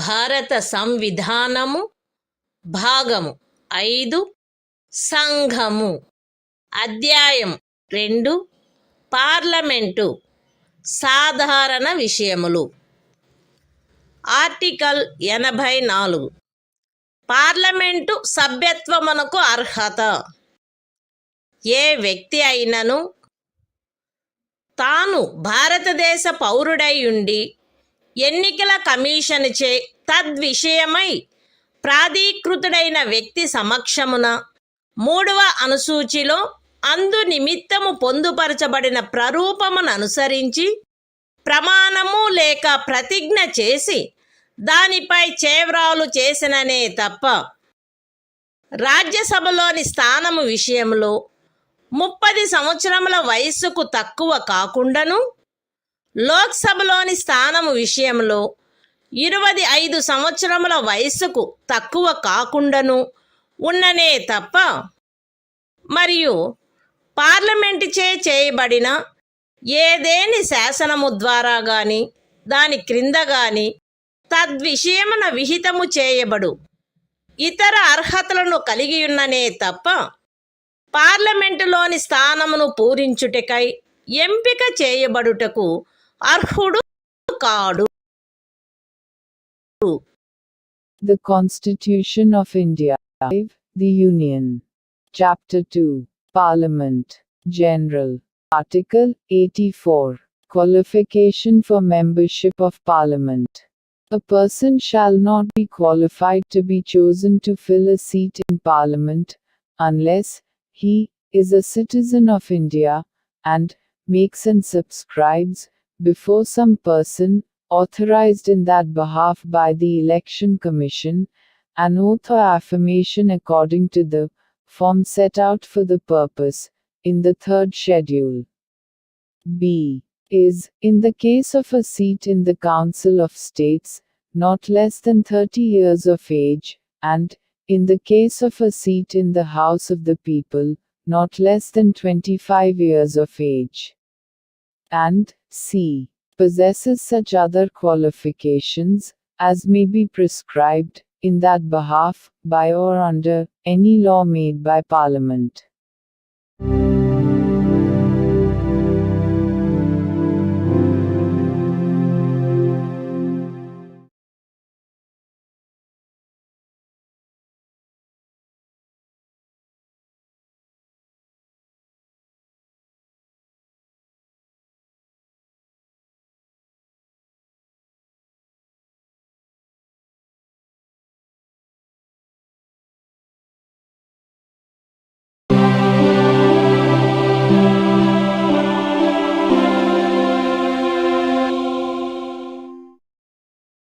భారత సంవిధానము భాగము 5 సంఘము అధ్యాయం 2 parliament సాధారణ విషయములు article 85 parliament యొక్క అధివేశనములు అధివేశనావసానము మరియు విఘటన రాష్ట్రపతి ఆయా సమయములందు పార్లమెంటు యొక్క ప్రతి సదనమును ఆయన సబబని తలుచు సమయమునను స్థలమునను సమావేశమగుటకు ఆహ్వానించవలెను.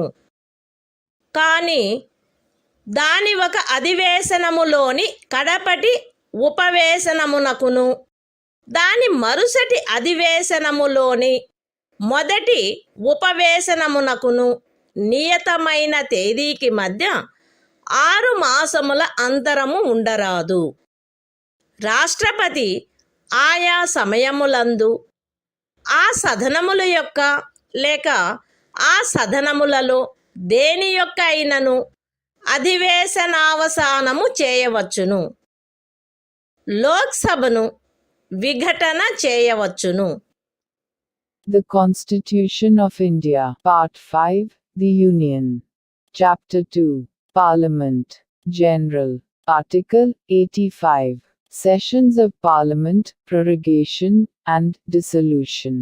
1. The President shall from time to time summon each House of Parliament to meet at such time and place as he thinks fit. But 6 months shall not intervene between its last sitting in one session and the date appointed for its first sitting in the next session. 2. The President may from time to time prorogue the Houses, or either House. B. Dissolve the House of the People.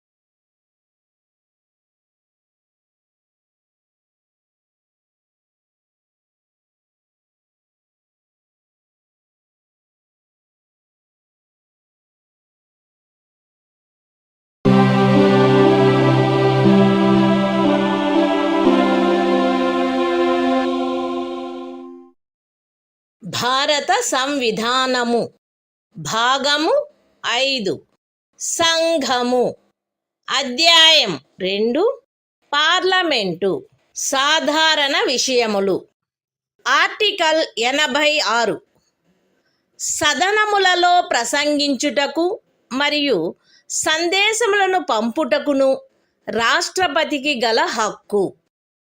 రాష్ట్రపతి parliament యొక్క ఏ సదనములోనైనను కలిసి సమావేశమైన ఉభయ సదనములలోనైనను ప్రసంగించవచ్చును మరియు అందు నిమిత్తము సభ్యుల హాజరును కోరవచ్చును.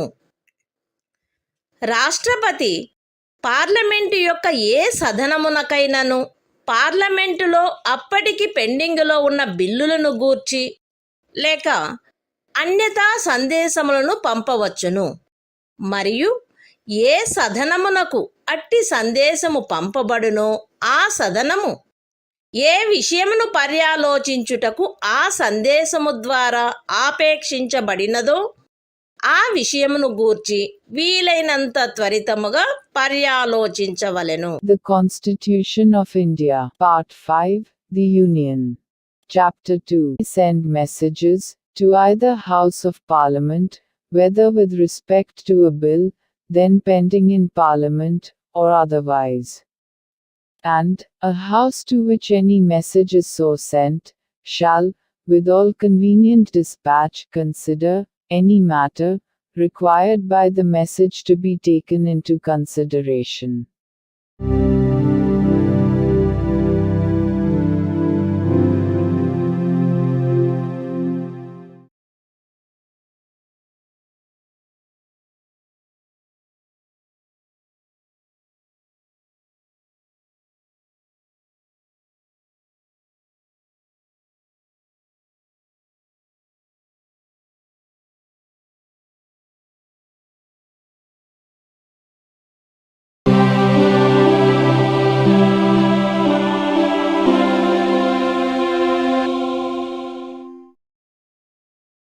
భారత సంవిధానము భాగము 5 సంఘము అధ్యాయము 2 పార్లమెంటు సాధారణ విషయములు ఆర్టికల్ 87 రాష్ట్రపతి విశేష ప్రసంగము.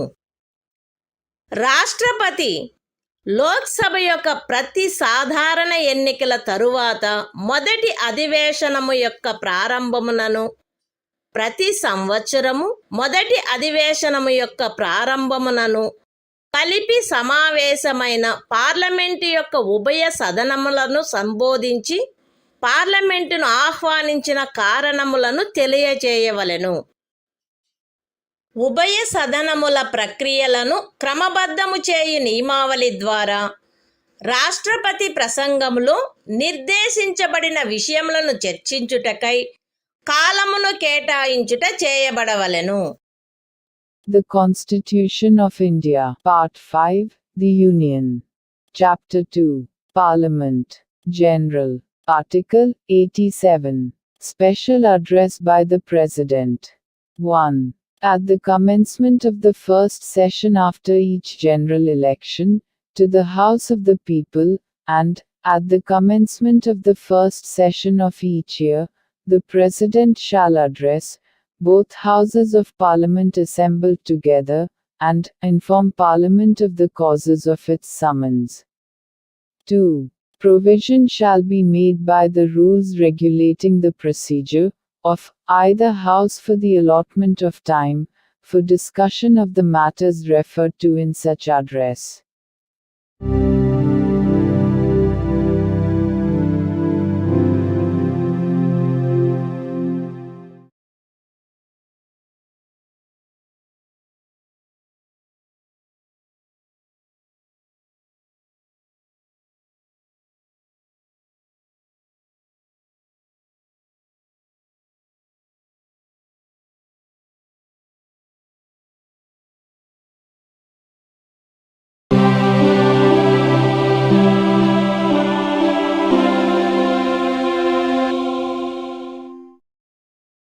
భారత సంవిధానము భాగము 5 సంఘము అధ్యాయము 2 పార్లమెంటు సాధారణ విషయములు ఆర్టికల్ 88 సదనములను గురించి మంత్రులకు అటార్నీ జనరలకు గల హక్కులు ప్రతి మంత్రి మరియు భారతదేశ అటార్నీ జనరలును ఉభయ సదనములలో దేనియందైనను ఆ సదనముల సంయుక్త ఉపవేశనములోనైనను ఆయన సభ్యుడిగా పేర్కొనబడిన పార్లమెంటు యొక్క ఏ కమిటీలోనైనను మాట్లాడుటకును అన్యథా వాటి కార్యకలాపములలో పాల్గొనుటకును హక్కు కలిగియుండును.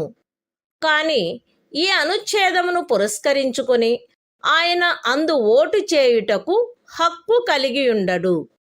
The Constitution of India, Part 5, The Union. Chapter 2, Parliament, General. Article 88, Rights of Ministers and Attorney General. As respects Houses, every Minister and the Attorney General of India shall have the right to speak in, and otherwise to take part in the proceedings of, either House, any joint sitting of the Houses, and any committee of Parliament, of which he may be named a member, but shall not by virtue of this article be entitled to vote.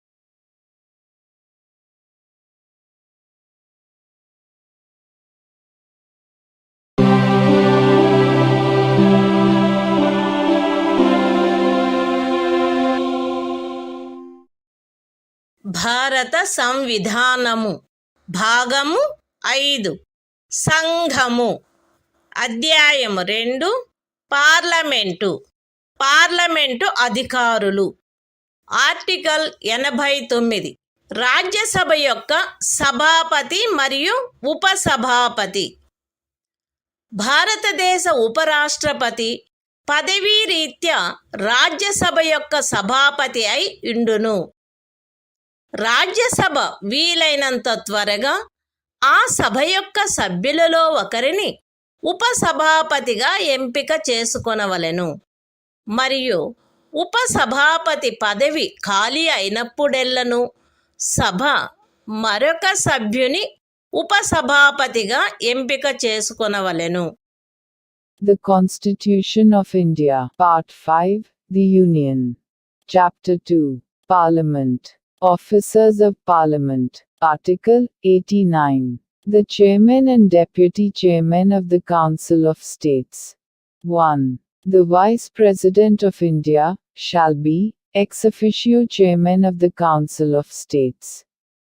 2. The Council of States shall, as soon as may be, choose a member of the Council to be Deputy Chairman thereof, and, so often as the office of Deputy Chairman becomes vacant, the Council shall choose another member to be Deputy Chairman thereof.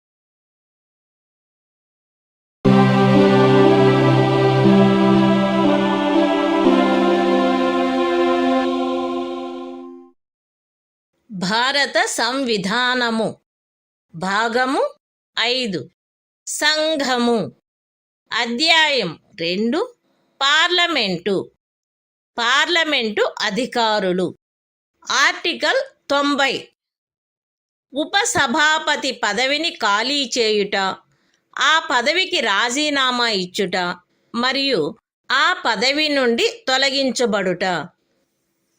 Rajya Sabha యొక్క ఉపసభాపతి పదవి యందున్న సభ్యుడు ఏ సభలో సభ్యత్వమును కోల్పోయినచో తన పదవిని ఖాళీ చేయవలెను.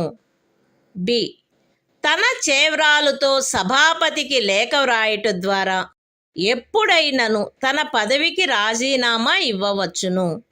మరియు C సభలో అప్పుడున్న సభ్యులందరిలో అధిక సంఖ్యాకులచే పాస్ చేయబడిన ఆ సభ యొక్క తీర్మానము ద్వారా పదవి నుండి తొలగించబడవచ్చును.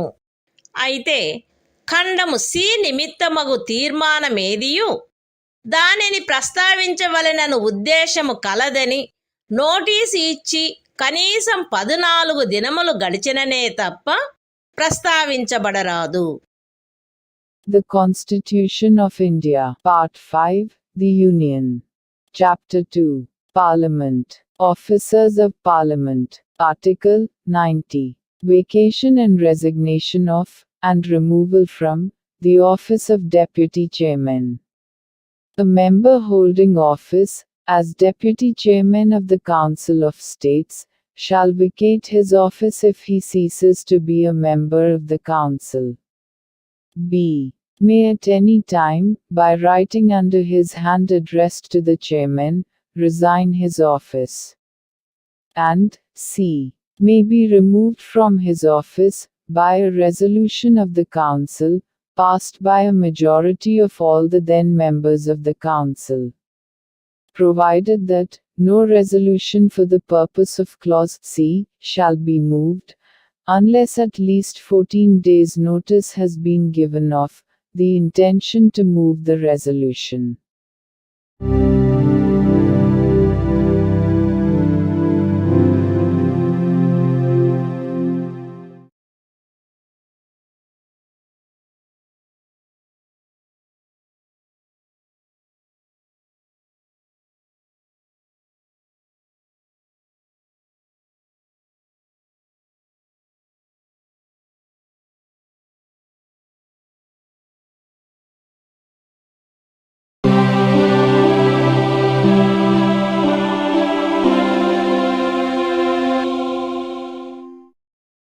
భారత సంవిధానము భాగము 5 సంఘము అధ్యాయము 2 పార్లమెంటు పార్లమెంటు అధికారులు ఆర్టికల్ 91 సభాపతి పదవికి చెందిన కర్తవ్యములను నిర్వహించుటకు గాని సభాపతిగా వ్యవహరించుటకు గాని ఉపసభాపతి లేక ఇతర వ్యక్తికి గల అధికారము.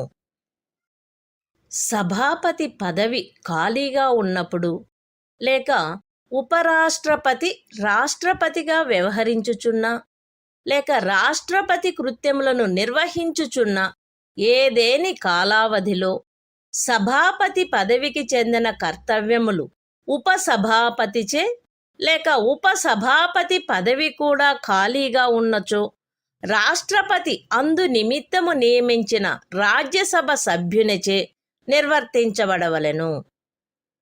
రాజ్యసభ యొక్క ఏదేని ఉపవేశనమునందు సభాపతి హాజరులో లేనప్పుడు ఉపసభాపతి లేక ఉపసభాపతి కూడా హాజరులో లేనప్పుడు సభ యొక్క ప్రక్రియా నియమావళిచే నిర్ధారణ చేయబడు వ్యక్తి లేక అట్టి ఏ వ్యక్తియూ హాజరులో లేనప్పుడు సభచే నిర్ధారణ చేయబడు ఎవరేని ఇతర వ్యక్తి సభాపతిగా వ్యవహరించవలెను.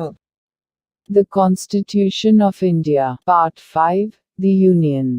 Chapter 2, Parliament. Officers of Parliament. Article 91.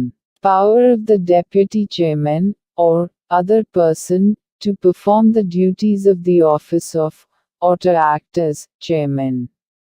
1. while the office of chairman is vacant, or during any period when the vice president is acting as, or discharging the functions of, president, the duties of the office shall be performed by the deputy chairman.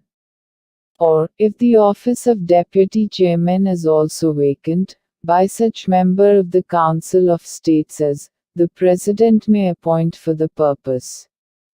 2. During the absence of the chairman from any sitting of the Council of States, the deputy chairman, or, if he is also absent, such person as may be determined by the rules of procedure of the Council, or, if no such person is present, such other person as may be determined by the Council, shall act as chairman.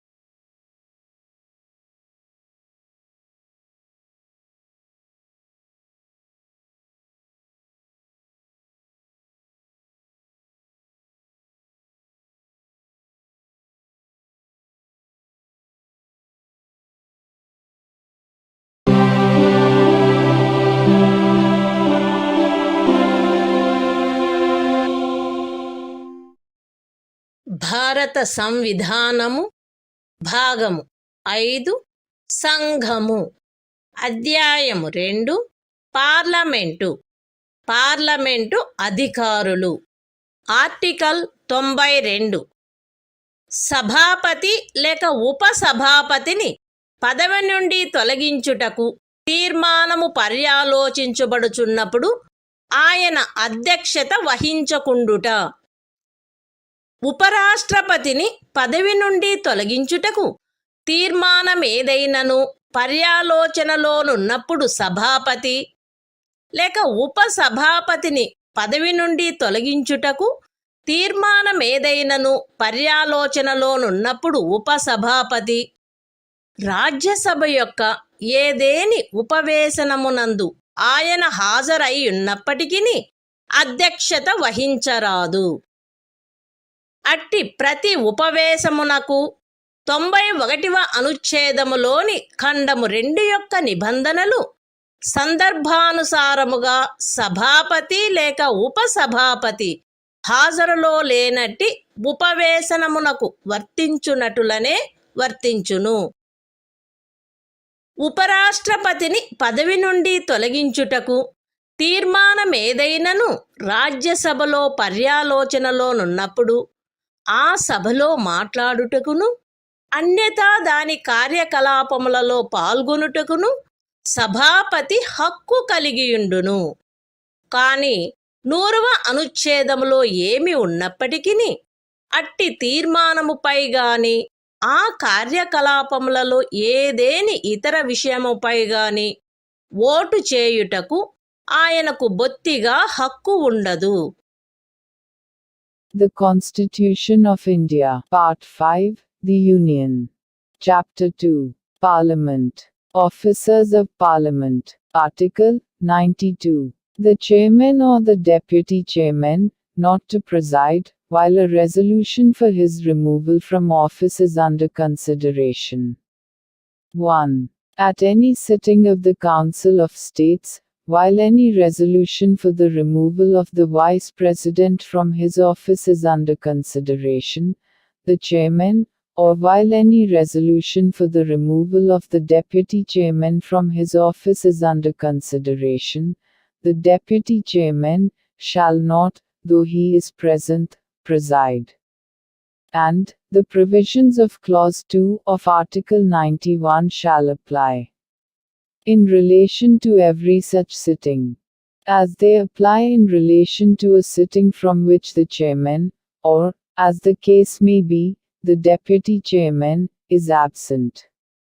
2. The chairman shall have the right to speak in, and, otherwise to take part in the proceedings of, the Council of States, while any resolution for the removal of the Vice President from his office is under consideration in the Council, but, notwithstanding anything in Article 100, shall not be entitled to vote at all on such resolution, or on any other matter during such proceedings.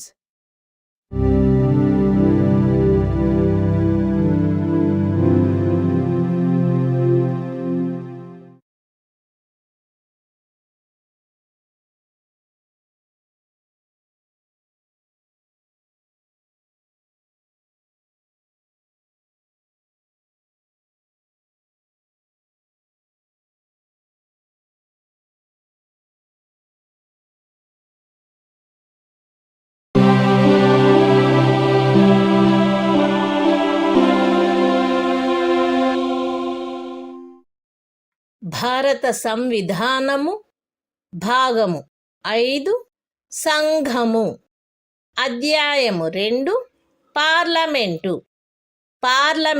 అధికారులు article 93 Lok Sabha అధ్యక్షుడు మరియు ఉపాధ్యక్షుడు లోక్సభ వీలైనంత త్వరితముగా ఆ సదనం యొక్క సభ్యులలో ఇద్దరిని క్రమముగా అధ్యక్ష ఉపాధ్యక్ష పదవులకు ఎంపిక చేసుకొనవలెను మరియు అధ్యక్ష పదవి గాని ఉపాధ్యక్ష పదవి గాని ఖాళీ అయినప్పుడెల్లను ఆ సభ మరొక సభ్యుని సందర్భానుసారముగా అధ్యక్షుడుగా లేక ఉపాధ్యక్షుడుగా ఎంపిక చేసుకొనవలెను.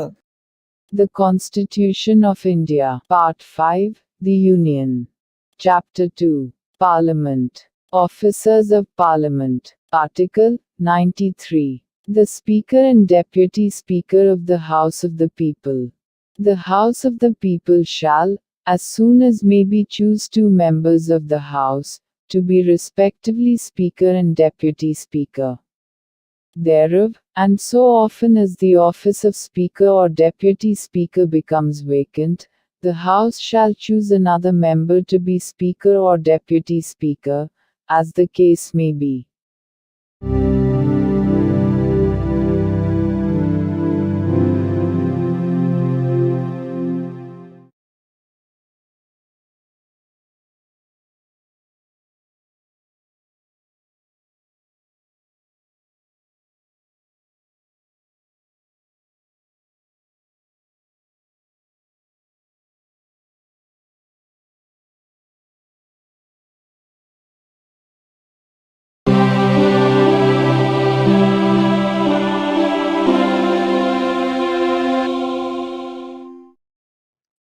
భారత సంవిధానము భాగము 5 సంఘము అధ్యాయం 2 పార్లమెంటు అధికారులు ఆర్టికల్ 94 అధ్యక్ష లేక ఉపాధ్యక్ష పదవిని ఖాళీ చేయుట, ఆ పదవికి రాజీనామా ఇచ్చుట మరియు ఆ పదవి నుండి తొలగింపబడుట.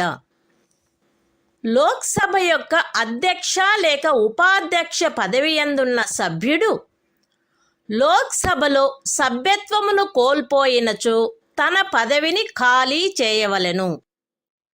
అట్టి సభ్యుడు అధ్యక్షుడైనచో ఉపాధ్యక్షునికి, ఉపాధ్యక్షుడైనచో అధ్యక్షునికి తన చేవ్రాలుతో లేఖ వ్రాయుట ద్వారా ఎప్పుడైనను తన పదవికి రాజీనామా ఇవ్వవచ్చును.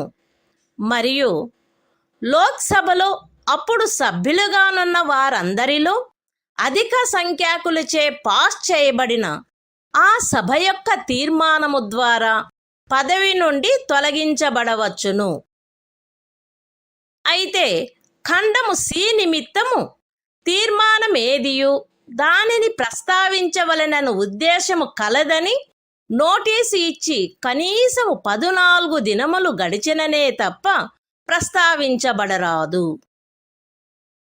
అంతేగాక లోక్సభ విఘటన జరిగినప్పుడెల్లను అట్టి విఘటన అనంతరము జరుగు లోక్సభ మొదటి సమావేశమునకు అవ్యవహిత పూర్వము వరకు అధ్యక్షుడు తన పదవిని ఖాళీ చేయరాదు.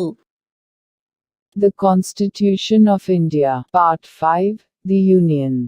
Chapter 2, Parliament. Officers of Parliament. Article 94. Vacation and resignation of, and removal from, the offices of Speaker and Deputy Speaker. A member holding office as Speaker, or Deputy Speaker of the House of the People, shall vacate his office if he ceases to be a member of the House of the People.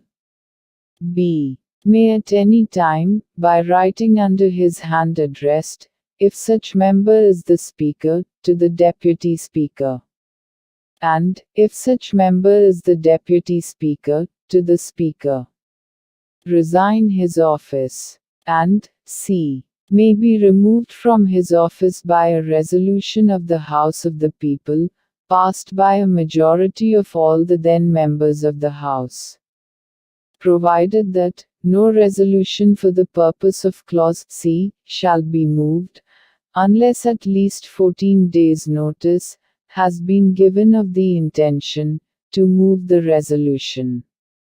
Provided further that, whenever the House of the People is dissolved, the Speaker shall not vacate his office until immediately before the first meeting of the House of the People, after the dissolution.